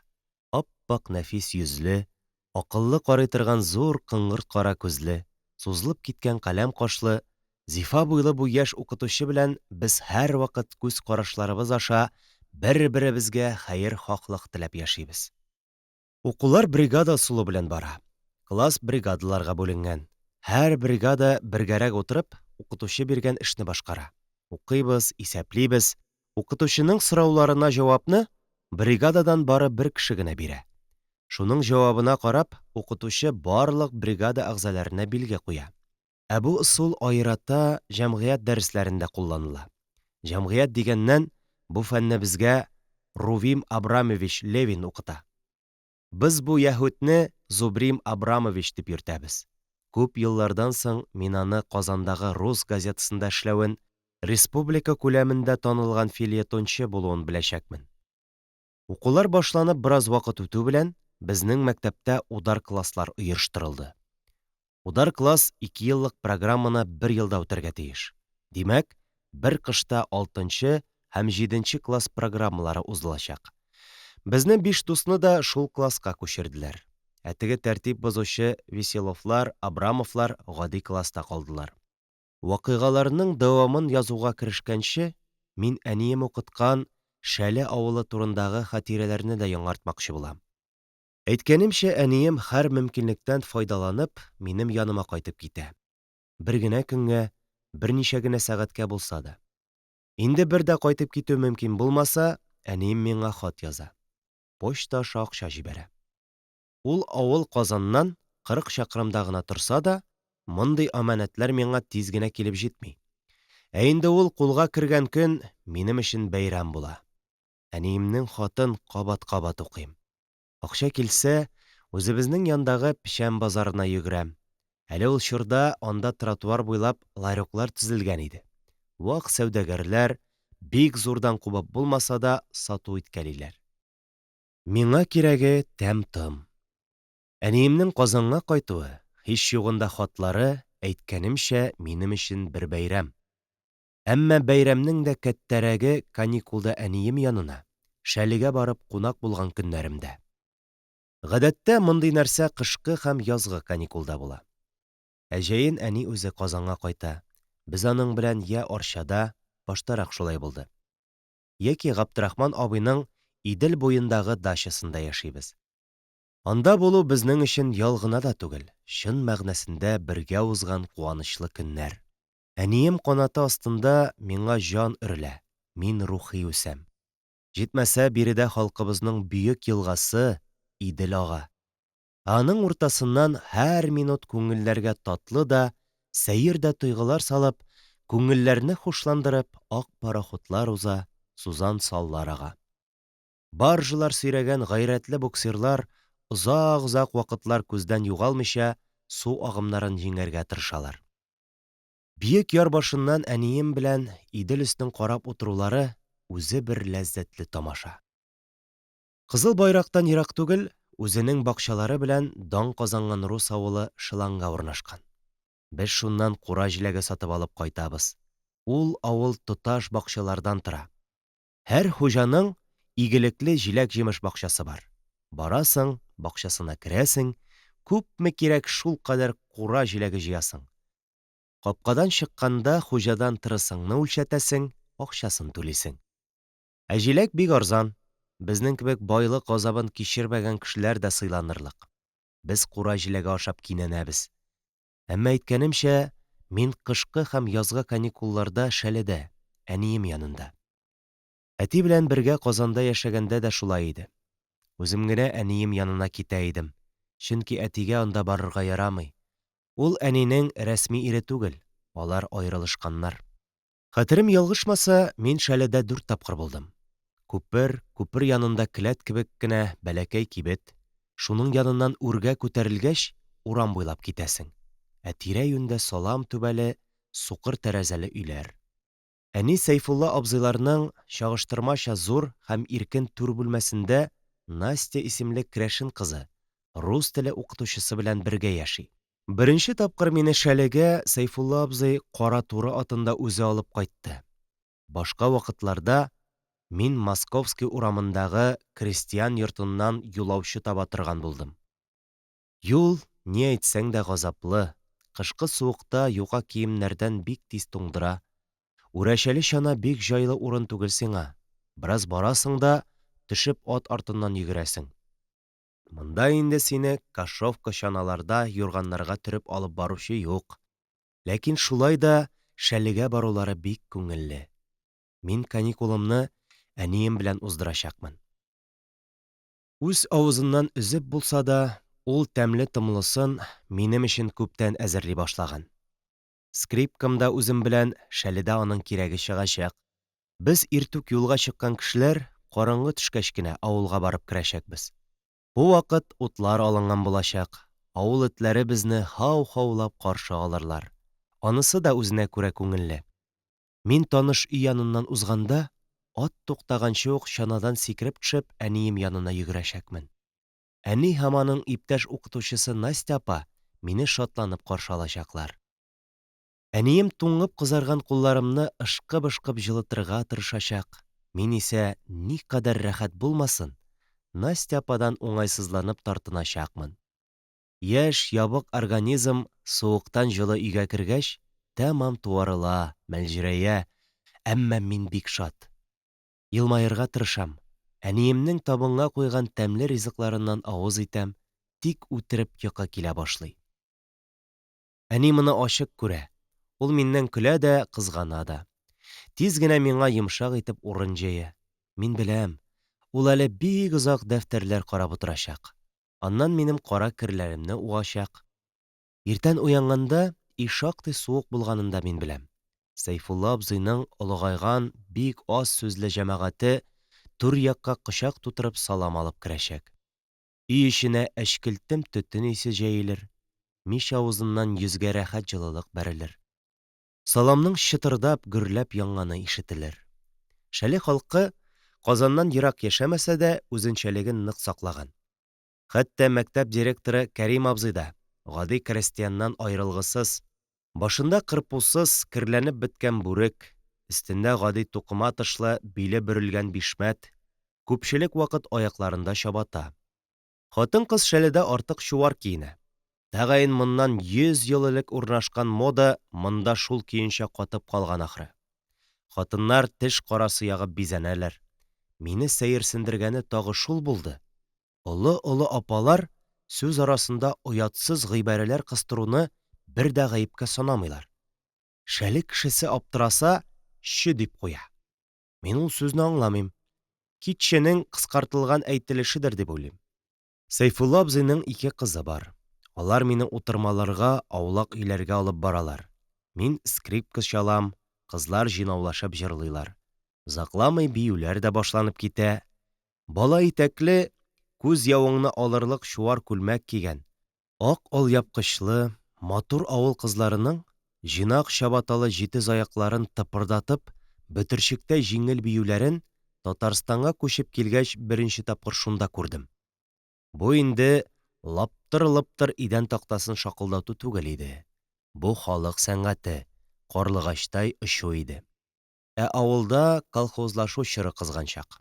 Каникул ял дип тормыйлар, әниләрне шул эшкә бик нык җигәләр. Әнием һәм Настя апа иртән чыгып китә. Районнан килгән кешеләр белән авылларда җыелышлар уздырып йөргәннән соң арып-талып кайтып керәләр. Кичләрен һәр көн диярлек Сәйфулла абзый өенә авыл агайлары җыела. Алар стена буена идәнгә чүнкәяләр, инде нишләргә дип баш ваталар. Кемнәрдер тараткан коткы һәм уйдырмаларны чәйниләр. Әнидән, Настя ападан киңәш сорыйлар, чынбарлыкны белеп кайтырга тырышалар. Барысының да телендә нишләргә дигән сорау. Алар крестьянга хас ашыкмыйча гына тәртип саклап, тавыш ызгысыз сүз алып баралар. Ниһаять, мине тәмам йокы баса. Мин тәмәке исенә тончыган алгы яктан әниләр бүлмәсенә чыгам. Агайлар да бераздан өйләренә таралышалар. Бу урында мин исемә төшкән тагы бер вакыйгага тукталасым килә. Мин Гафифа апаларда яшәгәндә, Хуҗабикәнең Мөхәммәд исемле туган тиешлесе Казанга килеп грузчик булып эшли башлады. Ул төптән юан, иркен күңелле бик көчле егет. Крушниклык хезмәтен вокзалда үти. Без аның белән бик тиз арада дуслаштык. Күрәсең, ул скрипка уйнавымны бик яраткандыр инде. Мин ясаган сүрәтләр дә аны сокландыра иде. Шулай итеп без сердәшләр булып киттек. Ул 5-6 яшькә олы булса да, мине тиң күреп, барлык серләрен, кичерешләрен миңа сөйли. Аның бер көнне вокзалда күргәннәрен сөйләве хәтердә. Кулакларны эшелоннарга тиеп, Себер якларына озаталар икән. Әле бүген алма кебек чибәр кызлар, дип сөйли Мөхәммәд. Мине күреп, татар икәнемне белгәч, килеп муеныма асылындылар. Берсе: "Абый җаным, башкайларыбызны вайран итәләр бит. Алып кал үзеңә хатынлыкка. Мәңге үзеңә тугры булыр идем. Чәчем белән идәнеңне себереп яшәр идем", дип елый. Егетнең күңелен эчкәргән, миңа ачынып шуларны хәбәр итә. Шәледә дә кулакларга һөҗүм башланган иде инде. Ләкин миңа бу эшкә бәйләнешле истә калырлык нәрсәләр күрергә туры килмәде. Әниемнең Шәледә яшәве, хезмәте турында бу вакыйгаларга 50 ел вакыт узганнан соң да аны мактап искә алучыларның булганлыгына мин шаһит. Ул хәтта Шәле авылына багышланган китапта да җылы итеп искә алына. Менә ул китап минем кулымда. Шәле таңнары дип атала. Аның 40-нчы битендә түбәндәге юллар язылган. Күмәк хуҗалык төзүдә хатын-кызлар аеруча зур роль уйнады. Парт-ячейка алар арасында эш алып баруга зур игътибар бирде. Ул 1930 елда Шәледә барлыкка килгән делегаткалар пункты аркылы тормышка ашырылды. Укытучы Зәйтүнә Мәүлетова җитәкчелегендә делегаткалар пункты башта 16 кешедән оештырылган иде.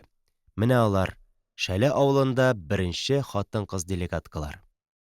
Шуннан китапта делегаткалар исемлеге китерелә. Исемлектә беренче әнием. Шәле укытучылары арасында Калим Исламов атлы егет хәтердә нык саклана. Ул озын, зифа буйлы, куе дулкынланып торган чәчле, озын муенлы, какча йөзле кеше. Йөз чалымнары да дөрес, килешле. Әгәр аның сул күзе чагыр булмаса, бөтенләй матур булыр иде. Хәер, булай да күңелгә ятышлы кеше ул. Бераз ирониялерәк булса да, кыюлыгы, ачыклыгы белән кешене тиз арада үзенә тарта. Мандолинада ярыйсы гына уйный, матур җырлый һәм барыннан да битәр миңа күбрәк ошаган ягы шул, ул шагыйрь. Ул Казанда педагогия техникумында укыган. Кәлим аспирант кушаматы куеп шигырьләр язган. Ләкин көннәрдән бер көнне республика газеталарының берсендә әдәбиятта кара таплар исемле мәкалә басылып чыга. Анда Кәлимнең дә исеме телгә алына. Аның чыгышын яшергән кулак малае икәнлеге әйтелә. Менә шуннан соң инде ул ата-анасыннан ваз кичеп булса кирәк, Шәлегә килеп урнаша. Без аның белән сәгатьләр буе әдәбият турында гәпләшәбез. Ул язучылар даирәсен яхшы белә. Миңа шул турыда сөйли. Аннан үзенең шигырьләрен укып күрсәтә. Сүз дә юк, минемчә, Кәлим талантлы. Мин әле ул кеше белән тагы бер тапкыр инде бөтенләй башка җирдә очрашачакмын. Анысы турында да язылыр. Шуңа күрә сүзне кыскартып, тагы үземнең Казан хәлләремә кайтыйм. Мин шулай итеп хәзер Казанның Короленко исемендәге 8нче мәктәбенең удар группасында укыйм. Тормыш шартларымның начарлыгын иптәшләрем яхшы беләләр. Ләкин нишләсеннәр алар мине кайгыртып? Нинди ярдәм күрсәтә алсыннар? Гафифә апа бетләреннән котылу өчен бер тапкыр мәктәптән китеп, тулай торагы булган печатниклар фезөсенә керергә булдым. Аларның тулай торакларына бардым, ләкин ул да миңа рәтле тормыш вәгъдә итми иде. Зур шәрә бүлмәдә 20ләп үсмер бала, тәрәзәләреннән җил өреп тора, тузган матраслы шыгырдавык караватлар, сидрәп беткән юка одеяллар. Юк, монда катып, туңып яшәгәнче мин бетләп бетсәм дә хәзергә түзим. Менә шундый аптыраган көннәремнең берсендә мәктәпкә Вахитов исемендәге сабын кайнату заводыннан эшчеләр килде. Алар безнең класска да керделәр. Заводта эксперименталь өйрәнчеклек ФЗО мәктәбе ачыла икән. Ул урта белем бирәчәк, шуңа күрә аңа 7 еллык белеме булган кешеләр генә алыначак. Нинди һөнәрләргә өйрәтәчәк ул мәктәп? Малайларга, теләсәләр кызларга да металл эшкәртү һөнәрләре, ә кызларга, теләсәләр малайларга да сабын кайнату, шәм кую һөнәрләре. Кайсыгыз мәктәпне тәмамлау белән безгә килергә уйлый? Кул күтәрегез. Без инде хәзер удар группаның 7нче класс программасын үтә башладык. Димәк, язга безнең кулда 7 класс бетерде дигән таныклык булачак. Завод кешесе сүзен әйткәч, дуслар бер-беребезгә караштык. Нишлибез? Миша да, Вова да, Равил да артык кымшанмыйлар. Митя белән без икәү бердән кул күтәрдек.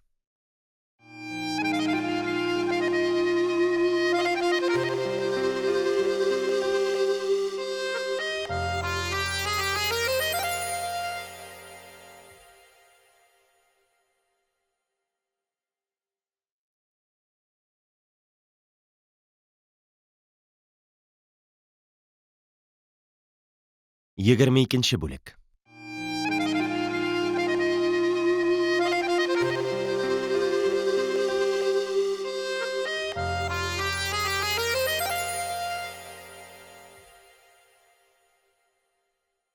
Бүген дә Агриппина Евграфовна янына кердем.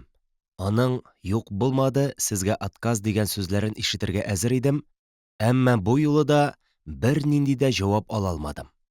Шулай да аның сүзләре минем күңелемдә өмет чаткысы кабыздылар. Чөнки комиссия рәисе минем документларым белән ныклап танышкан һәм алар арасындагы Чаян журналына игътибар иткән. Янәсе, нигә кирәк булган бу журналны монда кыстыру? Анда бит Рәсүлевкә бәйләнешле берни дә юк. Ничек юк, дидем мин. Анда да бит минем хикәям бар. Апа бик аптырады. Нинди хикәя? Анда А. Расих имзасы белән язылган бер хикәя бар. Ул минеке. Расих? Ул сезнең псевдонимыгызмы? Ул минем әдәби псевдоним. Агриппина Евграфовна сихерли торган гүзәл елмаюы белән мине тагы баштан-аяк коендырды. Ә сез аны исбат итә аласызмы соң? Юк, ләкин ышанмасагыз, редакция белән бәйләнешкә кереп белешмә ала аласыз. Яхшы, мин боларны Антон Ивановичка әйтермен. Урамга чыгам. 1-2 минутлык сөйләшү, ә эт урынына ардым. Хәзер өйгә кайтып, караватта берәр кызык китап укып ятасы иде. Хәдичә апа хәзер кухняда инде, кызлары кайтуга көндезге аш пешерә. Әйе, рәхәтләнеп, аякларны сузып караватта ятканда бик шәп булыр иде дә, тик ярамый, яхшы түгел. Хуҗалары бит минем шулай иртә китеп, кичен кайтуыма күнеккәннәр. Нигә аларның күңеленә вәсвәсә салырга? Тагы бик таныш тротуар буйлап атлыйм. Гадәттәгечә Мәскәү урамнарында халык кайный. Кая агыла бу халык? Кая ашыга шулай? Минем аякларым бер бакча эчендәге фонтан янына алып киләләр. Аның мәрмәр чит кырмасына утырып ял итәм. Хәтирәләр тагы Казанга алып китә. Күз алдыма Чаян журналында беренче тапкыр А. Расих имзасы белән басылган хикәямне хәтерлим. Аны Мирсәй Әмир бастырды. Ул чакта Мирсәй абый Чаянның секретаре иде. Хәтердә кул язмамны укыгач, ул «Кара әле, үзең яздыңмы моны?» дип сорады. Берәрсеннән чәлдермәдеңме? Бу сорау минем өчен иң югары мактау сүзе булып тоелды. Шул минутларны хәтерлим дә көлемсерим. Ул да булмый, күңел әниемнең әлеге истәлек дәфтәрендә язылганнарга тартыла. Әнием истәлегендә хаҗ кылырга чыгып китүләрен яза. Алар Истанбулдан Италия пароходына утырып сәфәр кылалар. Мәрмәр диңгезе искиткеч гүзәл. Безнең хаҗилар бу гүзәл диңгезгә сокланып туя алмыйлар. Икенче көнне Чынак Кальга исемле шәһәргә җитәләр. Анда таш сувенирлар сатып алалар. Бу матур әйберләрне төрекләр каекларда пароходка китереп саталар. Кичен аталар диңгезенә керәләр. Бу диңгез аксыл зәңгәр дип яза әнием. 16-сында пароход Измирдә.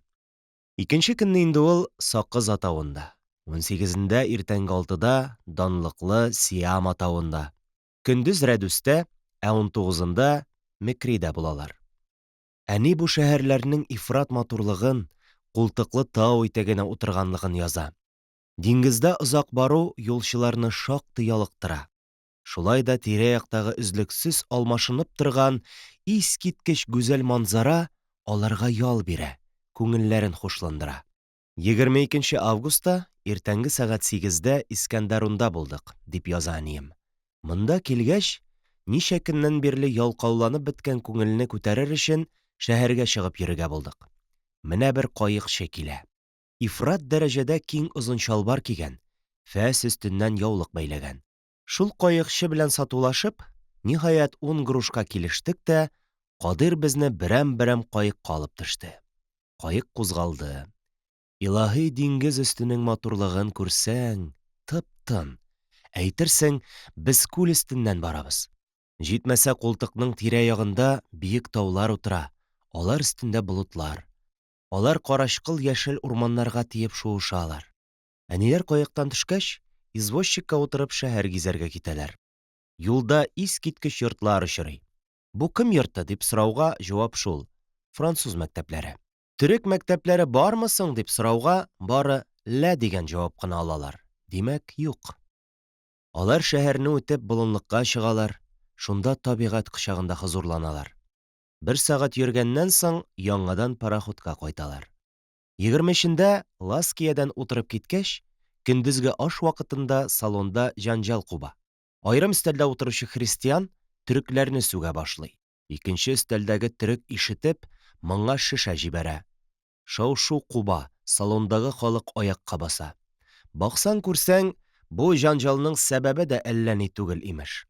Төрекләрне сүгүче итальян бер французның Бейрутка баруын ишеткәч, салган баштан «Нигә төрек шәһәренә барасың?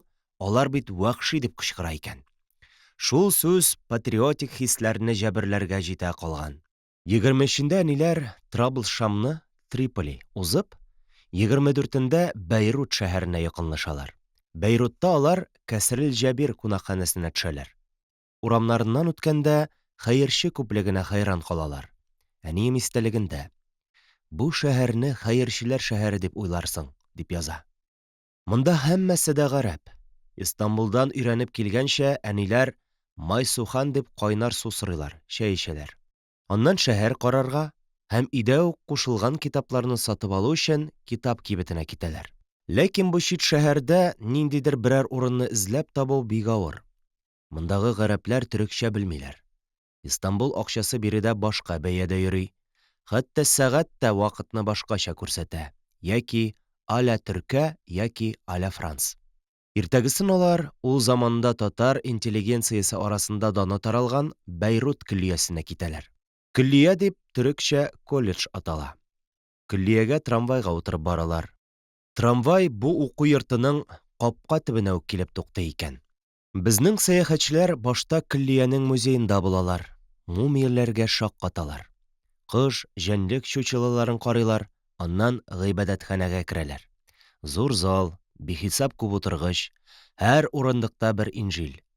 Һәр укучы, нинди генә диндә булмасын, шушы христиан гыйбадәтханәсенә кереп, дин сабагын тыңларга тиеш икән.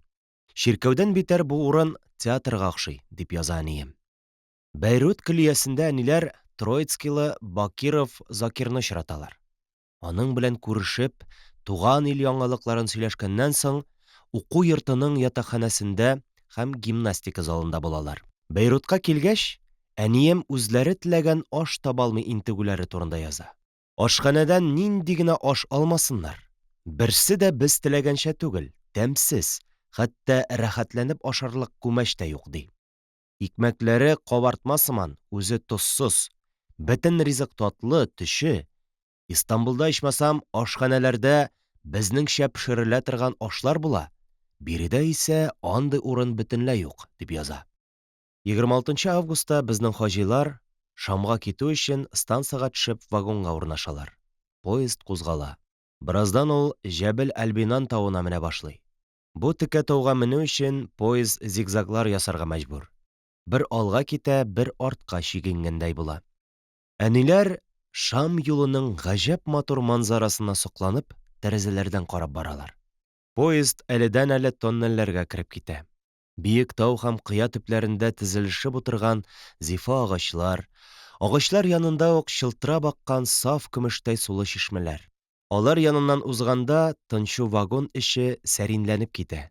Тын алулары иркен, салкынча һава тәрәзәләрдән кереп вагон эченә тула. Тау астындагы агачлар барысы да җимеш агачлары. Әфлисун, лимон, алма, шәфталу һәм безнең юлчылар белмәгән бик күп төрле җимешләр белән тулы. Алар аска салынып төшкән, суга тияр-тимәс «мине ал» дигәндәй кешене кызыктырып калалар. Әдәм баласы шундый гүзәл табигать манзарасын күргәч, ирексездән җәннәт менә шунда икән дип уйлый, дигән фикергә килә әнием. 26 августта поезд Шам-Шәрифкә, Дамаскка килеп туктый.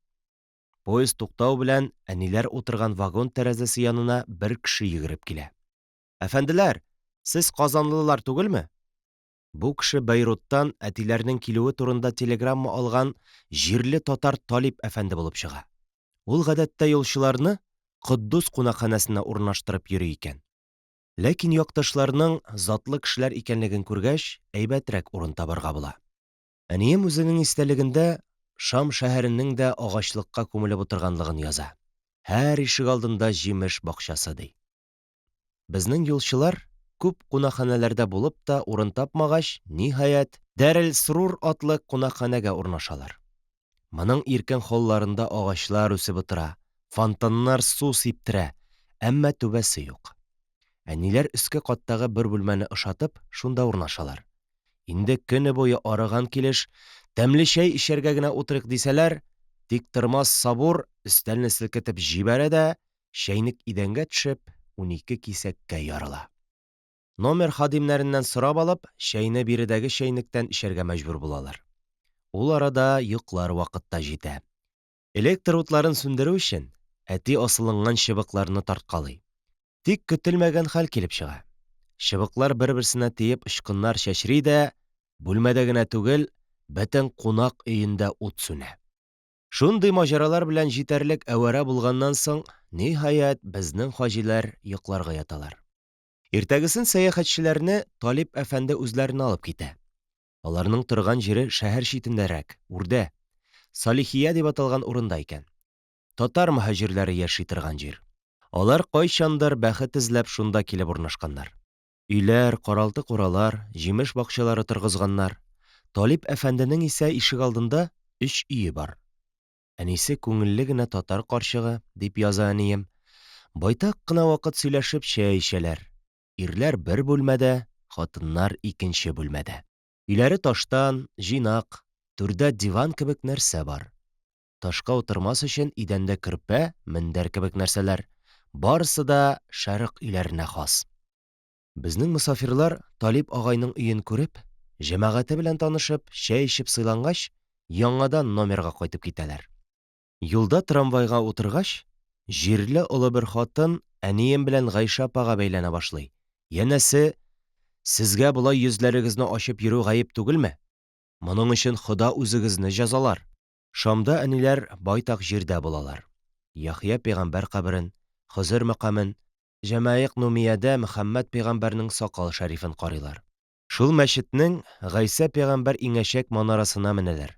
Манарадан төшкәч, Сәләхетдин Әйюби каберенә юл тоталар. Борынгы китаплар сакланган Миллек Аль-Тахра китапханәсендә булалар. Аннан Мугавия, хәзерге Билал, пәйгамбәр хатыннары Әс-Сәлимә, Хабия, җариясе Мәймүнә, кызлары Рукия, Өмме Гөлсем каберләрен зиярәт итәләр. Кыскасы, бик күп җирләрдә булалар. Әни үзенең истәлегендә бу шәһәрләрнең дә төп кәсебе хәерчелек ахры, дип яза. Мәчет, зират тирәләрен әйтерлек тә түгел, саилче тулган. Эшкә үтәргә бөтенләй мөмкинлек юк. Хаҗи Сабилла дип арттан калмый ияреп йөриләр. Үзләреннән орышып та котылып булмый. 29-нда Талип әфәнде кунакханәгә килгәч, тагы урамнар гизү башлана. Бу юлы Кадәм Шәрифкә барырга булалар. Трамвай көткәндә Хилал Әхмәргә акча җыеп йөрүче малайлар очрый. Әни белән Гайша шуларга акча биреп, чәчәк кадата гына башлаганнар икән, урамдагы ирләр ябырылып, әниләр янына ташланалар. Буларны камап ук алалар. Зонтлары астына иелеп-иелеп йөзләрен күрергә тырышалар. Әниләр көчкә качып котылалар. Тегеләр арттан иярәләр, күзләрен тузландырып, маймыл күргәндәй, хатын-кыз йөзен күреп хозурланырга ашыгалар. Ниһаять, ат кузгала. Бары шуның аркасында гына теге эзәрлекләүчеләрдән котылалар. Ул көнне гарәпләрнең ниндидер бәйрәмнәре була. Урамнар халык белән тулган, узарлык та түгел. Думбралар кагып, люлю кычкырып йөриләр кешеләр. Халык дәрьясын кичеп чыга алмыйча, кире номерга кайтырга мәҗбүр булалар. Иртәгесендә бәйрәм дәвам итә. Патшалары Мөхәммәд Рашад туган көн имеш. Гарәпләр ул көнне тантаналы рәвештә музыкалар уйнатып, кулларына кылычлар тотып, «Дин Мөхәммәд, Дин Сәйеф» дип кычкырып йөриләр. Әледән-әле каядыр ту баткан авазлар ишетелә. Әниләр бик озак атта урамнар гизгәннән соң бер тыныч тыкрыкка килеп чыгалар. Монда халык юк. Бары ишәк өстенә кәрзиннәр асып йөзем, кузы чикләвеге сатучылар гына күренә. Шәһәрдән чыгып, бер таш кыйма янына тукталалар. Биредә авыл башлана. Шунда аттан төшеп җәяүләп китәләр. Кадәм Шәриф дигәннәре кечкенә генә бер мәчет икән. Шул ук авылда. Мәчет түрендә тәрәзә, аның төбендә бер ак ташка ниндидер эзләр уелган. Пәйгамбәребезнең һәм аның дөясенең аяк эзләре бу, дип аңлата шундагы шәйх. Шуны карагач, садака биреп мәчеттән чыгалар. Капка төбендә хәерче балалар төркеме. Бу бер ир балага тагы садака өләшми булмый. Иртәгесен хаҗилар Мөхәддин Гарәбинең каберенә китәләр. Ул зур гына мәчет эчендә икән. Анда да хәерче тулган. Аннан чыгып юлчылар тар урам буйлап үткәч, биек тау янына тукталалар. Тау өстендә 2 катлы өй күренә. Аның тирәсендә кыйма, тауга менәләр. Мәчет эчендә буларны бер шәйх каршы ала. Эчәргә су бирә. Бу тауны Җәбел Кайсун дип атыйлар икән. Халык исә Кырыклы тауы дип исемләгән. Бу тауның мәгарәсенә 40 иранлы кереп юкка чыккан имеш. Мәгарә исә мәчет эченә тоташа. Безнең хаҗилар мәчет бинасының бер бүлмәсенә керәләр. Аның түбәсендә эчкә баткан урыннар бар. Буларны Гали, Госман, Әбүбәкернең таҗ урыннары диләр. Тагын бер бүлмәгә үтәләр. Андагы кара ташта 5 бармак эзе кебек уенты күзгә ташлана. Моны Хабил Кабилгә таш атмакчы булган, Җәбраил аттырмый тотып калган бу шуның эзе имеш. Шул ук бүлмәнең түрендә кечерәк кенә 3 тишек күренә. Теге юкка чыккан иранлылар шунда кереп гаип булганнар имеш. Һәр бәйрәмдә алар шул тишектән чыгып, Хызыр галәйһиссәлам белән күрешәләр ди. Ләкин моны күргән кеше генә юк. Түшәмдә тагы күзгә охшаган зур бер тишек бар. Аннан тозлы су тамып тора. Кабил Хабилне үтергәч, бу тау Алладан Хабил өчен кыямәткәчә елап торырга рөхсәт сораган. Уң якта авызга охшаган бер тишек күренә. Аның эчендә тел тешләрне хәтерләткән ташлар ята. Бугаз кебек нәрсә дә күренә. Бу тау авызы имеш. Хәзрәте Хабилне эзләп йөргәндә тау телгә килеп, аны Кабил үтерде дә күтәреп алып китте дигән имеш. Мәчеттән чыккач, безнең сәяхәтчеләр тагы тау башына югарырак менәләр. Анда Хабил канын карыйлар. Ул агып 2 сажень җирне буяган. Бу канның 7500 елдан бирле торуын могҗиза диләр. Ул әниемнең әйтүенчә, кызыл төстәге зур бер таш икән. Шәех шул таш кисәкләренең берсен безнең сәяхәтчеләргә дә бүләк итә. Әлбәттә, садака хакына. Тауга күтәрелү дәвам итә. Анда 40 иранлыларның михрабы бар диләр. Аннан төшеп кунаклар Мамак бабага китәләр. Мамак баба дигәннәре Көрд шәехе икән. Үзенең шәехлеген исбат итү өчен үлгәч кабердән аягын чыгарып яткан. Аның өстенә мамык ябылган. Кешеләр дәвалану өчен шуннан файдаланалар икән. Әлбәттә, садака исәбенә. Иртәгесен тагы Шамның иң гүзәл урыннарыннан саналган Дибуа дигән шарлап аккан сулар, биек таулар, яшеллекләр белән бизәлгән урынга баралар. Кайтышлый шәһәр бакчасына тукталалар. Милләт бакчасы дип атала икән ул. Анда төрекләр, гарәпләр кечкенә өстәлләр тирәсендәге урындыкларда аякларын бөкләп утырган килеш гәпләшеп ял итәләр. Кайберсе кофе эчә, кайберсе хур-хур тарта. 3 сентябрьдә әтиләр Талип әфәнделәргә артык багажларын калдыралар да Кыддүскә, Иерусалимга бару өчен поездга утыралар. Поезд Шамнан кичке 7дә кузгала. Күп туннельләр аша узып барыла, күп тә үтми, бер станцияда бу вагон гел хатыннар өчен генә дип, әти белән Сабурны башка вагонга сөрәләр. Ислам законы шулай куша. Бераздан әниләр янына гарәп хатыннары кереп тула. Алар ифрат пычрак, балалары чирле, зәгыйф, купыда ук хаҗәтләрен үти башлыйлар. 1000 бәла белән иртәнге 4тә Хивага җителә. Анда номерга урнашкач, әни белән Гайша апага тагы көне буе бүлмәдән чыкмыйча номер сакларга туры килә. Чөнки хатын-кызга урамда ачык килеш йөрергә ярамый. Кичен шулай да кино карарга баралар. Италия картинасы икән. Төн бик тынычсыз үтә. Нәкъ төн уртасы җиткәндә, күрше бүлмәләрдә торучылар янабыз дип шау-шу куптаралар. Аларның берсе папиросы кулында килеш йокыга киткәндә, урын җиренә ут капкан. Ут 1000 бәла белән сүндерелә. Куркып урамга ук йөгереп чыккан безнең мусафирлар ниһаять номерга кайтып яңадан йокларга яталар. 7 сентябрьдә алар Кыддус пароходында. Анда да ирләр белән хатын-кызны бергә утыртмыйлар. Тыгыз, эссе. Ул арада кайбер пассажирларны диңгез тота башлый. Ыңрашып, косып, укшып азапланалар кешеләр. Каютада түзалмаслык бер хәл туа. Әни белән Гайша апа салонга кереп утыргычларда йокларга мәҗбүр булалар. 8 сентябрьдә пароход Яфәдә. Анда безнең мусафирлар сәфәрне поездга утырып дәвам иттерү өчен вокзалга төшәләр. Поезд киткәнче ниндидер зур матур бакчага кереп вакыт уздыралар. Анда 2 маймыл, бер папугай, искиткеч үсемлекләр, чәчәкләр карыйлар. Америкалылар бакчасы булып чыга бу. Яфәдә бакчалар ифрат күп дип яза әни. Ул бакчада афлисун агачлары. Ләкин афлисун өлгермәгән әле. Ниһаять, Коддуска китәсе поезд сәгать 12-дә генә килеп җитә. Әнием үзенең истәлегендә: «Поезддан безнең якташ марҗа түтәйләр төште», – дип яза. Аларның Коддустан хаҗ кылып кайтулары икән. Алар белән тәмләп кенә сөйләшеп тордык. Юкса гел гарәп тә, гел төрек, алардан туеп беткән. Рус түтәйләрен очраткач, якын кешеләрне күргәндәй рәхәт булып китте. Сәгать 2-дә безнең хаҗилар вагонга кереп утыралар. Юлда буларга ниндидер шикле кешеләр бәйләнә башлый. Ләкин алдан ук хаҗиларны талап кәсеп итүче самсарлар бик күп. Сак булыгыз дип кисәтелгәнгә күрә, болар Коддуста шәп кунакханә тәкъдим иткән кешенең ярдәменнән баш тарталар. 9 сентябрьдә кичен поезд Коддус Шәрифкә килеп туктады, дип яза әнием. Шундук без дәлил дип, безнең юлчыларны чалмалы хәерчеләр чолгап алалар. Бу чебендә ябышып яткан дәлилләрдән котылу өчен әниләр бер Европа кунакханәсенә урнашалар. Әни үзенең истәлегендә Коддусның тыш тарафын яһүдләр әйләндереп алган, дип яза. Әрзе мәгуд безем булачак, дип алар бу шәһәрне үз кулларына төшерергә тырышалар икән, ди.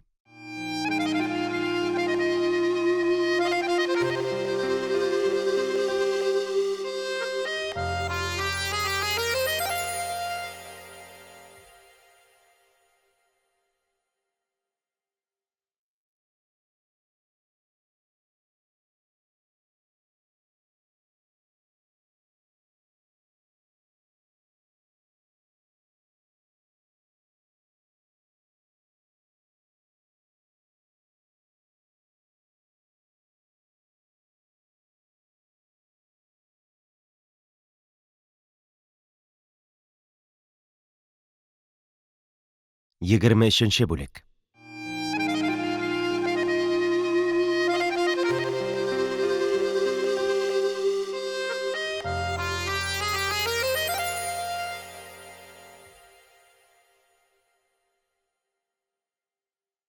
Әниләр Коддуска килеп төшү белән, кеше башына тәүлегенә 4 сум акча түләп, һәр берсендә 2 кровать куелган 2 бүлмәле номерга урнашалар. Тыныч кына ял итеп төн уздыралар. Иртәгесен торып чәй эчкәч тә, дәлилгә ияреп, Битал Мөкаддәскә, Мәсҗид Иксага китәләр. Ифрат зур икән ул түбәсез мәчет, дип яза әнием. Анда Баб Җәннәт дигән ишектән керелә. Ишек янында бер карт утыра иде, дип яза ул. Без дә шуның янына барып утырдык. Бабай идәнгә җәелгән паласны җыерды да, шуның астындагы яшел мәрмәрне күрсәтте. Шуның астында хәзрәте Сөләйманның кабере бар. Кайчан кыямәт була, шунда бу таш түбән иңәчәк, дип сөйли халык. Әмма бу дөрес түгел, ялган, ди. Әни үзенең язмасында биредәге кешеләр сүзне кешесенә карап кына сөйлиләр икән дигән нәтиҗә ясап куя. Мәчет эче ифрат иркен. Уртасында зур бер таш ята. Аның әйләнә-тирәсенә тәбәнәк кенә койма корганнар. Теге таш Сәхрәтулла, ягъни җиргә дә, күккә дә тими торган таш имеш. Ташта Мөхәммәд пәйгамбәрнең чалма эзе төшеп калган. Ташның уртасында бер тишек бар. Пәйгамбәр шуннан күккә ашкан имеш. Бер кырыйдарак Дауд пәйгамбәрнең михрабы. Анда без хәзрәти Госман заманыннан калган каләм шәрифне күрдек, дип яза әни. Ул ифрат зур, язулары ачык, кәгазе калын. Хаҗилар бу мәчеттән чыгып, Сөләйман галәйһиссәламның каберенә баралар. Аның кабере эч урында дип уйлана икән. Ләкин мәетнең кайсы кабердә ятуы мәгълүм түгел. Бу мәчеттән чыгып, икенчесенә китәләр. Анда хәзрәте Гомәр тауга менгәндә, Аллаһу әкбәр дип кычкырган. Шул вакыт тау титри башлаган. Бу мәчет элек чиркәү булган. Шундагы кафирләр бу дәһшәттән куркып, һәммәсе дә чыгып качканнар. Хәзрәте Гомәр бер ишектән кереп мәчетне алган, намаз укыган. Кергән ишеген михраб ясаган. Анда хәзер Әбүбәкернең дә мөнбәре бар, дип яза әнием. Безнең мусафирлар Коддусның тышкы ягына да чыгалар. Сөләйман Фарси һәм Гыйльми хәзрәтләрнең каберлеген зиярәт итәләр. Кайтышлый хәзрәте Мәрьямнең каберенә сугылалар. Ул бер чиркәүдә икән. Капка төбендә сакчысы да бар. Ишекне ачу белән аска таба төшкән баскыч күренә. Шунда төшәләр. Караңгы, бары вак шәмнәр генә җемелли. Уң яктарак бераз баргач, хәзрәте Мәрьямнең кабере. Безнең мосафирлар кулларына шәмнәр тотып йөриләр. Кабер урнашкан бүлмә бик матур, зиннәтле, түшәмендә кандилләр, стеналарда бик күп сүрәтләр. Биредәге хадимәләр барысы да нәкъ марҗача киенгән. Үзләре гарәп. Юлда әтиләр Фәләстин җәмгыятенә керәләр. Рус хаҗилары барысы да шунда төшә икән. Иртәгесен безнең юлчылар Халил Рахманга баралар. Юлда байтак каберләр зиярәт итәләр. Йосыф пәйгамбәрнең анасы Рахиләнең каберен күрәләр. Юлда гүзәл бакчалар күреп хозурланалар. Әнием Коддус тирәсендә гел зәйтүн белән йөзем агачы гына утыртылган дип яза. Ниһаять алар Халил Рахманга барып җитәләр. Бер кунакханәгә тукталып ял иткәч, зиратка юнәләләр. Тар урамнар аша байтак җир узгач, бер мәчет күренә. Ул ифрат зур. Ишектән кергәч тә Ибраһим пәйгамбәр белән аның хатыны Сараның кабере, аннан ары киткәч Исхак, Якуб пәйгамбәр хатыннары, тагы да ары Йосыф пәйгамбәрнең икенче кабере. Кайтышлый сәяхәтчеләр Гайса пәйгамбәрнең туган авылы Бит-әл-Хамгә керәләр. Ул туган урында хәзер чиркәү икән. Монда хәзрәте Гайсаның туган җире бер тигәнә кебек нәрсәне бу аның бишеге дип күрсәттеләр дигәнием. 10 сентябрьдә көндезге сәгать 1-дә Коддус шәһәре белән саубуллашып, безнең хаҗилар җигүле атларда Сила станциясына юнәләләр. Төрле маҗараларга очрыйлар.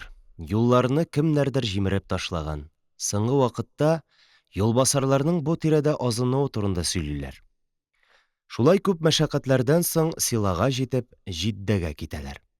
Җиддәдән поездда яңадан Шамга. 11-дә Шам шәрифкә Талип әфәнделәргә кайтып төшәләр. 17-сендә поезд белән үк Мәдинәгә юл тоталар. Мәдинәгә барышлый поездда әниләрнең хаҗга баручы татарлар белән очрашуын, алар белән танышып, юлны шулар белән бергә дәвам иттерүләрен язып тормыйм.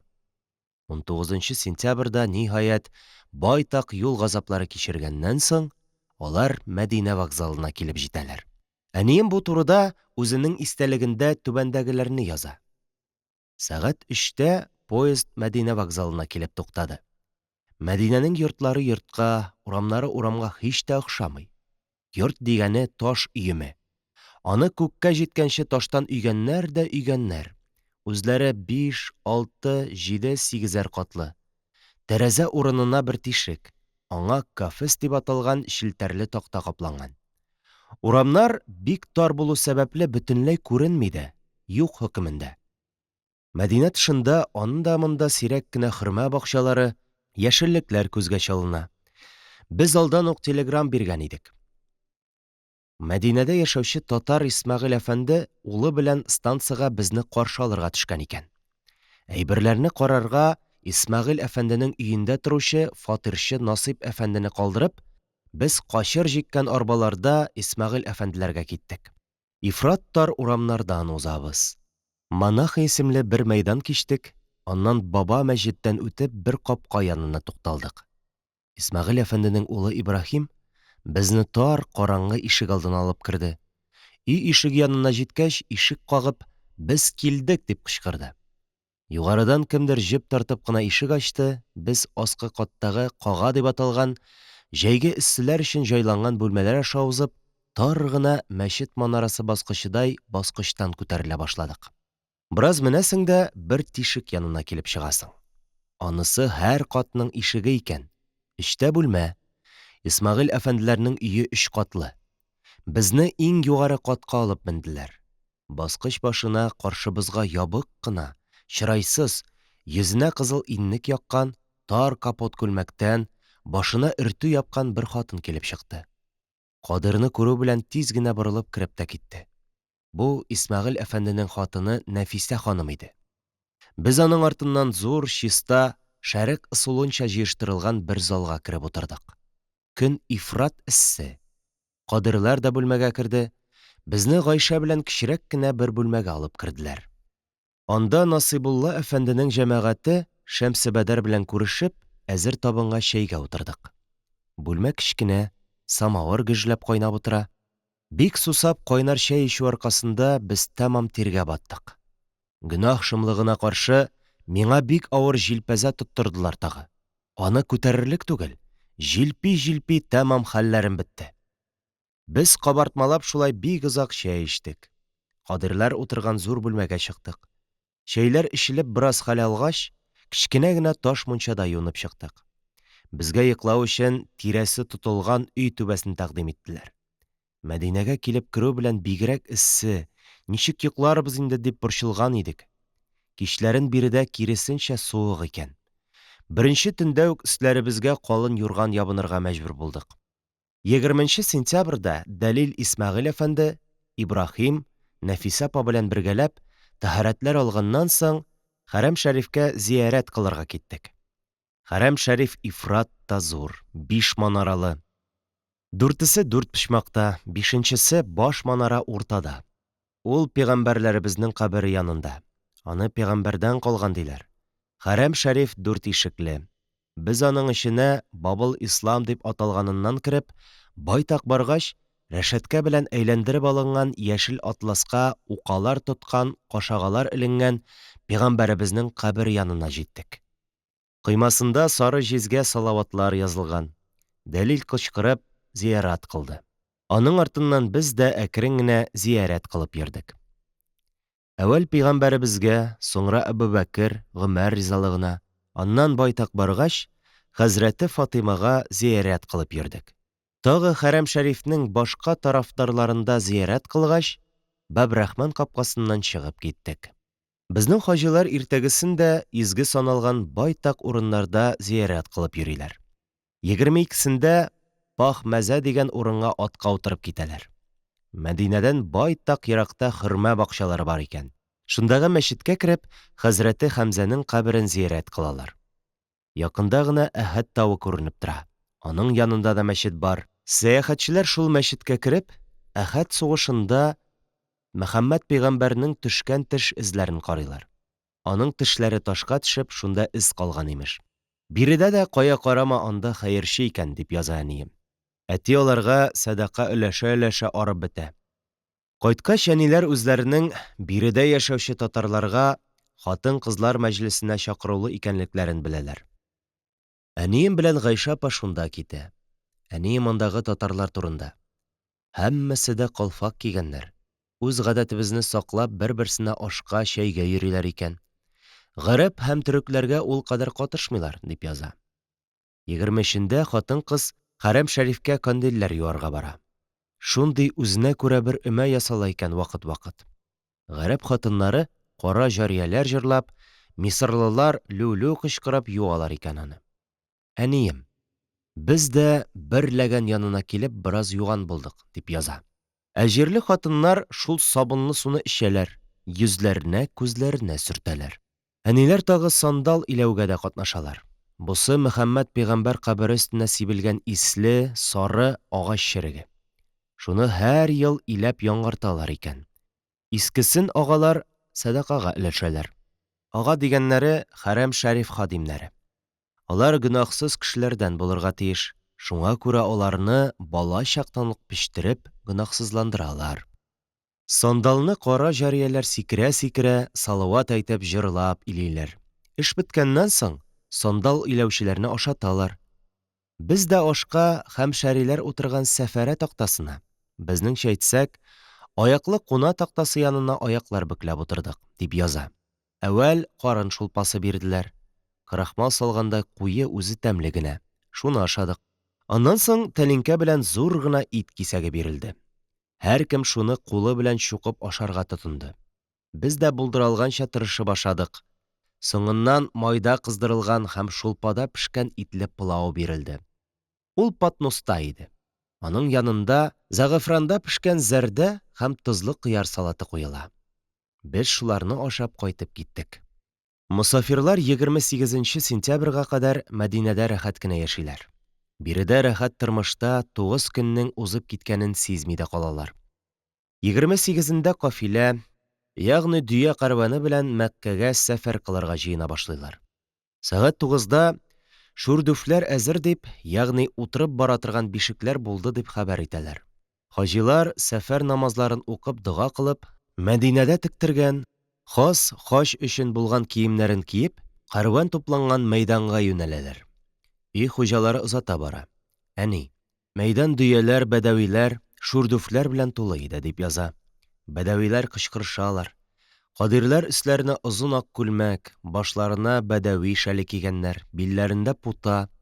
Шүрдүфләр янында бик күп ирләр кайнаша. Көн ифрат эссе, күк йөзе аяз, кояш кыздыра. Сәгать 11-дә без бер өркәчле дөяләрнең өстендәге бер кеше иркенләп сыярлык, астына хөрмә мунчаласы җәелгән, үзе чүпрәк белән ябулы, ике якка асылган шүрдүфләргә утырырга җыендык. Безнең белән Насыйбулла әфәнде барачак. Озатучылар белән саубуллашабыз. Алар җылашалар, безнең йөзләребездән үбәләр. Дөяләрнең муенына баскычлар куйдылар. Әүвәл мин менеп утырдым, аннан Гайшә. Ниһаять, кафилә хәрәкәткә килде. Без бишектәге балалар кебек тирбәлә-тирбәлә алга киттек. Безнең янда гына йөк төялгән дөядә Насыйбулла әфәнде бара. Зур әрҗәләр дөянең ике ягына асылынган. Шуларның уртасында зонт тоткан Насыйбулла әфәнде утыра. Артыбыздагы шүрдүфтә Кадир белән Сабур бара. Аларның шүрдүфе алдан ачык. Безнең шүрдүфләрнең генә алды ябык. Хатын-кыз имеш, кеше күрмәсен имеш. Баш очыбызда бер чүлмәк салкын су. Көн нинди генә эссе булмасын, андый чүлмәктәге су җылынмый икән. Шүрдүфләребезнең ян якларында кесәләре дә бар. Анда ризык. Без кузгалып киткәч тә сузылып яттык. Көн никадәр эссе булса да, дөя хәрәкәтләнү аркасында шүрдүф эчендә җиләс, рәхәт. Һәр торак урында кәрван тирәсендә бәдәвиләр кайнаша башлый. Алар торма, хөрмә һәм башка нәрсәләр сатып йөриләр. Мин бераздан йокыга талганмын. Насыйбулла әфәнденең «Мәхдүмнәр, торыгыз, туктыйбыз» диюенә уянып киттем. Төн икән, караңгы. Насыйбулла әфәнде безнең янда мәшгал, ягъни факел тотып тора. Без киенеп, шүрдүфләребездән төштек, ерак китмәгез дип кисәттеләр бәдәви сугар. Безне алып баручы бәдәвиләр «Әрбак, әрбак» дип кычкырышып, дөяләрдән шүрдүфләрне алдылар да, аларны түгәрәкләп тезеп, урын әзерләделәр. Без туктаган урын мәнзил дип атала икән. Әйләнә-тирәдә таулар, тау төбендә агачлар күренә. Тауда мәгарәләр, шунда бәдәвиләр яши икән. Урын әзерләнгәч, тиз генә самавар куеп җибәрдек. Сөтләп чәй эчтек. Гомеремдә шундый тәмле чәй эчкәнем юк иде. Намазларыбызны укып, җирдәге шүрдүфләребез эченә кереп яттык. Дөя өстендә тоташ 16 сәгать килү аркасында бик арылган икән. Яткач йоклап та киткәнмен. Иртәгесен Насыйбулла әфәнде пылау салды, дөяче бәдәвиләргә чәй бирде. Һәр кем чәйдән соң җанланып китте. Мәш килеп йөриләр. Ифрат күңелле. Бәдәви малайлары һәм кызлары сулар китергән булып, әйбер чәлдергә йөриләр. Кечкенә кызларның үстендә күлмәк юк. Бары гәүрәт турысына бездәге кашагага куя торган чәчәк кенә бәйләнгән. Чырада ябык бәдәвиләр «Хап-хап хаҗи», кайберсе «Хаҗи хитап», кайсысы «Май, май» дип кычкырышып йөриләр. Хатыннары озын күлмәк кигән, кара шәл япкан. Йөзләрендә күз турысында гына тишекләр калдырылган кара чүпрәк, аның өстендә тәңкә тезелгән. Алар да су сатып йөриләр. Насыйбулла әфәнде пылау томалагач, чәй урынын җыеп йөри. Бәдәвиләр артык әрсезләнеп китсә, аларны куа, кайберләренә чәй эчерә. Бераз ятып ял иткәннән соң торып пылау ашадык. Чәй эчеп, тәһарәтләр алып, юлга җыена башладык. Шүрдүфләрне дөяләр өстенә куйдылар. Көндезге сәгать 1-дә кафилә кузгалды. Без тагы бишекләребездә тирбәлә башладык. Юл матур, урын рәхәт. Кояш эссесе беткәч, икенде намазыннан соң яшьрәк ирләр шүрдүфләреннән төшеп, бәдәвиләр белән йөгерешеп, уйнашып баралар. Ахшамга тәһарәт алырга дип, без дә төшеп бераз җыяу бардык. Ирләр ахшам намазын җәмәгать белән укып, без яңадан дөяләргә урнашкач, төнлә фаҗигале бер вакыйга булган. Бер карт хаҗи дөясеннән егылып төшеп үлгән. Әнием үзенең истәлегендә тагы булай дип яза. Октябрьнең 2-сендә, көндезге сәгать 11-дә, пәнҗешәмбе көн Мәдинәдән чыкканга 11 көн дигәндә, без Мәккә-и Мөкәррәмәгә якынлаштык. Юлда хәзрәте Мәймүнәнең каберен зиярәт иттек. Шул җиргә җиткәч, каршыга дәлилләр, мөхаҗирләр, хәерче балалар чыкты. Балалар елап-елап теләнәләр, хәер истиләр. хаҗилар шат, күбесе җәяү бара. Бераздан Әбүләһәй каберенә якынлаштык. Аның каберенә таш ата-ата, аны тәмам тау кыяфәтенә китергәннәр. Актыккы мәнзил бады Фатыймада бер чишмә янында булдык. Анда болынлык, ифрат матур урын, зур кое бар. Тирә-юньдә үлән үсеп утыра. Гарәбстан чүлендә шундый яшеллек күрү күңелгә рәхәтлек бирә. Кыйыдан су алып дөяләрне сугарырга, хаҗилар тәһарәт алырга, юынырга, керләр уарга тотындылар. Юлда ифрат тар бугазлар үттек, тауларга мендек. Таулар биек. Болытлар кайбер тауның яртысында гына тора. Озакламый Мәккә-и Мөкәррәмәгә дә җиттек. Икенде вакыты узган иде инде. Шәһәргә кердек. Мәбәрәк җиргә кергәндә, җәяү барырга теләсәм дә, фатир ерак дип төшермәделәр. Шәһәргә кергәнче үк безгә бер татар малае очрады. Бездә беркем дә юк, әнием белән апам гына. Өебезгә Хәрәм Шәриф тә бик якын дигәч, бер Русияле Гомәр әфәнде өенә төшәргә булдык. Менә Мәккә шәһәренең киң урамнары. Ул миңа ифрат матур булып күренде. Урам тулы халык. Кайберсе бәләкәй ишәкләргә атланган, ишәкләргә кыңгыраулар тагылган. Кешеләр барысы да актан киенгән. Башларында кечкенә генә бәйләм ак кәләпүш. Шәһәрнең тар урамнарына кереп киттек. Ниһаять киңрәгенә килеп чыктык. Дөяләр тукталды. Без дә уф алла дип бер иркен сулу алдык. Чөнки соңга таба безнең урыннар тәмам бозылган, шүрдүфтә утырулары ифрат җайсыз була башлаган иде. Әлеге кечкенә татар малае салихатлы икән. Ул безне өйләренә алып китте. Кадирләр әйберләр рәтли калдылар. Тар гына баскычтан югары катка мендек. Зур, чиста гына гарәп өе. Әйберләр белән ул арада кадирләр дә кайтып җитте. Аш ашадык, чәй эчтек. Тәһарәтләр алып Кәгъбәтуллага киттек. Тотынышып догалар укый-укый Бәб-әл-Ислам капкасыннан кердек. Кергәч тә Дәлил йөзебезне ачтырды. Кәгъбәтулланы күрсәтте. Хәрәм Шәриф ифрат зур, әллә ничә мең кеше сыйдырырлык. 6 манарасы, 42 ишеге бар. Уртасында ифрат киң мәйдан. Мәйдан уртасында Кәгъбәтулла. Ул 4 почмаклы мөрәббах, 4 шәклендә «Ла илаһа илляллаһ, Мөхәммәдур Расулуллаһ» дигән калимәләр белән тулы тукылган постау кебек кара материя. Хәрәм Шәрифнең һәммә җире кандилләр белән яктыртылган. Кәгъбәтулла янында халык мыш кайнап, тәваф кылып йөри. Хөҗрә Сүд янына барып, аны үптек тә ниятләп тәваф кылырга, ягъни Кәгъбәтулланың әтрафыннан 7 мәртәбә әйләнеп чыгарга башладык. Дәлил кадирләргә ихрамнан чыгып, җилкәләрен бераз күтәреп сикергәләп чүгәргә кушты. Алар бездән алдан, Дәлил артыннан яшь кәҗә бәтиләре кебек сикерә-сикерә йөгерәләр. Без дә бергә тотынган хәлдә, Дәлил укыганны укып, тәваф кылырга башладык. Һәр мәртәбә Хөҗрә Сүд янына җиткәч тә, аны үбәргә кирәк. Халык күп, аңа якынлашу мөмкин түгел. Без шуңа күрә аңа таба кулларыбызны сузып, «Бисмилла, Аллаһу әкбәр» дип кулларыбызны үбәргә тиеш булабыз. Тәваф кылып бетергәч, 2 рәкъәгать тәваф намазы кылып, Хәрәм Шәрифтән чыгып киттек. Ерак та түгел, Хәрәм Шәриф каршысындагы җирдә 1-2 баскыч менеп, сәхигә ният кылып, сәхи кыла башладык. Ягъни Сафа белән Мәрвә арасындагы урында йөри башладык. Ул тәмам шәһәр арасында калган. Тар гына урамда, хәзер йөрү ифрат тыгыз. 2 яшел таш арасында 7 тапкыр әйләнәбез. Кадирләр йөгерә, без әкрен генә атлап барабыз. Һәр мәртәбәсендә ният кылабыз. Кадирләр юлда чәч алдырдылар.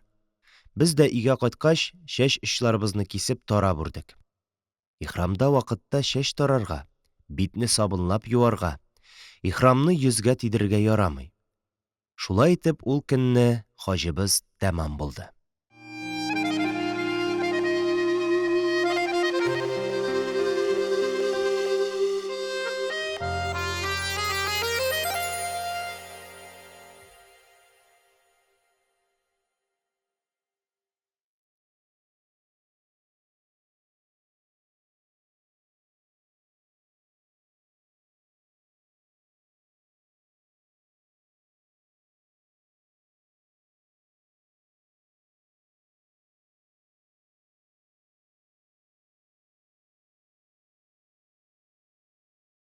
24-нче бүлек.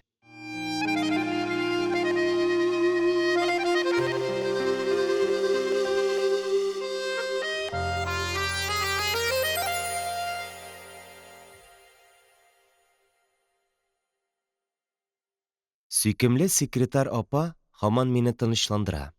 Һаман сабыр итәргә куша. Сезнең язмыш хәл кылынып бетмәгән ди.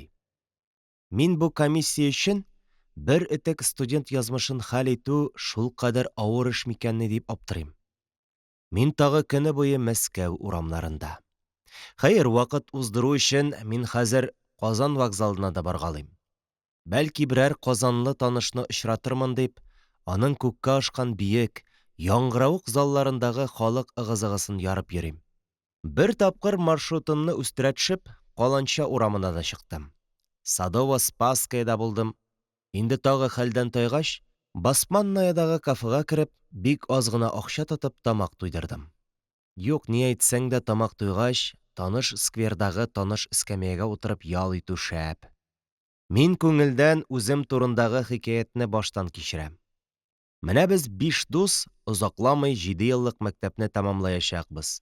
Киләчәгем мәгълүм, мин Сабынчы урамындагы дусларым юлыннан китәчәкмен. Наил дә, Зиннәт тә, Гомәр дә көздән бирле инде Сталин исемендәге физио мәктәбендә укыйлар. Булар минем шулай атарга яраса урам дусларым. Ә тегеләре исә Миша, Вова, Митя, Рауил мәктәп дусларым. Урам дусларымның өчесе дә токарьлыкка өйрәнәләр. Менә алар Наил нык бәдәнле, ак интеллигент йөзле, типик татар малаеның чибәре. Аның техника белән кечкенәдән җенләнүен, йөрәк чире белән азаплануын мин язган идем инде.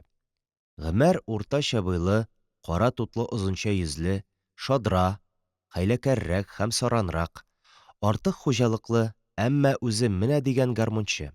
Зиннәт исә барыбыздан да буйчанрак, ябык, озын, коңгырт күзле, мимикага фәкыйрьрәк йөзле, теләсә нинди авыр эшне дә сөеп, күңелле итеп башкара торган бер үсмер. Ул ифрат бер катлыса да, дуска түгел дошманга да хыянәт итмәс. Мин аның җырчы булуын теләгән идем. Чөнки аның моңлы баритон тавышы шул кадәр көчле, безгә бергәләп алмагачлары көен җырларга туры килгәндә, Зиннәтнең тавышы барыбызныкында басып китә. Гафифа апаларга күчкәннән соң урам дусларымны сирәгрәк күрәм. Ләкин һәр мөмкинлектән файдаланып, алар янында булырга тырышам. Алар бит минем Казан дусларым. Ничек онытыйм мин аларны? Дуслар белән очрашкан саен сүз токарьлык һөнәре турында бара. Алар булачак һөнәрләрен мактап бетерә алмыйлар. Авыз суларын корытып мастерской, станок, резец, американский патрон һәм тагы бик күп мин белмәгән, мин ишетмәгән нәрсәләр турында сөйлиләр. Шул кадәресен дә тоям. Алар үзләренең миннән өстенрәк дәрәҗәдә икәнлекләрен аңлатырга тырышалар. Аларга абруй, хөрмәт, аларга икмәкнең дә күкрәк киереп кисәрлек зур сыныгын бирәләр. Беренче категорияле карточка 800 грамм. Ә мин нәрсә? Бер йылкыш укучы малай. Алар көязләнеп, махсус киемнән йөриләр. Эштән соң металлистларга хас кара борын, корымлы маңгай белән кайталар. Алар ил хуҗасы, эшчеләр сыйныфы. Ә мин кем? Мин бер аксөяк, мәми авыз. Юк, мин дә физиога керәчәкмен. Мин дә токарьлыкка өйрәнәчәкмен. Класстагы 5 дус арасыннан Митя Сальяшинов белән икәү генә физиога керергә булдык. Бу уртак теләк мине Митя белән тагы да якынайта төште. Тәнәфес вакытларында без гел бергә хәзер. Сөйләшенгән сүз үзебез укырга керәсе өйрәнчекләр мәктәбе турында гына. Мин аңа үземнең токарьлыкка өйрәнергә теләвем турында әйтәм. Митя ул һөнәрне кулай күрми. Күрәсең, ул практик күзлектән чыгып һөнәр сайлый. Аның исәбе тимерче булу. Аның фикеренчә, тимерчелек иң таралган, иң популяр һөнәр. Әгәр син ул һөнәрнең остасы булып алсаң, бер кайда да югалмыйсың. Шәһәрдә дә, авылда да иң кадерле кеше син. Митя миннән тазарак та, калкурак та. Ул киң битле, сыланып торган салам чәчле, җәенке борынлы, борын тирәләрендә сирәк кенә шадрасы да бар. Аның сыек зәңгәр төстәге күзләре күп вакыт аскы кабаклары күпренке булганга ахры кысыграк. Шуңа күрә ул еш кына елмайган сыман булып күренә. Укулар бетеп, аттестат алгач, мин Миша Алацкий белән пионер лагерының Кама буендагы Красный Борга киттем. Без Вахитов заводы клубы каршындагы отряд пионерлары идек. Путевканы шуннан бирделәр. Лагерьда ял итеп, Камада туйганчы су кереп, физкультура ярышларында бик актив катнашып, вакытның узганын да сизмибез. Мин лагерьдан кайту белән Митяга барачакмын. Бу дустымның кайда яшәгәнен беләм, аларда булганым бар. Аларның фатиры агай-энеле Петряевләр урамында, тимер юлга бик якын. Ишек алдына узгач та кызыл кирпеч өйнең аскы катында. Митяның үгиятисе Михаил Петрович, тупас йөзле, бөтен битен сары сакал-мыек каплаган, кызыл шәрык сыра заводында ломовой, әнисе исә Мария Павловна, элек-электән без керәсе заводның шәм цехында эшли. Митяның тагы әле укырга кермәгән 7 яшьлек тиктормас Борис исемле энесе дә бар. Анысы үгиятисеннән. Мин лагерьдан кайтканда әнием Казанда иде инде. Ул ял иткән арада миңа яңа торыр урын эзләп йөргән. Әммә безнең мөмкинлекләрдән чыгып, әдәм рәтле фатир табып буламы соң? Үзе әйбәт тә булсын, аңа түләргә безнең хәлебездән дә килсен имеш. Әлбәттә, күп эзләнүләренә карамастан, әнием берни дә майтара алмаган. Мин аңа үземнең планнарымны сөйләдем һәм күндергәч Митяларга киттем. «Я ничегрәк, син ФЗО турында кире уйламагансыңдыр бит?» – дидем мин аңа. «Документларыңны әле илтмәдеңме?» «Юк, илтмәгән икән, мине көткән. Хәзер бу эшкә вакыт җиткәнлеген әйтә. Соңга калмадык микән инде дип күңелгә вәсвәсә сала. Үзем алдан ук аяк киенгән идем инде. Митяларга барганда ук үтенечем дә кесәдә иде. Эшне озакка сузмас өчен шундук гаризаны Митя исеменнән дә яздык һәм ул тиешле документларны барлагач, сабын заводының ФЗО канцеляриясенә юнәлдек. Анысы завод ВТУЗында, ә ВТУЗ исә заводка каршы чокыррак урындагы кызыл кирпеч бинада. Юлда Митя үзенең көтелмәгән бер тәкъдиме белән мине чиктән тыш шатландырды. Мин аны бу дәрәҗәдә үк тирән дуслык хисләрен кичерә белә торган егет дип уйламаган идем. «Беләсеңме нәрсә, Атилла?» – диде ул. «Синең бик тә хөрти шартларда яшәвеңне беләм мин. Әнием белән сөйләштем, әйдә син безгә күчеп кил. Без синнән бер тиен дә алмабыз. Бергә ашарбыз, тик продукты карточкаларыңны гына әнигә бирерсең». Мин үз-үземә ышанмастан Митяга текәлдем. «Син моны чынлап әйтәсеңме, Митя?» «Менә тагы», – диде Митя үпкәли төшеп. «Мондый эш белән шаярып буламыни?» «Ә әтиең, Михаил Петрович?» Митя кулын гына селтәде. «Ә ул әни сүзеннән чыкмый. Әнием әйткәнемчә, җәйге каникулга кайтып, хәзер Казанда яшәүче Габдрахман абыйларда торып тора. Митяның тәкъдиме минем өчен генә түгел, әнием өчен дә күктән төшкән бер бәхет кебек булачак. Без документларыбызны ФЗО заучына, бик ягымлы кеше Кузнецовка тапшыргач, булачак һөнәрләребезне аныклау өчен тагы килербез дип урамга чыктык. Мин дустымның тәкъдиме турында әйтеп, әниемне дә куандыру өчен трамвайга утырып, Арча кырына таба Габдрахман абыйлар фатирына киттем. Шат түгел идеме соң минем хәбәремә әнием. Ул миннән барын да җентекләп сорашканнан соң, үзе дә Митяның әнисе белән танышырга, аның белән сөйләшергә теләде. Мин аларны озакламый таныштырдым. Алар уртак тел тиз таптылар. Гомере буена заводта эшләгән намуслы эшче хатын Мария Павловна беренче күрүдә үк кешенең ышанычын казана торган зат иде. Үз гомерендә бик күпләр белән танышкан, тормышның ачысын төчесен татыган әнием аны шундук үз итте. Минем токарьлеккә өйрәнү мәсьәләсе дә җайланды. ФЗОның кыру станогы берәү генә булганга, бары 2 токарь гына әзерли ала икән. Минем бик токарь буласым килгәнен белгәч, Кузнецов ул станокка өйрәнчек итеп мине һәм Цветков фамилияле Сузан бер рус малаен билгеләде. Мин озакка сузмастан булган әйберләремне Гафифа апалардан алып, Мария Павловналарга илттем. Әнием исә шактый тынычланган хәлдә үзенең шәлесенә китеп барды. Менә мин хәзер Митяларда яшим. Яңа уку йортында икебез 2 группага эләктек. Митя үзе теләгән тимерче һөнәре серләрен үзләштерә. Рәхәт. Завод та, мәктәп тә ерак түгел. Бу ФЗО мәктәбе бинасын әле күптән түгел генә салдылар. Ул заводтан ары Пләтән, хәзерге Сәйдәш, һәм Тукай урамнары чатында. Биек, 2 катлы, таш, ярым түгәрәк почмаклы бина. Классларда өр-яңа өстәлләр, идәннәре сап-сары, әле генә буялган. Котылдым мин Гафиф апаларның шыксыз, ярым караңгы, күгәрек исе килеп торган бүлмәсеннән. Монда без Митя белән Әлиф ятып, саф һавалы иркен бүлмәнең идәнендә тәгәрәшеп йоклыйбыз. Мария Павловна безгә һәр көнне иртә торышка ярмаланып торган кайнар бәрәңге ашата. Икмәк җитәрлек, көндезләрен без завод ашханәсендә тукланабыз. Дөрес, күбрәк кәбестә ашы, ите дә бармак башы хәтле генә. Икенче блюдога да күбрәк саго, ясмык яки арпа ярмасыннан пешерелгән ботка була. Ләкин аның каравы ул бик арзан. Аннан ни әйтсәң дә, бу сабын заводы бит әле. Сабынны майдан кайнаталар. Пахта майы, җитен майы тулып ята. Бары гидрогенизация цехына гына барырга иренмә. Мин укыган класста укучыларның күпчелеге татар. Митялар классында исә күпчелеге руслар. Югыйсә параллель класс. Бер программа белән укыйбыз. Чиратлашып бер аудиториядә, бер дәрескә керәбез. Бер хезмәт урынында эшләп өйрәнәбез. Безнең бу рәвештә шундый программа белән уку Казанда беренче эксперимент булмады микән әле? ФЗО минем тормышыма яңа бер сулыш өрде.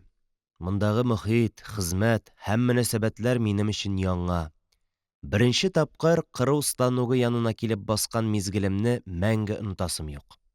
Суппыр тоткаларының металл суыклыгы, резец дип атала торган кискеч очыннан тимер йомычканың бөтерелеп җанлы нәрсәдәй өскә күтәрелүе. Менә бер көнне безгә эш киеме дә бирделәр. Шем кара сатин чалбар, шундый ук 4 кесәле пинжәк, тупас, ләкин бик нык ботинкалар һәм барыннан да күңеллерәге көрән төстәге шыгырдап торган юка хром җиңсәләр. Барысы да өр-яңа. Әзрәк бушырак-бушырагын, ләкин аның каравы бу бит эшче киеме. Шул киемне киеп хозурланганымны хәтерлим. Күңелдә әйтеп бетергесез шатлык хисләре тантанасы. Әйтүе генә ансат. Мин бит хәзер илнең иң кадерле кешесе, хуҗасы. Әдәбият белән кызыксынуым, билгеле бер система белән булмаса да, өзлексез көндәлек әдәбиятны укуым һәм мәктәп мине чын мәгънәсендә совет рухында тәрбияләгәннәр иде. Мин хәзер рус әдәбиятында, вакытлы матбугатта мактап телгә алынган әсәрләрне дә укымый калмыйм. Вакытлы матбугат дигәннән, үземә аларны яздырып алмасам да, татар телендә чыккан һәр газета, һәр журналны башыннан азагына кадәр укып барам. Вахитов клубының уку залындагы иркен өстәлдә яталар. Һәр көн диярлек кичкырын шунда кереп утырам да уку ләззәтенә чумам. Дөресен әйтим, кайчакларда башлаган әсәремне уку залы ябылганчы укып өлгермәү куркынычы да туа. Мондый вакытларда сиздермичә генә журналны куенга кыстырып, өйгә дә алып кайткалыйм. Юк, үземне карак дип исәпләмим. Бары укый башлаган әсәремне бик-бик яратканмын. Шуңа күрә аннан аерылып бер генә төнемне дә уздыра алмыйм. Мин бит аны укып чыгу белән яңадан китапханәгә алып барып, шулай ук кеше сизмәгәндә генә өстәлгә куячакмын. Без һөнәр аласы заводның ремонт цехында эшләр булай башланды. Беренче көнне мине Сергеев дигән яшь бер эшче станок һәм инструментлар белән таныштырды.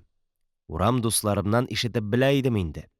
Истә калдыру авыр булмады, Сергеев коралның исемен әйтә, мин аны кулга алам да исемен кабатлыйм.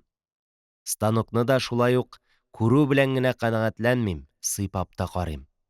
Бу эш төгәлләнгәч, оста мине станок янына бастырды.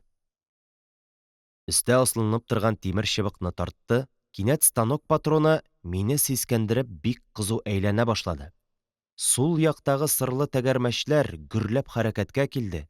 Трансмиссия белән станок шкифын тоташтырган канифольле каеш чытырдый, шапылдый башлады. «Яле, бер стружка алдырып кара әле, егет», – диде оста. Мин кулымны суппыр тоткасына тидердем.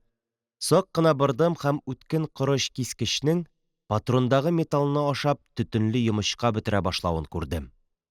Шулай итеп мин станокта металл кырдыруның әлифбасын заманына күрә фырт киенгән, башына елтыр козырыклы капитанка элгән Сергеев фамилияле егет кул астында үттем. Аннан башка мине атап әйтерлек өйрәтүче булмады. Дөресрәге, алар бик күп булды.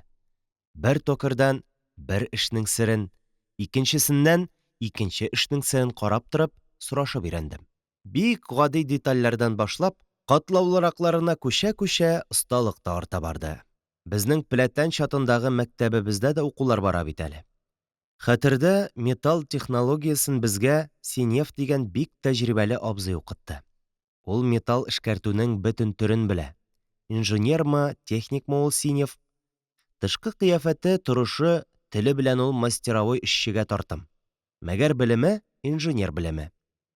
Юравымча, ул гади эшчедән күтәрелгән, үзлегеннән укып белем алган кеше иде булса кирәк. Мин һөнәрне тиз үзләштердем дип уйлыйм. Хәзер суппортны йөртә торган валга әйләнү тизлеген билгеләү расчетларында бик тиз ясыйм. Адымы теләсә нинди булган винтларга, я самоходка сырлы тәгәрмәчләренең тиешлесен сайлап киертә алам. Конуслар кырдыру, андагы исәпләүләрне дә яхшы башкарам. Шулай да шәп токерлар кебек тәмле итеп, күңелле итеп, уйнап кына торгандай эшләп булмый. Ни өчендер моны мин булдыра алмыйм. Тәҗрибә җитми. Ай-һай, тәҗрибә генә микән? Сәләт җитми булса кирәк. Ашыгам, кабаланам, игътибарымны бер ноктага туплый алмыйм. Бу инде күрәсең сәләт эше. Гомеремдә беренче тапкыр сәләт дигән нәрсәнең эш башкарганда нинди зур роль уйнаганын үз башымнан кичереп тойдым. Әйе, хәзергә тойдым гына, әле аңламадым. Сәләтнең шәхси бәхет өчен һәм гомумән кешелек өчен нинди зур урын тотканын соңыннан күп еллар узгач кына чын мәгънәсендә аңлаячакмын әле. Тормыш юлымда мин төрле кешеләр очраттым. Шул ук токерлык һөнәрен алганда да әле. Без өйрәнчеклек сабагын узган цехта бервакыт кыска сроклы курслар ачылды. Курска кергән кешеләр арасында төрлесе булды. Ләкин арада шундый егетләр бар иде ки, аларның шактый катлаулы бу һөнәрне шулай бик тиз үзләштерүләренә хайран каласың. Минем яшьлек дустым Зиннәт Хәбибуллин да шундый талантлы токерләрдән иде. Аның гомер буе сөйләгәне үзенең хезмәте токерлык эше булды. Җырчы булырга лаеклы тавышы бар иде аның. Ләкин ул станогын сәхнәгә алыштырырга әз генә дә теләмәде. Сугыш елларында ул Казандагы авиация заводының аз токерларыннан булачак әле. Шул кадәр кызу һәм металл йомычкасын калын алдырып эшләячәк, ул кызган йомычкадан кешеләрне җәрәхәтләмәсен өчен аны металл читлеккә ябып эшләтәчәкләр. Берәүләр ул эшен яраткан, шуңа күрә уңышка ирешкән диярләр. Сүз дә юк, яраткан. Ләкин кеше хезмәтен башта ярата да, ни өчендер соңыннан өнәми башлый. Минемчә, хезмәтне, әгәр ул синең күңелеңдә канәгатьләнү тудырса, мантыса, рәхәтлек бирсә, яратасың. Мин соңыннан татар әдәбияты мәйданында үз кеше булып киткәч, күп кенә язучылар белән якыннан таныштым. Аларның бик тәҗрибәле, әммә чамалы сәләткә ия булганнары белән дә очрашырга туры килде миңа. Авыр иде аларга. Иҗат куанычларыннан битәр, иҗат газаплары кичереп яшәде ул язучылар. Аңлыйм, кешенең мие бер яссылыкта гына тәрәккый итми. Ул сикерешләр ясап, кайчак туктап торып, хәтта мин әйтер идем, зигзаглар да ясап хәрәкәтләнә. Ни өчен шулай? Күрәсең, моның сәбәпләре бик күп һәм күп кырлыдыр. Монда биологиянең дә, социологиянең дә, психологиянең дә һәм тагы бик күп нәрсәләрнең катнашы бардыр. Әйе, бик дәртләнеп, токерлык һөнәренә өйрәнә башладым. Ул ифрат мавыктыргыч, кызыклы хезмәт. Ләкин әлеге дә баягы каударлану гадәтем мине кайчак авыр хәлләргә калдыра. Башкалар сабыр гына эшли алганда мин кызып китәм һәм шуның аркасында еш кына детальны бозып куям. Алай да үзем эшлим, сөртенгәләсәм дә алга барам. Без өйрәнчекләр эшли торган мастерской завод территориясе уртасындагы кирпечтән салынган цехта. Анда кергәч тә түшәмдәге трансмиссия валлары, шкифлар әйләнүе, станокларга өстән сузылган каешларның чыштырдап йөгерешүе күз явыңны ала. Цехтагы станоклар тавышы, стена буйларына сузылган верстаклардагы слесарьларның металлны чүкечләү чыңы колакларны тондыра. Монда цех буена сузылган лобовой кыру станогы бер генә. Аның каршында ышкылау, фрезер станоклары тора. Инде цехка кергәч тә сул якка борылсаң инструментлар, ә аның артында безнең ФЗО мастерское. Ул кечкенә генә бүлмәдә. Анда станоклар да кечкенә. Аларның берсе кыру, икенчесе тишү станогы. Стена буйларында калай белән тышланган верстаклар һәм аларда тискиләр беркетелгән. Бу остаханәне безгә укуның 2нче елында гына кордылар. Элек биредә склад булган диләр. 1нче елда без Цветков белән олы цехта эшләдек. Инде безгә аерым бүлмә булдырылгач, кырдыру өчен өр-яңа иш станогы һәм тишү станогы бирелгәч, стена буена верстаклар ясалгач, без тимер эшкәртүчеләр барыбыз да шунда күчтек. Без хезмәт иткән олы цехта механика мастерскойына урнашмаган иде. Ул кирпеч стена белән 4кә бүленгән. Механика мастерскойын узып, түр як ишекне ачсаң, котельныйга эләгәсең. Анда казанчылар. Анда смена буена осталар даң-доң яңгыратып, калын тимер табаклардан казаннар ясыйлар яки төзәтәләр. Инде ул тавышлы урынны узып, тагы бер ишекне ачсаң, тимерчелеккә эләгәсең. Анда күрүкле 2 учак, пар белән эшли торган бер чүкеч. Соңгы ишекне ачып, соңгы тагы бер бүлеккә керсәң, анда металл коючылар. Идән формалар белән тулган, арттарак вагранка. Шулай итеп безнең цехыбызда 4 остаханә. Аның һәр берсендә өзлексез эш кайный.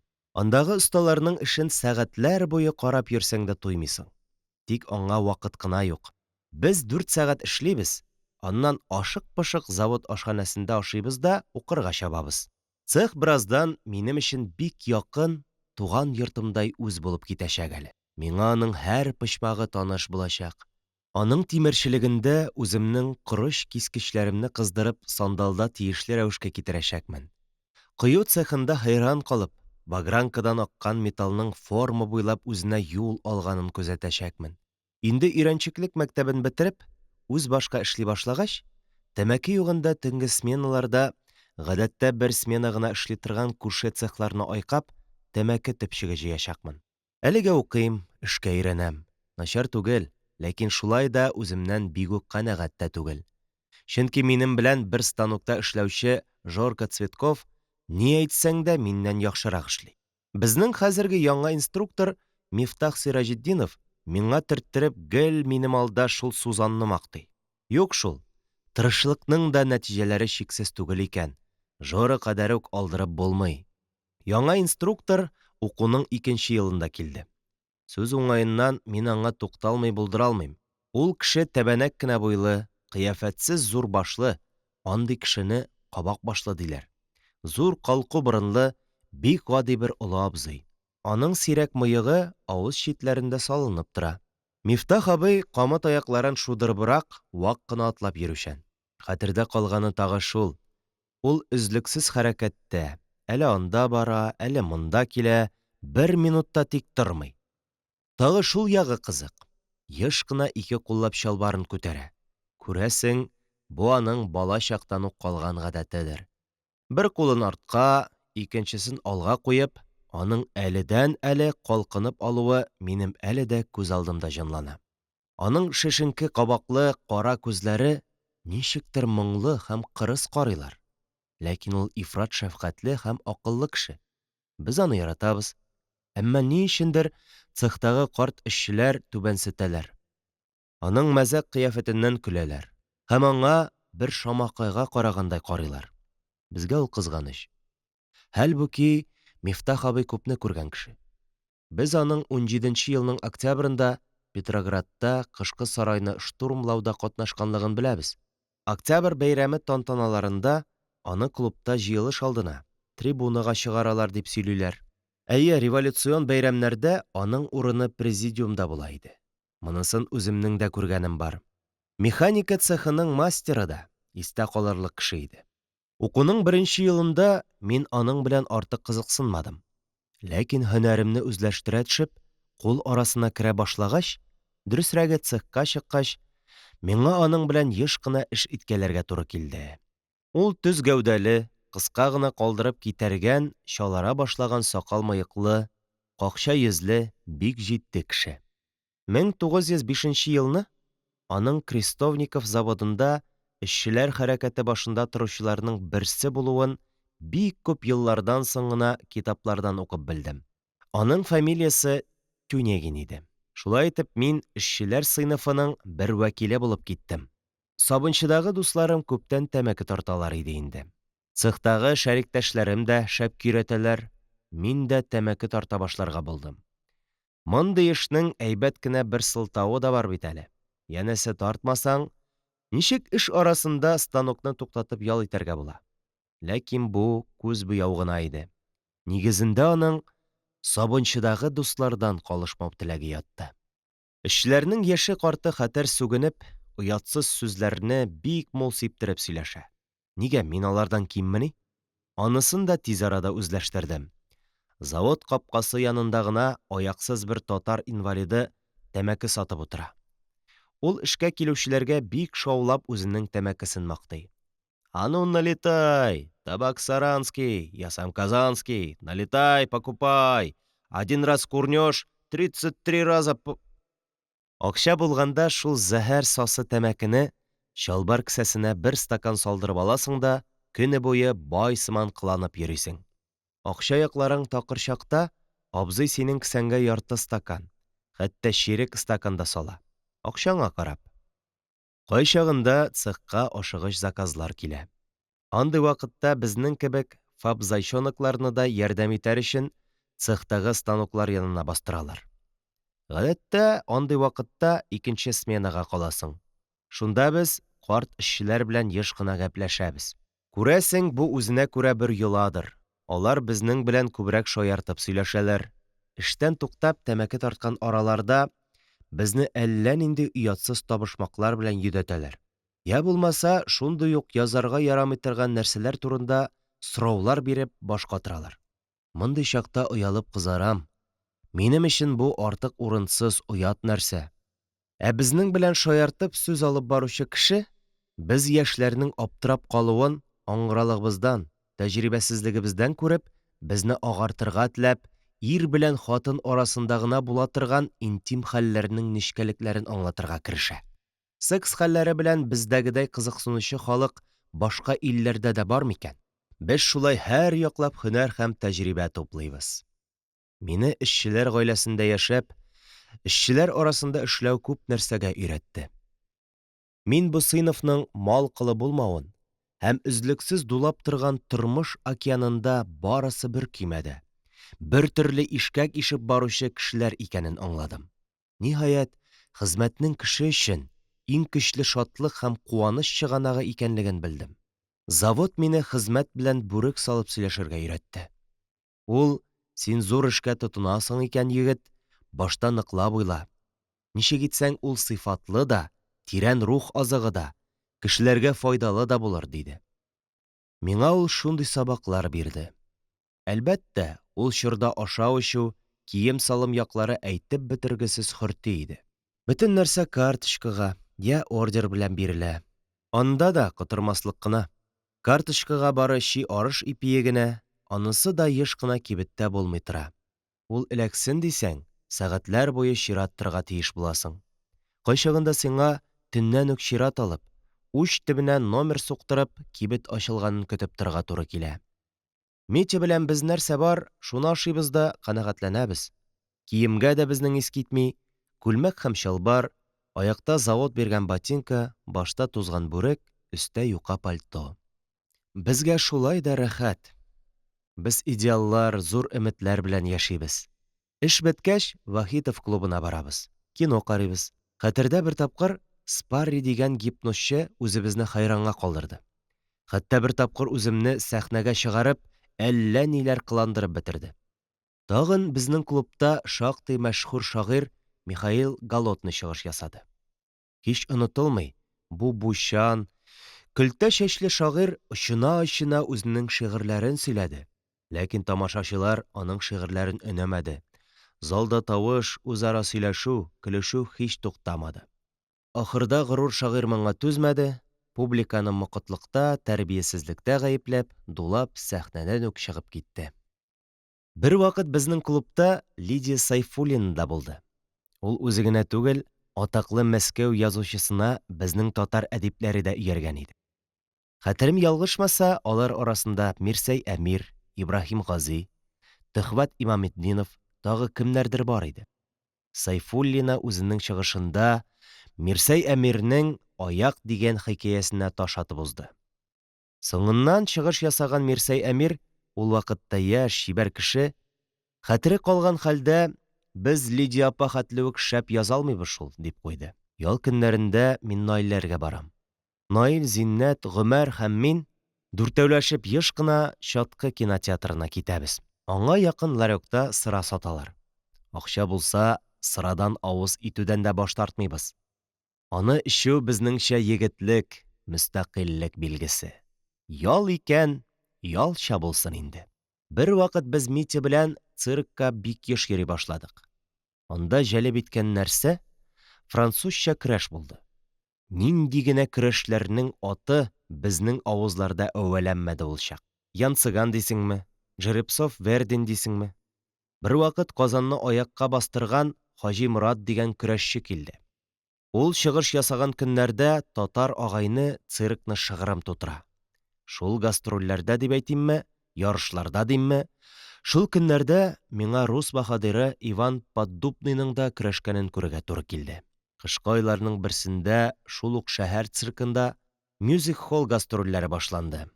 Без Митя белән арзанлы гына билетлар алып булса да, аның һәр спектаклен карамый калмадык. Атаклы Нальскийның уенын күрдем, ләкин ул бик сәер булып истә калган.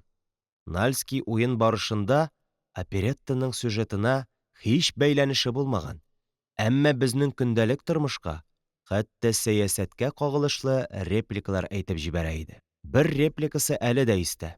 «Нәрсә ул мюзик-холл?» дип сорый артист. Үзе үк җавап бирә. «Это музыка на холоде».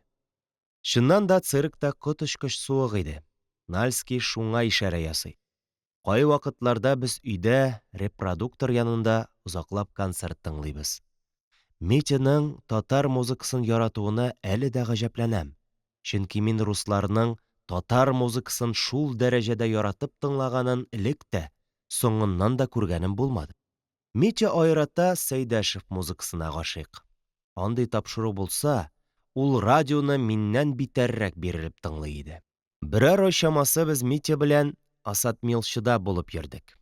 Беләккә кызыл тасма бәйләп, еш кына чаткыда тәртип саклыйбыз. Җыйнаулашып, хулиганнарны өркетеп, урамнарда патруль булып йөрибез. Кыскасы, без милицияның беренче ярдәмчеләре. Ләкин бу эш мин көткәнчә романтикага бай булып чыкмады. Бер вакыйгага очрап уйга калдым һәм бу эштән ваз кичтем. Хәер, бу вакыйганы тулырак язсаң да була.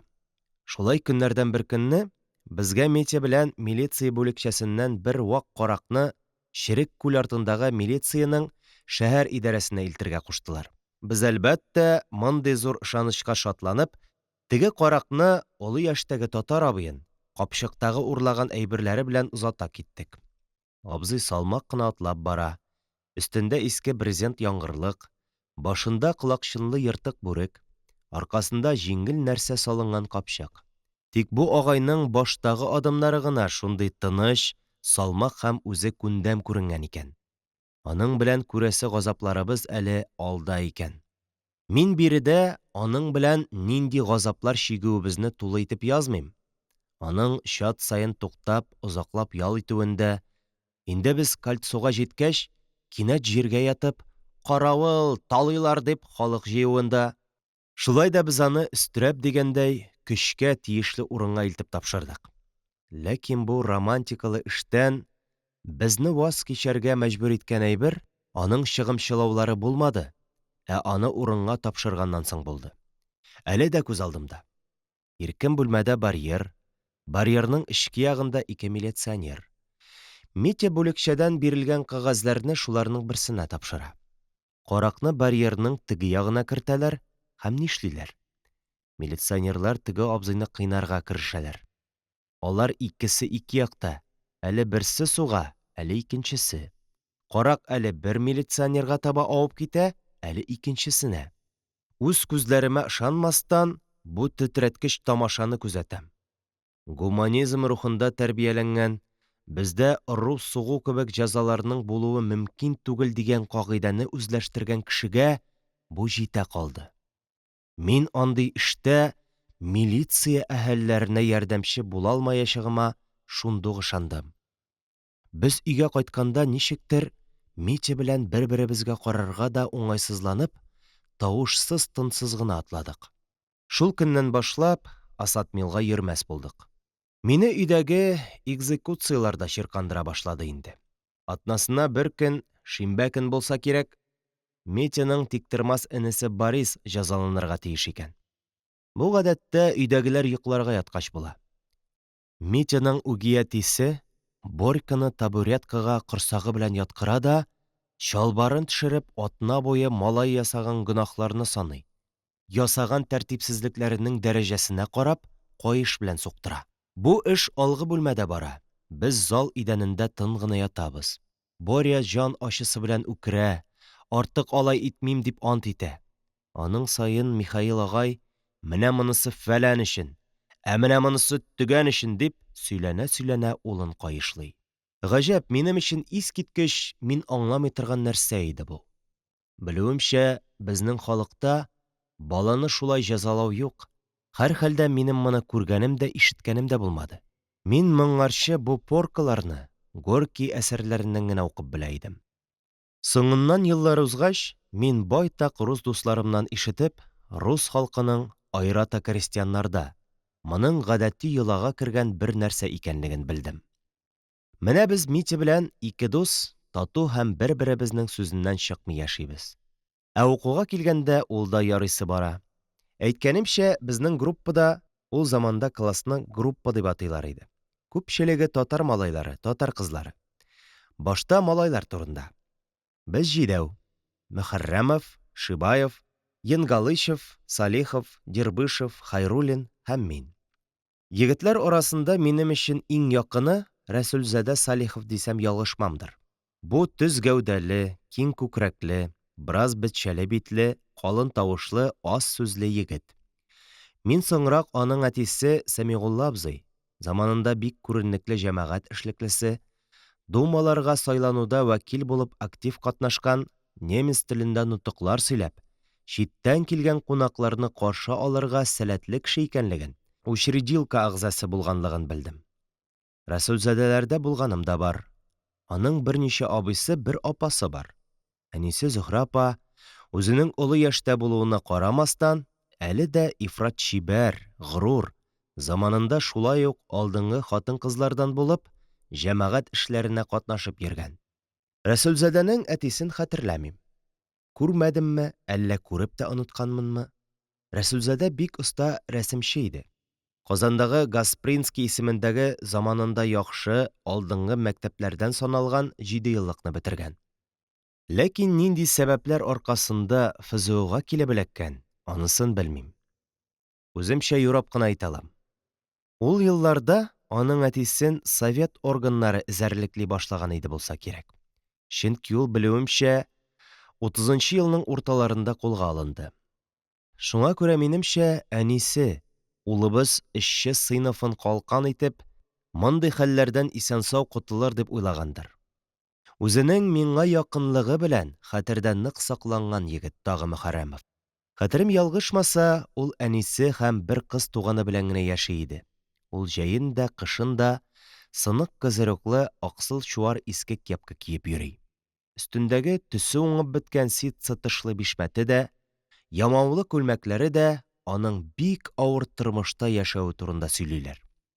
Безне Рәсүлзәдә белән сүрәт ясау якынайтса, Мөхәррәмов белән әдәбият дуслаштырды дип әйтә алам. Мөхәррәмов шигырь яза иде булса кирәк, ләкин ул моны бик нык яшерә.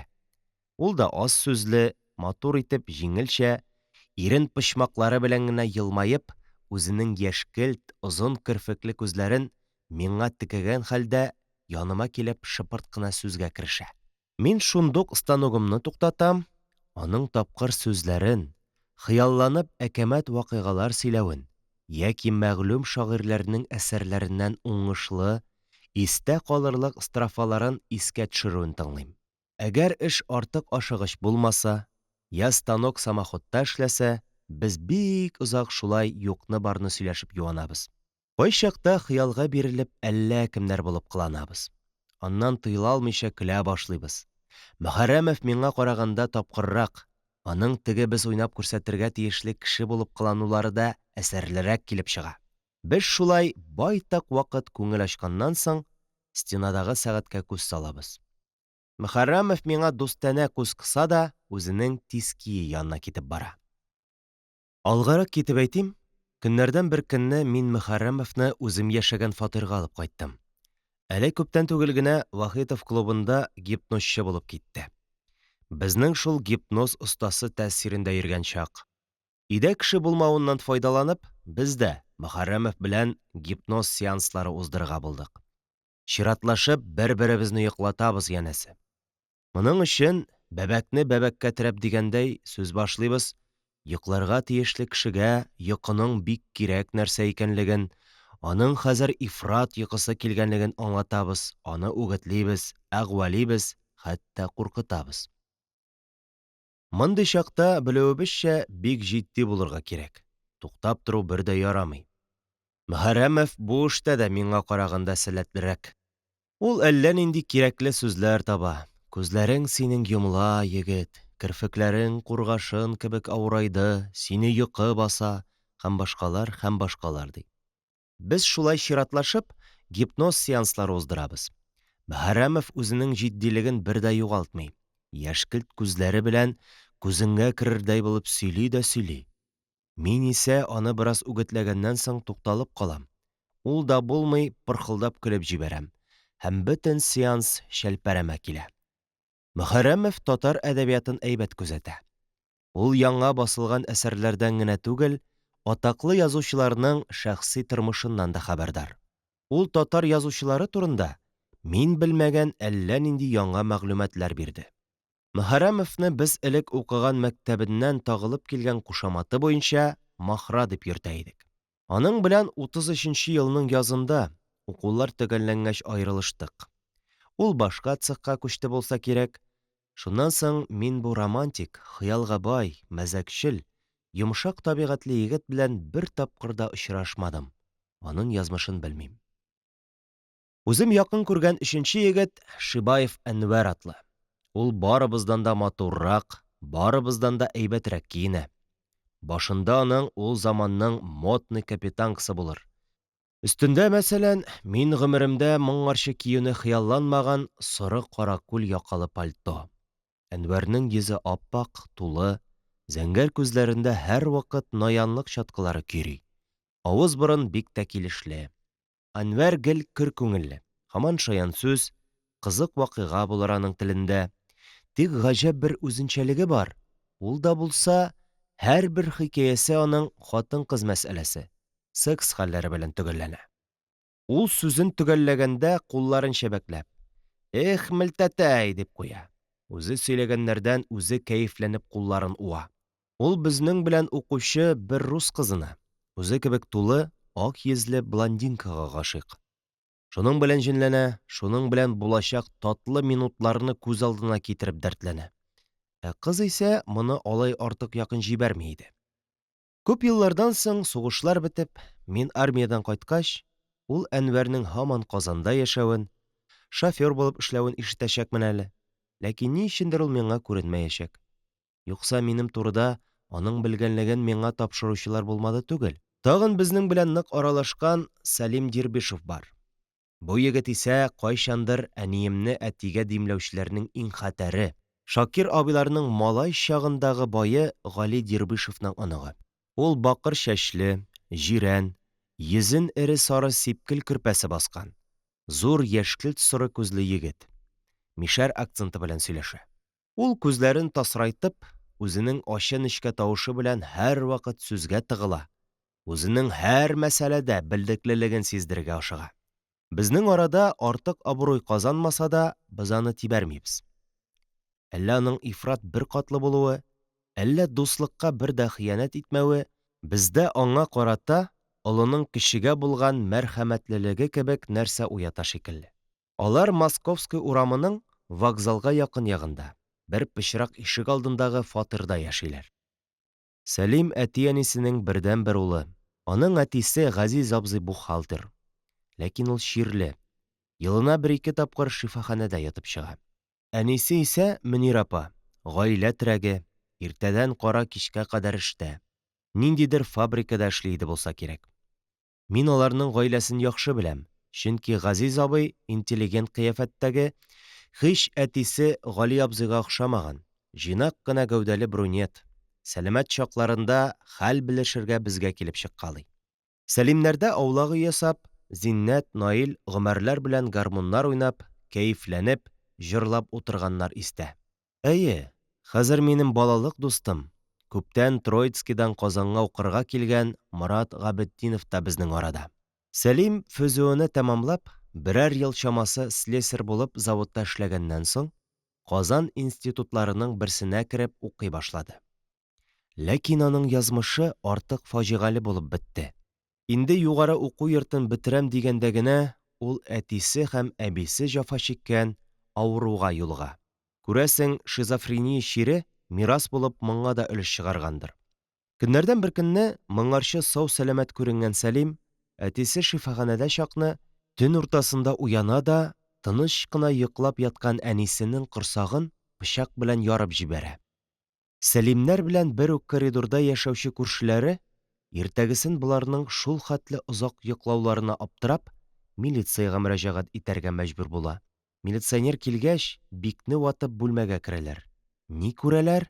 Мөнир апа үзенең ятагында кан эчендә ята, үлгән. Ә Сәлим исә баштан ук ябынып, үз караватында йоклый. «Нишләдең син, Сәлим, нишләдең?» дигән сорауга ул бер сүзне генә кабатлый. Ул бит курчак. Мин аның эчендә ниләр бар икән дип кызыксындым, ди. Сәлим диваналар шифаханәсендә үлде. Инде безнең арада Искәндәр Янгалычев дигән егет тә бар. Бу ничектер гәүдәсенә муафик күренмәгән кечкенәрәк башлы, кытай кыяфәтле, ябык чырайлы егет бик фәкыйрь киенә иде. Аның да өстендә ситсы тышлы иске бишмәт, башында ямшәеп беткән сынык кызырыклы кепка. Ул һәрвакыт куырылып, бөкрәебрәк, бишмәт чабуларын корсак турысында кысып йөри. Без аңардан барыбыз да шүрлибез. Аның бик ачы телле булуы, кешене хурлау, мыскыл итү, аның өчен чүпкә дә тормавы безгә ошамый. Аның кечкенә генә, кыек, коңгырт кара күзләрендә ачу уты һәрвакыт көйри. Аның бар теләге өнәмәгән кешесенә үтергеч сүз эзләү генә диярсең. Искәндәр безнең барыбызга да бик ямьсез, хурлыклы кушаматлар тагып бетерде. Ләкин үзе эштә дә, укуда да алдыра, яшен ташыда йылдам булдыклы. Үҗәтләнеп, җанын уч төбендә кысып, үз сүзен булдыра торганнардан. Күп еллар күрешми торганнан соң мин аны көтмәгәндә Казанда трамвайда барганда очратачакмын әле. Аның кыяфәтенә, үзен тотышына хәйран калачакмын. Минем алдымда бишмәтенә төренеп, бөрешеп торган усал Искәндәр урынына күкрәген киергән көләч, хәтта чибәр үк дияр идем, бер егет басып торачак. Ниндидер үзе төпләнгән башка шәһәрдән Казанга кайтышы икән Искәндәрнең. Безнең группада тагы Хәйруллин дигән егет тә бар. Кечкенә генә буйлы, шикри күзле, шактый ачы телле нәрсә. Ул өйрәнчеклек сабагын башка цехта ала. Күрәсең, шуңадыр безнең белән бер урында бер инструктор кул астында булмаганга бездән читтәрәк йөри. Мин биредә ФЗО буенча иң якын иптәшем Рәсүлзада Салиховның язмышы турында берни дә әйтмәдем. Ул Казанда институт бетерә. Сугыш башлангач та аны фронтка озаталар. Әйтүләренә караганда, ул шунда батырлыклар күрсәтеп һәлак була. Әйткәнемчә, без бер станокта алмаш-тилмәш Светков белән эшлибез. Бу Дон Кихотта ябык, сузан егет Митя белән бергә бер группада укый. Ул группада, әйткәнемчә, барысы да руслар диярлек. Хәер, бер-ике татар кызы һәм бер татар егете дә бар. Әмма алар шулай ук руслашкан кешеләр. Рус группасы белән безнең группаны чагыштырырлык та түгел. Андагы укучылар барысы да диярлек форт киенгән, Шәһәрнең югары сферасыннан чыккан яшьләр.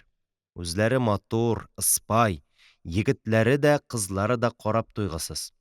Аерата андагы кызларның үзләренә һич кулай булмаган һөнәр өйрәнеп азапланулары миңа сәер тоела. Әлбәттә, без ул чакта эшчене һәм завод өйрәнчеген фәкыйрь киемле, артык гади кыяфәтле кеше итеп күрергә өйрәнгәнбез. Ә болар соң? Болар бөтенләй башка кыяфәттәге затлар. Кызлары модалы күлмәкләрдән, матур мех якалы пальтолардан, йөзләреннән үк интеллигентлык нәфислеге аңкып тора. Хәтергә Софа исемле бер туташ сеңеп калган. Ул француз булкасыдай тулы бәдәнле, сөттәй ак чырайлы, кыйммәтле муенсалар тагып йөри торган бер блондинка. Ул ФЗО укучысыннан бигрәк сольный номерлар башкаручы артисткага охшаган иде. Аның ап-ак күперенке гүзәл куллары да чүкеч игәү тоту өчен түгел, ә рояль клавишларын хәрәкәтләндерү өчен, иркәләшү, наз өчен яралганнар иде кебек. Җитмәсә, аның алсу симез бармакларында кыйммәтле йөзек кашлар ялтырый. Я Хода, шул кыз безнең арада слесарьлыкка өйрәнә. Нинди язмыш аны монда китереп ташлаган, Алла белсен. Я булмаса, буйчан, атлет кыяфәтле, өстенә күн куртка кигән, үтүкләнгән чалбарлардан йөрүче Лёваны ал. Аның торышы ук үзенә бер төрле. Бер кулы белән бөеренә таяныр. Бераз янтайган хәлдә тәмәке төтенен авыз читеннән генә чыгарып, эре генә кыяфәттә сиңа күз ташлар. Лёва профессор Кушников улы. Бераз тәртипне бозып әйтим, миңа институтта укыганда шул егетнең әтисен тыңларга туры килде. Профессор безгә физика һәм метеорология фәннәреннән лекция укыды. Аның лекцияларын без ярата идек. Сүз дә юк, ул абруйга лаеклы кеше булды. Тик озакламый аны ишетүебезчә төрмәгә япканнар. Төрле сүз йөрде, янәсе ул элекке ак офицер булган икән. Кыскасы, шуннан соң ул Казанга кайтмады булса кирәк. Жоркага хас тукталуымның сәбәбе тагы шунда. Миңа ул егет белән елга якын өйдәш булырга да туры килде. Шуңа күрә ул кеше минем өчен бик яхшы хәтердә сакланган. Хәер, моны тулырак итеп сөйләргә кирәктер. Метеларда бер елга якын яшәдем. Бу чор минем өчен авыр ялгызлыктан иркенгә, иреккә чыгу кебек рәхәт минутлар биргән бер чор булды. 16 яшьлек үсмер малай булсам да, әле балалыктан һәм балалык үзенчәлекләреннән бөтенләй котылган кеше түгел идем. Без Митя белән ялт итеп җыештырылган өй өчен астын өскә китереп көрәшә дә, котырына да идек. Яшьләргә хас булганча, пычрак аяк белән абайсызланып көзгедә ялтырап торган чиста идәнне дә еш кына пычратабыз.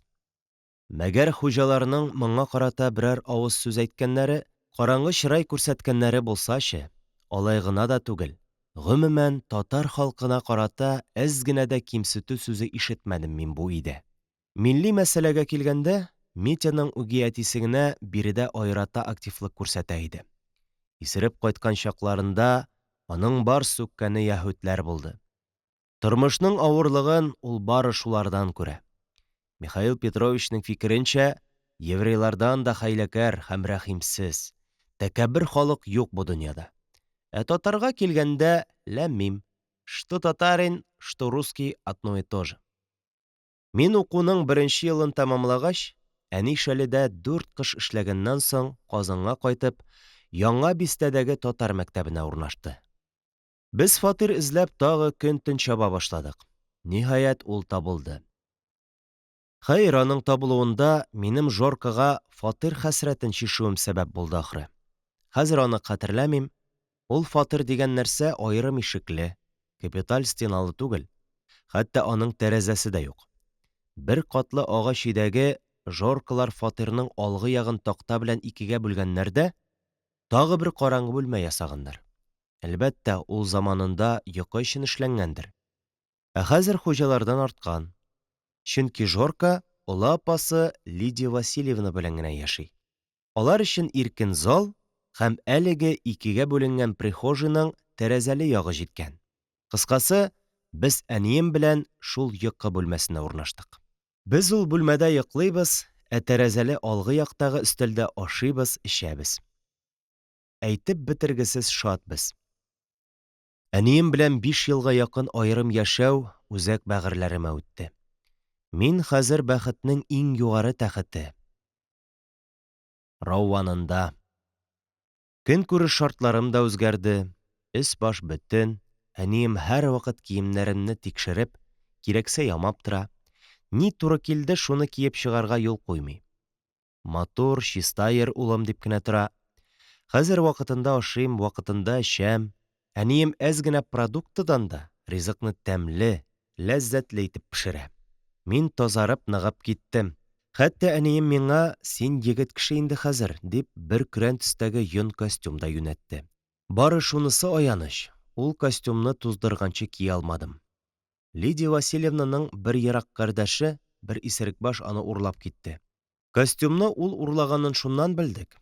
Берничә атнадан соң теге тагы килде һәм минем костюмны киеп килде. Билгеле, ул аны бераз үзгәрткән, астарын, төймәләрен алыштырган. Исбат итеп кара инде син аның минеке икәнлеген. Билгеле, әгәр без ныклап керешсәк, бәлки исбат та итә алган булыр идек. Ләкин күңелемдә хәзер кием-салым кебек нәрсәләрдән мөһимрәк әйберләр миңа хаким. Мин Семен Смирнов дигән егет белән дуслашып, шуның белән бик җитди рәвештә уйлап табучылык белән шөгыльләнә башладым. Безнең максатлар Наполеон максатларыннан да болайрак.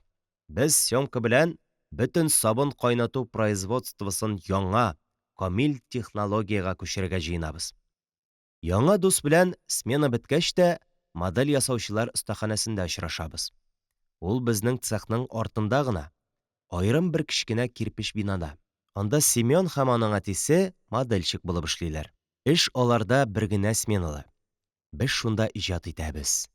Йомычка исе аңкыган тар мастерскойдагы верстакта утырабыз да, ышкы-пычкы, өтергеләр арасында завод хәлләрен кайгыртабыз. Үзебез өчен ис китмәле булып тоелган яңа конструкциялар уйлап чыгарабыз. Мәсәлән, сабын әрҗәләре ясау өчен килгән агачны әрдәнәләргә ию бик авыр эш. Аны кул көче белән башкаралар. Без аны механик көчкә күчерәчәкбез. Сабын кайнату цехында да байтак эш кул көче белән башкарыла. Без аны да бу газаплардан азат итәчәкбез һәм башкалар. Минем заводта уйлап табучылык эшем, аннан Семен белән танышуым цехта бер белдерү укудан башланды. Көннәрдән бер көнне безнең цехтагы белдерүләр тактасында бер мөрәҗәгать укыдым. Анда миңа моңарчы таныш булмаган заводның ниндидер воиз бюросы конкурс игълан итә. Ул түбәндәгеләрдән гыйбарәт. Кемдә кем исле сабын штамплау станын кадак ясый торган станокка үзгәртеп кору тәкъдимен тапса, шул сызымнарын фәлән цехтагы фәлән кешегә илтеп тапшырсын. Конкурста җиңгән кешегә премия биреләчәк. Бу белдерүне укып чыккач, үземнең Наил белән пилмән автоматлары өстендә баш ваткан көннәрне хәтерләдем. Һәм кинәт күңелемдә ташый башлаган бер дәрт белән шушы кадак станогын ясауга керештем. Миңа кемдер заводның әрҗәләр ясау цехында кадак булмау сәбәпле өзеклек килеп чыкканлыгын әйтте. Бу конкурс шуңа күрә игълан ителгән дә икән. Мин туалет сабыннары штамплау цехына керәм. Штамп станогының сызымнарын ясап алам. Аны ничек үзгәрткәндә, җайлаганда тимер чыбыктан кадак ясарга булыр икән дип баш ватам. Берничә көннән соң үземнең сызымнарымны тиешле урынга илтеп, тиешле кешесенә тапшырам. Нинди булыр икән инде нәтиҗә? Нинди бәя бирерләр минем конструкциягә? Дулкынланып, түземсезлек белән конкурс нәтиҗәләрен көтәм. Хәтеремдә ачык сакланган. Бер-ике атна узды булса кирәк, бер көнне заводның конструкторлар бюросына чакырдылар. Минем проект кайбер төзәтмәләр белән кабул ителгән. Төгәл расчетлар ясау өчен миңа бер техникны беркеттеләр. Без аның белән эшкә керештек. Алгарак китеп әйтим, безнең станок шулай да гамәлгә ашмады. Без аны үзгәртеп ходка җибәргәнче заводка кадак килә башлады. Әмма хезмәтемне барыбер буш итмәделәр. 80 сум премия алдым. Ул премия алу турында белешмәне мин Мәскәүдә югары уку йортында уку өчен хокук яулап йөргәндә файдаланачакмын әле. Менә шул кадак станогы белән бергә әвәрә булган көннәрдә Семен белән таныштым. Ул да бу конкурста катнашкан икән. Без бераздан аның белән мәсләктәш кенә түгел, чын дуслар да булып киттек. Аның миннән 1-3 яшькә олырак булуы үзара мөнәсәбәтләргә кмачау ясамады. Семен эре сөякле, бик ачык, йомшак табигатьле. Кызлар алдында үзенең әйбәт мөгамәләсе, тапкырлыгы белән зур абруй казана торган, зәңгәр күзле саргылт чәчле егет. Без аның белән бик тиз уртак тел таба алдык. Ул ифрат күндәм, һавалану дигән нәрсәне бөтенләй белми. Эшче гаиләсеннән чыккан, ата-бабасы да эшче булган. Шул Смирновны бик күп еллардан соң тагы очраттым. Ул да мине онытмаган, үзе эзләп тапкан. Гомерен уйлап табучылыкка багышлаган. Аның инде хәзер әллә ничә бик кирәкле яңалыкка патенты бар икән. Менә нәрсә ул эзлеклелек. Завод өйрәнчеклегендә укыганда һәм укып чыккач, минем тагы бер сөекле мәшгулиятем үземнән калмыйча күп вакытымны алып ияреп йөрде. Бу музыкада, рәсем ясауда түгел, әдәбият иде. Безнең заводның күп тиражлы газетасы каршында татар әдәбияты түгәрәге оештырылды. Аның оештыручы җитәкчесе, газета редакторы Хан Җәмил исемле бик гади, самими, без малай-шалайны да тиң күреп үз итүчән, ләкин соңыннан әдәбият җәмәгатьчелеге тарафыннан ниндидер гөнаһлары аркасында тибәреләчәк бер кеше иде. Аның без түгәрәккә йөргән чакта «Гудок» һәм «Сөрем» исемле сәхнә әсәрләре, хәтерем ялгышмаса, Татар академия театрында да куелды. Менә шул Хан Җәмил оештырган әдәби түгәрәккә мин бик актив рәвештә йөри башладым. Без һәр атнада җыелып, үзебез язган әсәрләрне укып тикшерәбез. Бераздан түгәрәгебез утырышларында атаклы язучылар да күренә башлады. Хәсән Туфанның безнең белән бик озаклап сөйләшеп утырганы хәтердә. Бер вакыт ниндидер мөнәсәбәт белән язучылар түгәрәк утырышына төркемнәре белән дә килделәр. Алар клубта чыгыш та ясадылар. Аннан соң аларны ашханәгә алып кереп ашаттылар. Ибраһим Газиның ашны кабып карагач та ашаудан баш тартуы хәтердә калган. Әле яңа гына күтәрелеп килгән бу проза остасы «Нигә ашамыйсың?» дигәч, мин үз-үземә дошман түгел дип иптәшенә җавап кайтарганы истә. Тагы бераздан безнең түгәрәккә язучылар союзыннан ярдәмгә даими шеф та билгеләделәр. Бу кеше Муса Җәлил белән берлектә зур батырлыклар күрсәтеп, фашистлар тарафыннан үтерелгән Габдулла Алиш иде. Ул безнең түгәрәккә йөри башлаган чорда мин зурдан кубып, завод уйлап табучылары турында повесть язарга керештем. Габдулла Алиш катнашкан утырышларның берсендә мин бу әсәремнән бер өзек укырга батырчылык иттем. Хәзер инде аңлыйм, әлбәттә, ифрат шәфкатьле шефыбыз бу эшне минем дәртемне күтәрү өчен эшләгәндер. Әммә шунысы ачык, ул мине үтереп мактады. Мин бу иптәш әсәрен укыганда ук кул чапмакчы идем. Тик аны бүлдерәсем килмәде, диде. Билгеле, гомерендә беренче тапкыр ишетелгән мондый мактау сүзләреннән соң минем күңел күтәрелү генә түгел, 7нче кат күккә очты. Шул утырыштан соң барлык көчемне куеп, һәр буш вакытымны повестька багышладым. Габдулла Алишның хәтфәдәй кара күзләре, аның тыныч кыяфәтен чагылдырган аксыл йөзе, икегә очып таралган чәче, туры борыны, авызы, икегә аерылыбрак торган матур ияге — барысы да бүгенгедәй күз алдымда. Ул урта буйлы, нык бәдәнле, матур зур башлы кеше иде. Ул бер кайчанда онытылып чыгырыннан чыкмас, үзен һәр даим рухи тигезлектә тотар. Ләкин ул сүлпән, флегматик кеше түгел.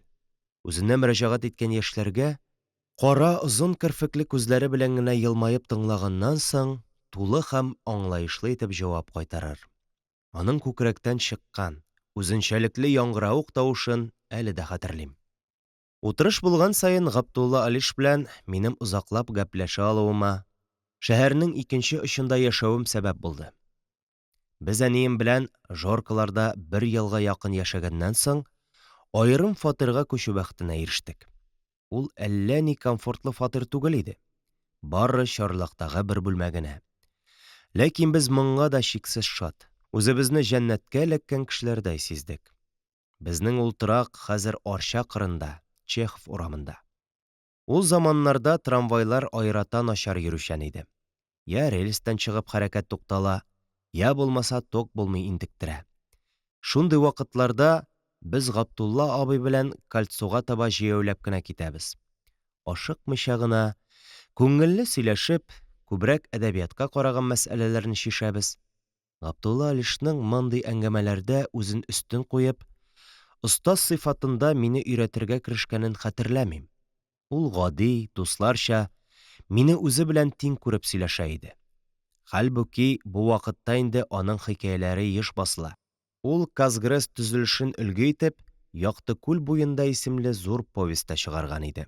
Көннәрдән бер көнне Хан Җамил миңа: «Повестеңне Кызыл Татарстан газетасында басарга телиләр. Әйдә, тизрәк язып бетер дә редакциягә илтеп бир», ди. Я Ходавәндә, бар икән минем дә иң якты максатыма ирешер көннәрем. Повестьның өзеге безнең завод газетасында да басылып чыкты. Җитмәсә минем портрет белән. Мин хәзер татлы хыяллар бакчасында гизәм. Шулай ук Республика газетасында да минем әсәр басылыр микәнни? Ничек күтәрермен мин шундый зур шатлыкны? Ул заманда станоктан әдәбиятка дигән лозунг гамәлдә иде. Шул чорда безнең завод эшчесе Мөхәммәд Садри әдәбият мәйданына аяк басты. Заводтан әдәбиятка килгән рус язучысы Авдиенконың «Я люблю» дигән повесте һәр почмакта макталды. Мин дә шулар рәтенә басармын, бәлки. Нигә басмаска, ди. Минем әсәр бит завод тормышыннан, үзем белгән нәрсәләр турында, татар әдәбиятында моңарчы бөтенләй булмаган яңа темага язылган ул. Бәлки ул да «Я люблю» кебек үк шаулар. Ха-ха, менә кызык булыр иде, ә? Яшьләргә хас бер катлы шундый йөгәнсез хыяллар белән яшим. Мәгәр минем бу хыялларым бәлки бәхеткә каршыдыр, хыял көенчә генә калды.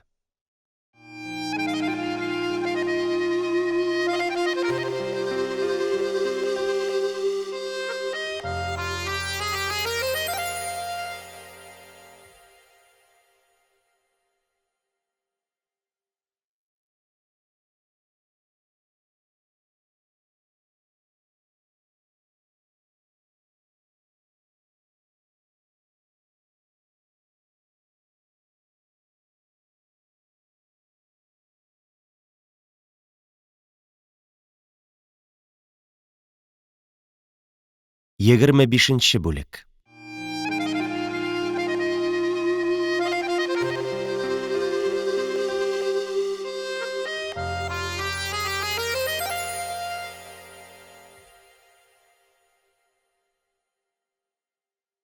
Мин һаман көтәм. Минем эшне комиссия һаман суза. Әллә нинди тәшвишле юраулар белән азапланам. Бәлки институтта миңа тагы берәрсе агу тамызгандыр. Бәлки минем турындагы мәгълүматларны Казанга өстәмә сорау җибәреп тикшерергә булганнардыр. Әгәр шулай икән, тәгаен безнең институт директоры үзен аклау өчен миңа әллә ниткән гөнаһлар тагар. Миңа аннан соң инде бөтен юллар ябылачак. Авырмыни кеше турында уйдырма язып җибәрү, аны юкка чыгарып ташлау.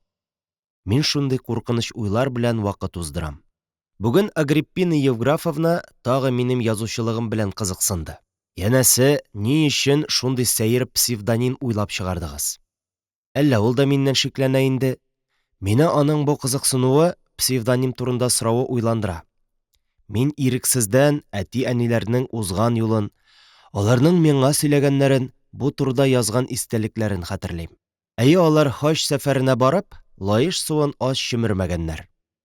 Язмыш аларны Мәккәдән Мәдинәгә кайтып төшү белән үк авыр сынаулар алдына куя.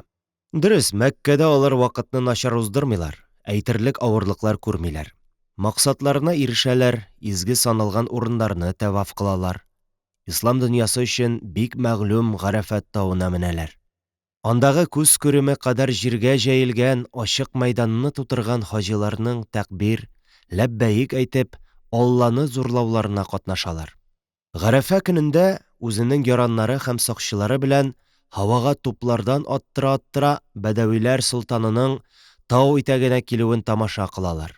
Кайтышлый юл буе музыкалар уйнатып, шигырьләр, салаватлар укып, ашыгып атлаган гарәпләрне озатып калалар. Корбан гаете көнне Мина дип аталган авыл сыман урынга барып, шуннан шайтанга таш атырга ашыгалар. Минадан арырак бер багана төбенә 8 таш атып, саваплы булырга телиләр.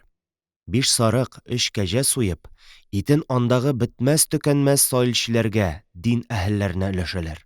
Кыскасы, барлык ритуаллар үтәлә, хаҗ кылына. Ул яктан әтиләрнең теләге почмаклана.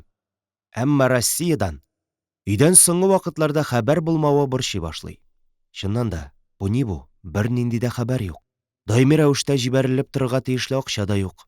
Безнең хаҗилар пошаманга калалар. Акча көннән-көн кими. Эфирдай һавага оча, әтинең кесәтебе саега. Хаҗ ритуалы тамамланганда Мәдинәгә кайтып егылырлык кына акча кала. 1000 төрле маҗаралар кичереп, юлда баскын бәдәвиләрдән чак кытылып, тәмам алҗып, авырып, ниһаять дөяләрдә Мәдинәгә кайтып егылалар. Алар инде билгеле үзләрен хаҗга йылы-йылы озатып калган, йөзенә иннек, кершән яккан Сырхау Нәфисә апаларына төшәләр. 27 октябрьдә кафилә белән Мәккәдән юлга чыккан кешеләр 6 ноябрьдә генә үз өйләренә кайтып төшкәндәй рәхәткә таралар. Әнием истәлегендә булай дип яза. Безнең кулда Истанбулга кайтып җитәрлек акча булмавы аркасында без Истанбулдан танышыбыз Галибәкләрдән тиешле акча килгәнен көтеп, Мәдинәдә ятарга мәҗбүр булдык. Без 1-5 көннән дә артык тормабыз, акча килер, китәрбез дип уйласак та, эш без уйлаганча барып чыкмады. Соңыннан Истанбулга телеграмма суктык. Һаман көтәбез. Байтак көннәр үтте. Мәдинәдә дә тормыш уңайсызлана башлады. Бер тиен акча булмаган хәлдә ят кешеләр өстендә 4 кешенең ашап ятуы әйбәтмени? Алар да башта очрашкандагы кебек мәхдүм-мәхдүмә дип кадерләп дәшми башладылар. Артык 4 тамак бит. Әйбер кыйммәт, фәлән-фәсмәтән дип сөйләнә башладылар. Безгә бигрәк тә кыен иде. Көннәр барысы да бер төсле, ифрат акрын узалар. Һәр көнне иртән сәгать 10-нарда торабыз. Торгач икмәк, булганда кичтән калган зәр-зават, яшелчә белән чәй эчәбез. Нәфисә апалар без торганчы ук ашап эчкән булалар. Чәйдән соң без эшебез булса эшкә тотынабыз, булмаса китап укыйбыз. Кружева бәйләргә керештек. 8 аршын бәйләп саттым инде. Ә безнең телеграммага каршы Истанбулдан һаман җавап юк. Эш поша. Тагын бер телеграмма суктык, хат та яздык. Гомеребезнең булай хаятсыз нисез җәһәннәм кебек җирдә үтүенә хафаланабыз. Аз булса да файдадан хали булмас дип, күршедәге Мөхәммәд Гыйш дигән Мәдинәнең беренче карыйларыннан саналган шәехтән Гайшә, Нәфисә апа, мин кыйраәт укый башладык. Ходаем, хәерле гыйлемлекләр бир, амин. Ястүдән соң карыйга кереп укыйбыз да, чыккач чәй эчеп йокларга ятабыз. Әнием гамәл кешесе буларак тик ятмый. Үзе белән Гайшә апаны да өстери. Алар тирә-юньдәге кешеләр белән танышалар, чакырулы һәм чакырусыз мәҗлесләргә йөреп, гарәп тормышы, Мәдинәдәге мөхаҗир татарлар хәл-әхвалы белән танышалар. Ләкин көннәр барыбер күңелсез, мәгънәсез үтә. Истанбулга тагы телеграмма сугалар. Тагы газаплы көтү минутлары, сәгатьләре, көннәре, атналары уза. Ләкин бернинди хәбәр юк. Бүген 1 декабрь, дип яза әнием. Без көннәрне йокы, ашау, вак-төяк китаплар карап, бәгъзән Хәрәм Шәрифкә барып уздырабыз. Әммә бик эч поша. Кеше өстендә ятулары әҗәл. Я Ходаем, тизлек белән хәерле юл бирсәң иде дип ах ырабыз. Шулай соры, шыксыз, үзәкне өзгеч авыр көннәр үтеп тора. Декабрь ахырларында өй хуҗасы Исмәгыйль һәм Дәлил Насыйбулла бу артык кашыклардан котылык дип булса кирәк, үзләре дә акча эзли башлыйлар. Чөнки Истанбулдан акча җибәрә алмыйбыз дигән хәбәр килеп төшә. Эш ни дә, ни өчен туган илдән вәгъдә ителгән акча килми. Сугыш, сәбәп шунда булырга тиеш. Ниһаять өй хуҗалары Мәдинә татарларыннан бурычка акча җыялар. Әтигә 800 сумнан азрак акчаны 1000 итеп кайтару шарты белән документаль формалаштырып тапшыралар. Менә яңа ел көннәре дә узып китә. Алай гына да түгел, январь айы узып бара. Безнең мусафирлар поезд көтәләр. Берсенә утыра алмыйлар, икенчесе шулай ук ниндидер шәехнең мөритләрен төяп китә, урын юк. Ниһаять, 3 февральдә, сишәмбе көн кичке сәгать 10 тулганда, әтиләр утырган поезд Мәдинәдән аерылып Шамга таба кузгала. Шам Шәриф тә буларны артык җылы каршыламый. Чөнки Истанбулга диңгез юлы ябык. Ат юлы исә үтә алмаслык пычрак. Безнең мескен хаҗилар җирләр кипкәнче дип берәр айга Шамда торырга булалар. Алар элекке таныш, татар мәхәлләсендә яшәүче Дәлил Талип әфәнденең кечкенә өенә фатирга керәләр. Тормыш кирәк-яракларын, керосин, күмер кебек нәрсәләрне сатып алып, үзләре көн күрә башлыйлар. Шамда акмай ифрат очсыз дип яза әнием. Батманы 6 кадагы 12 грош, ягъни 1 сум. Һәммә нәрсә шулай очсыз. Рәхәт кенә торабыз. Кеше өстендә, кеше икмәгенә карап яшәү түгел, үзебезгә бер аерым өй, бер караваты да бар. Без шунда, сабур түшәмә өстендә, Гайша идәндә йоклыйбыз. Хаҗдан кайткан кечкенә генә самаварыбыз бар. Балчыктан ясалган бер мангал алдык. 10 көндә бер кер юабыз. Әбиләрнең авылча кара мунчалары бар. Атна саен шуны яктырып юынабыз. Әммә рәхәт торсак та, минем һич кая барасым килми, чыгасым килми. Күңелем һич күтәрелми. Өйләгә кадәр генә мин аякта, аннан кәефсезләнеп ятам. Ә Шам көннән-көн матурлана, көннән-көн яшеллек, ап-ак чәчәкләр белән каплана. Көннәрдән бер көнне арып-талып өйгә кайтып керсәк, Талип әфәнде белән аның энесе Җәмил килеп керделәр. Безгә 100 лира акча килгән икән. Бик озакка сузылган тынлыктан соң ишетелгән шатлыклы аваз булып тоелды бу. Икенче көнне әтине Шамлы Әсгать исемле бер шәех чакырта. Бу шәех заманында минем Зайнулла бабай узган Нақшбанди мәктәбеннән чыккан кеше икән.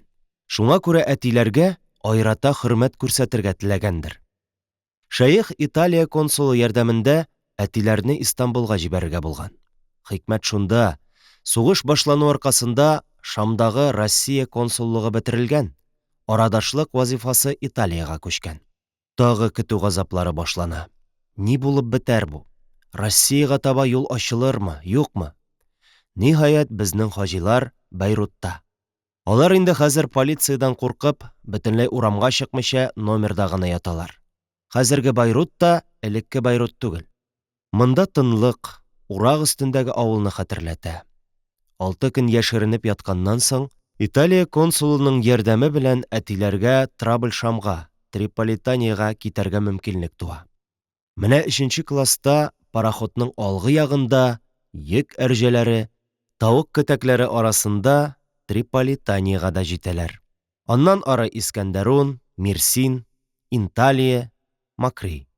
15 мартта якшәмбе көн пароход Макридан Рәдүскә таба алып китә.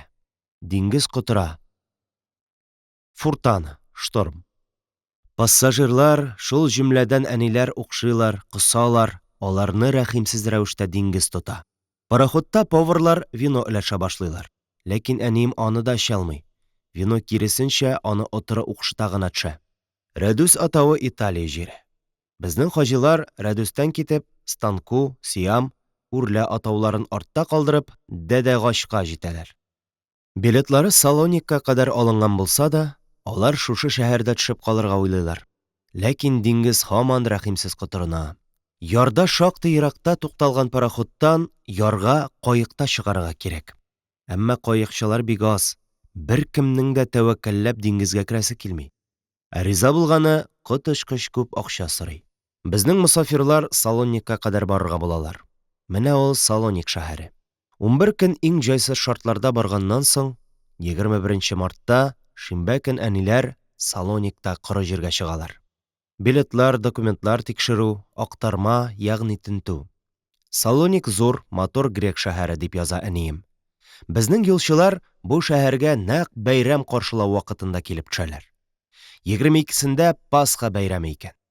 Хаҗилар 3 көн грек җирендә яшәгәннән соң, болгар җиренә таба юл тоталар. Әни үзенең истәлегендә. Салониктан Дәдәгачка барышлый, поездда 29 туннель кичтек дип яза. Алар Дәдәгачка 29-ында барып төшәләр. Бер кич куңгач, чит илгә чыгу өчен тиешле документлар җайлагач, Әдернәгә китәләр. Әнием сүз арасында төрек чиновникларының булдыксызлыгын, бюрократлыгын да язып китә. Дәдәгачтә әни, кечкенә генә бер эш белән тинтерәтеп, көне буе йөрткәннәренә зарлана. Инде Әдернәгә барганда, безнең юлчыларның багажларын актарып, әнинең русча язылган адресларына, истәлекләренә каныгып, Әдернәгә җиткәч тә аларны бирми аптыраталар. Әдернә шәһәр башлыгының татар булуы гына бәләдән коткара. Әдернәдә Сабур абыйга Россиягә кайтып китү өчен документлар юнәтәләр. Ул Софиягә китә торган поезд белән Болгария аша туган илгә кайтып китә. Монда бер бик җитди сорау тууы бар. Ни өчен соң әтиләр дә шунда ук илгә кайтып китмәгәннәр? Инде туган илдән киләсе акчага ышанып, чит ят җирдә калуның ни дәрәҗәдә хәтәр икәнлеген үз башларыннан кичерделәр бит. Бу сорауга җавап бирү өчен беренче сәбәп итеп дүртәүләшеп Россиягә кайтырлык акча булмавын һәм бигрәк тә бөтен дөнья сугышының иң кызган чаклары якынлашуын әйтергә кирәктер. Әтинең илгә кайту белән солдатка алыну ихтималы монда иң мөһим сәбәп булмады микән дип уйлыйм мин. Сугыштан чит илгә китеп котылырга теләүчеләрне алар үз юлларында аз очратмыйлар. Андый кешеләрнең киңәше тиешле тәэсир ясамый калмагандыр. Сабур абый әле яшь, аның солдатка каралу вакыты әле еракта. Өстәп тагы шуны әйтергә кирәк. Шул ук сугыш елында Төркиядән Россиягә кайтып киткән әтинең абыйсы Габдулла Расулов Истанбулдан илгә кайтып төшү белән солдатка алына һәм фронтка китеп юкка чыга. Сабур абыйдан аерылгач, хәзер ишәү. 29 мартта Әдернәдән поездда Истанбулга таба сәфәр чыгалар. Менә ул Истанбулның финишебель Европа өлеше. Америка, Франция, Германия байлары салдырып, җирле халыкның канын ичеп ята торган банклар, бизнес биналары. Менә аның әллә ничә 100 манаралы, тарихи һәйкәл булырлык һәм булмаслык мәчетләре. Менә аның тирә юнендәге һәм хәтта шәһәр бистәләренә кергән гүзәл диңгез култыклары, бугазлары. Менә аның иске шәһәрендәге кәкре-бекре урамнары, таштан, балчыктан корыштырган фәкыйрь алачыклары. Безнең мусафирларга шушы шәһәрдә язмышның сикәлтәләрен үтеп, барлык газапларга түзеп, сугыш беткәнче, илдә иминлек булганчы яшәргә туры киләчәк әле. Истанбулга килеп төшкәч, әти әлбәттә кунак өенә урнашу белән беренче чиратта акча мәсьәләсендә арадаш булырга тиешле кешегә, әлеге Галибәкләргә барырга ашыга. Аннан өметне өзмәслек хәбәр алып кайта. Әтиләр килеп төшкән Сәхлүт үтәлендә аларны Зыя Насыйри исемле тагы бер Казан кешесе белән таныштыралар.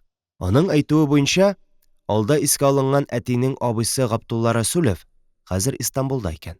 Алар шуны эзләргә тотыналар. Ул йөкле хатынын сугыш алдыннан гына Россиягә озаткан. Үзе исә әле күптән түгел Истанбулга килеп урнашкан. Әтиләр аны эзләп табалар. Күңелле очрашу, балалык чорын, Троицкийны искә алулар. Икенче көнне аңа тагы баралар. Ләкин алдан сүз куешуга карамастан, Габдулла абыйны өйдә очратмыйлар. Баксаң күрсәң, ул эчкечелеккә сабышкан икән. Атналар буе эчеп йөреп, атасыннан килгән акчаны туздырып гомер сөрә имеш. Бу кадәресе әлбәттә соңыннан гына мәгълүм була. Истанбулдагы татар студентлары, укучы яшьләр дә тиздән әтиләренең мондалыгын ишетеп, кунакханәгә килә башлыйлар. Араларында заманында Петербургта укыган Ләбиб һәм Галимҗан атлы врачларны әнием үзенең истәлегендә еш кына искә ала. Ләбиб әфәнде белән алар фатир эзлиләр. Эзли торгач, аның яраклысы Паша бакча дигән мәхәлләдән табыла. 6 апрельдә әтиләр кунакханәдән шунда күчәргә әзерләнә башлыйлар. Кирәкле хуҗалык әйберләрен сатып алалар. Ләкин ул көнне күченә алмыйлар. Чөнки әтиләрне Бохаралы Гомәр исемле кибетче кунакка чакыра. Ул сәүдәгәрнең хатыны Казаннан була. Әнием үзенең истәлегендә. Андагы кунак хатыннар белән без шау-гөр килеп күңелле генә үзебезчә сөйләшеп утыра идек, төрек хатыннары килеп керде. Һәм һәммәбез дә шым булдык та калдык дип яза. Мондагы татар хатыннары гәрчә үзләре кичкенәдән килеп Шулар арасында үссәләр дә, бәгъзеләре хәтта шушында туса да, һаман төрекләрне чит күрә. Үзләренең телен саклап килгәнлеге мине аерата хайранга калдырды. Ул көнне әтиләрнең яңа фатирга күчә алмауларының сәбәбе тагы шунда: Русияле кешеләр булганлыкларын алар билгеле рәвештә формалаштырмыйча яңа урынга күчә алмыйлар, имеш. Билгеле мәшәкатьләрдән соң ниһаять күченергә мөмкинлек тугандай була. Әммә тагы кунакка дәшү. Исмәгыйль атлы бер хаҗиның әтиләр белән танышасы килә икән. Шуларга чәй мәҗлесенә чакыралар. Ирле-хатынлы карт белән карчык һәм Галия атлы кызлары ишәү генә яшиләр икән алар. Чәйдән соң Галия туташ пианинода уйнап күрсәтә. Әниләр хуҗалар белән сөйләшкәндә, яңа фатирга күчкәч, өйдә хезмәтче хатын кирәк булачагын әйтәләр. Булар берәр тырыш, намуслы хатын табарга сүз бирәләр. Иртәгесен чыннан да сүзләрендә торган хаҗи гаиләсе хезмәтче булачак хатынны һәм аның кызын әтиләр яшәгән кунакханәгә җибәрә. Бу хатын исә бер казанлы татар хатыны булып, аның ире хәзерге көндә гаскәри хезмәттә икән. 13 яшьләрендә булыр кызы да бар. Кызы исә әнисеннән аерылачак түгел. Ул апа белән түләү турында ризалашалар. Тегеләр иртәгесен урын-җирләрен күтәреп кунакханәгә килергә булалар. Шуннан соң гына яңа фатирга күченү мәшәкатьләре башлана. Күченәчәк урын җәйге дача. Мәшәкатьле озын юлдан соң әниемнең дә сәламәтлеге ифрат какшаганга күрә, фатирны әйткәнемчә ял итәрлек урыннан, Паша бакчасы дигән төбәктән эзләгән булалар. Анда бару өчен пароходка утырырга кирәк. Иртәнге 11дә юлга чыккан булсалар да, бары кичке 4тә генә күп мәшәкатьләр чигеп, Паша бакчага җитәләр. Юлдагы бер пристанда тентү була. Ниһаять яңа квартирга, алай гына түгел, яңа тормышка аяк басалар булар. Әнием истәлегендә булай яза. Шул көннән башлап, ягъни 1915 сәнә 7 апрельдән башлап, Истанбул бугазы эче Паша бакча пристане, инжир көендә Шәхмәнд ханым өендә яши башладык. Икенче көнне күмер, су кебек кирәкле нәрсәләр алып, кайсы кибеттә нәрсә сатылганын белеп, яхшы гына яши башладык. Истанбулга караганда монда һава байтак яхшы. Һәр җирдә чәчәкләр ачылган, кышлар сайрый, сулыш алулары җиңел. Әммә иртә-кич бик салкын. Ул исә безгә чыгып йөрергә, рәхәтләнеп яшәргә ирек бирми. Фатирыбыз югары катта, 4 бүлмә. Урта катта үй хуҗалары үзләре тора. Керү юллары аерым. Урта каттан безгә дә бер бүлмә билгеләнде. Анда безнең хезмәтчебез кызы белән урнашты. Иң түбән катта кухня. Өебезнең бер ягында тар гына урам. Ул тәрәзәдән башыңны сузып кына карасаң күренә. Чөнки аны күрше бакчасындагы төрле хуш исле җимеш агачлары каплый. Икенче яктагы тәрәзәдән үз ишегалдыбыз күренә.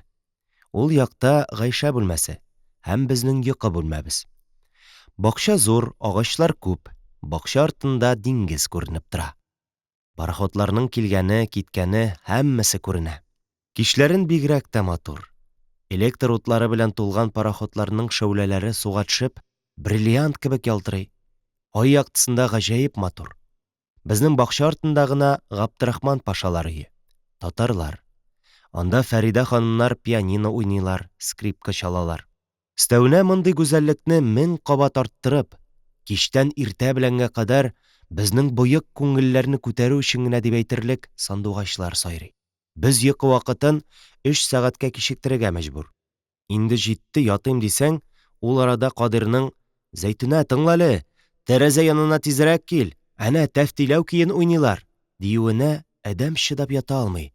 Тәрәзә төбенә килә һәм скрипкада сузып сандугачлар сайравына кушып уйналган татар моңын тыңлый башлый.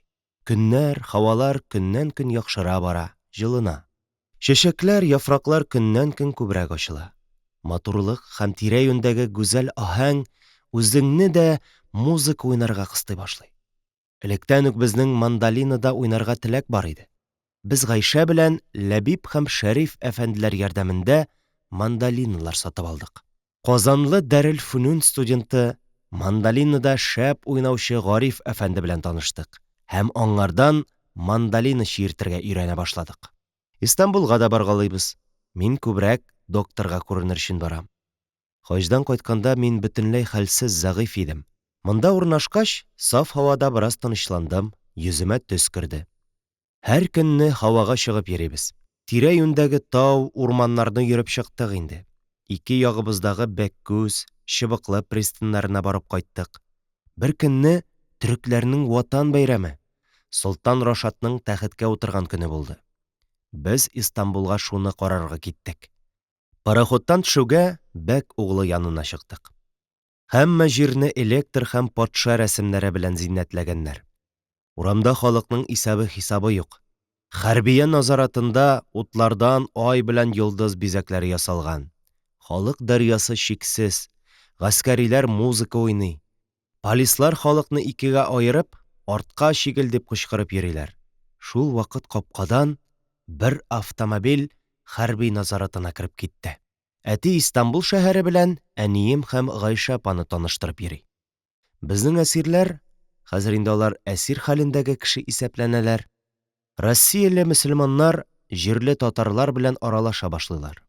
Ләкин күңелләре һаман китек аларның. Туган илдән хәбәрләр әллә нигә бер килә. Дәвани ни хәлдә, Шакир абый, Хаҗар апа исәннәрме? Алар турында кыскача хәбәр дә юк ичмаса. Әнием туган илдән аерылып яшәүне аерата авыр кичерә. Җитмәсә сәламәтсезлеге, җитмәсә нәни бәби көтеп яшәү. Көннәрдән бер көнне Гайша апа шәһәргә барып, аннан яңалык алып кайта. Әлеге Габдулла Расулов Россиягә кайтып киткән. Аның сәерлекләре, эчкечелеккә сабышуы турында әйтелгән инде. Инде хәзер шул сугыш булуын һич исәпкә алмастан, ниндидер сәбәпләр аркасында туганнарына әйтми-нитми Россиягә кайтырга булган. Күп еллар узганнан соң, Троицкида рус мәктәбендә укый башлагач, шул Габдулла абыйның кызы Нурия Расулова белән миңа бер партада утырга туры килде. Аның әнисе Бәдәр апа бу вакыт башка кешегә кияүгә чыккан иде инде.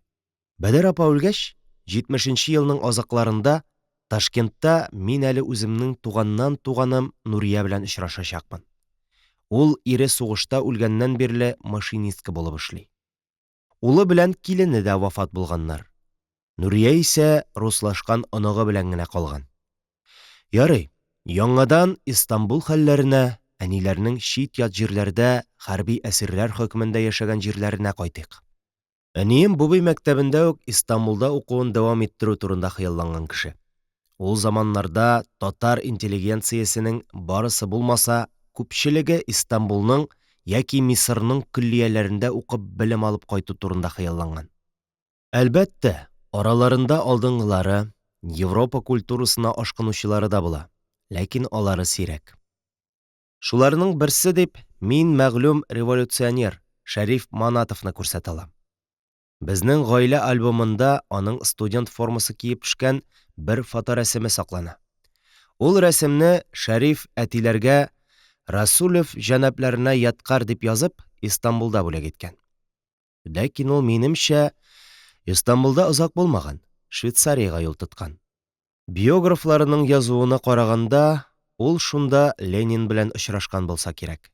Шәриф Манатов революционер Хөсәен Ямашевны бик якын күргән. Ул үлгәч, аның турында некролог язып, аны легаль большевистик «Звезда» газетасында бастырган. Ул дусты Мулла Нур Вахитов белән Петербургта психоневрология институтында укый. Һәм сугыш башлангач чит илгә китә. Революциянең беренче көннәреннән үк Россиядә. Учредилка таратылып, Петроградта мөселман комиссарияты төзелгәч, ул комиссар Мулла Нур Вахитовның ярдәмчесе. Ләкин әйткәнемчә, андый алдынгы кешеләр интеллигенция арасында бик аз булалар. Ул чак татар интеллигенциясен башлыча милли һәм дини тәрбия алган кешеләр тәшкил итә. Әнием дә Истанбулга барып төпләнү белән үзенең күптәнге уку хыялын тормышка ашырырга омтыла башлый. Истанбулдагы алдынгы мәктәпләр белән таныша, андагы уку программаларын, укыту ысулларын үзе барып өйрәнеп күреп йөри. Бу эштәнгә ул заманны Истанбулда яшәгән Йосыф Акчура да ярдәм итә. Чөнки бу кеше ярым төрек, ярым татар дип әйтергә була. Истанбулның үз кешесе дип атасаң да була. Ул, мәсәлән, Балкан сугышы чорында төрек армиясында офицер сыйфатында хезмәт итә. Мин моны Фатих Кәриминең бик белеп һәм тирән анализлар ясап язган «Истанбул мәктүбләре» исемле китабын укып беләчәкмен. Акчурин Истанбулда «Төрек йорты» исемле журнал чыгара. Ишетүемчә, ул беренче империалистик сугышта Россиягә каршы сугышып безгә әсир төшә. Төрек әсире буларак Брест солыхыннан соң яңадан Төркиягә китә. Безнең гаилә альбомында тагы бик матур бер татар кызының фоторәсеме бар. Ул кыз рәсеменең артына язып, аны әниемә бүләк иткән. Бу туташ исә татарда беренче роман Хисаметдин Минланың авторы Муса Акъегетзадәнең кызы икән. Бу вакытны татарның беренче романчысы Истанбулда төпләнеп калган, шунда яшәгән. Әниләр аларда булалар. Язучының гаиләсе белән танышалар. Ул вакыт атаклы Рәшит Казый да Истанбулда яши. Әнием истәлегендә бу турыда булай яза. Гомер уза, май да бетте, июнь дә керде. Бер көнне без Гайшә белән Кадир Истанбулга киткәндә, Ваникигә барып, шунда кунып, икенче көнне Истанбулда Рәшит Казыйларга кердек. Анда аның кызлары Фәүзия, Кадрия, сеңлесе Нәфисә ханымнар белән күрешеп, кичен генә Кадир белән бер үк вакытта өебезгә кайтып кердек. Фәүзия ханымнар ибтидаи кызлар мәктәбендә тәрбия кылалар икән. Мәктәпләре зур һәм чиста гына. Аннан ул болай дип дәвам итә. Көннәр эсселәнгәннән эсселәнә. 1 июльдә Рамазан керде. Монда халыкны сәхәргә уятыр өчен давыл чыга. Ифтарда ашарга туп атыла. Без дә төрекләр кебек сәхәргә кадәр йокламый утырабыз да сәхәр вакытында аш ашап ятабыз. Көндез ифрат эссе булу сәбәпле аш ашалмый. Йөрергә дә чыгып булмый. Эсседән качып көндезләрен идәнгә генә утырып чәй эчәбез. Шулай да Гөлсем, Камилә, хезмәтче хатын һәм аның кызы Гайшә 1-2 көн ураза тотып карадылар. Без Кадир белән бер көндә тота алмадык. Инде Ходай үзе кабул итсен, актык көнендә тотарбыз дип тора идек, ураза узып киткәнен сизми дә калганбыз. Шулай гает тә үтә, июль дә үтә, август та бетеп килә. Әни Дарыл Мөгаллимәткә, кызлар өчен югары мәктәп, кереп уку турында хыяллана. Ләкин моңа чама аз. Һавалар да көзгә таба борыла башлый, я эссе, я суытып җибәрә. Сугыш аркасында һәр җирдә кытлык үзен сиздерә. Әни истәлекләрендә элек Паша бакчасында гаскәр күп булу аркасында икмәк җитми иде. Икмәк пешереп өлгермиләр иде. Ә хәзер гаскәр тупланмаса да икмәк җитешми дип яза. Он бөтенләй сатуда юк. Он тартырга тегермәннәр эшләми икән, чөнки алар өчен ягулык җитешми. Һәр гаиләгә бер дәфтәр биргәннәр. Анда ничә җан икәнлеге язылган. Шуның буенча полис икмәк тарата һәм дәфтәргә теркәп куя.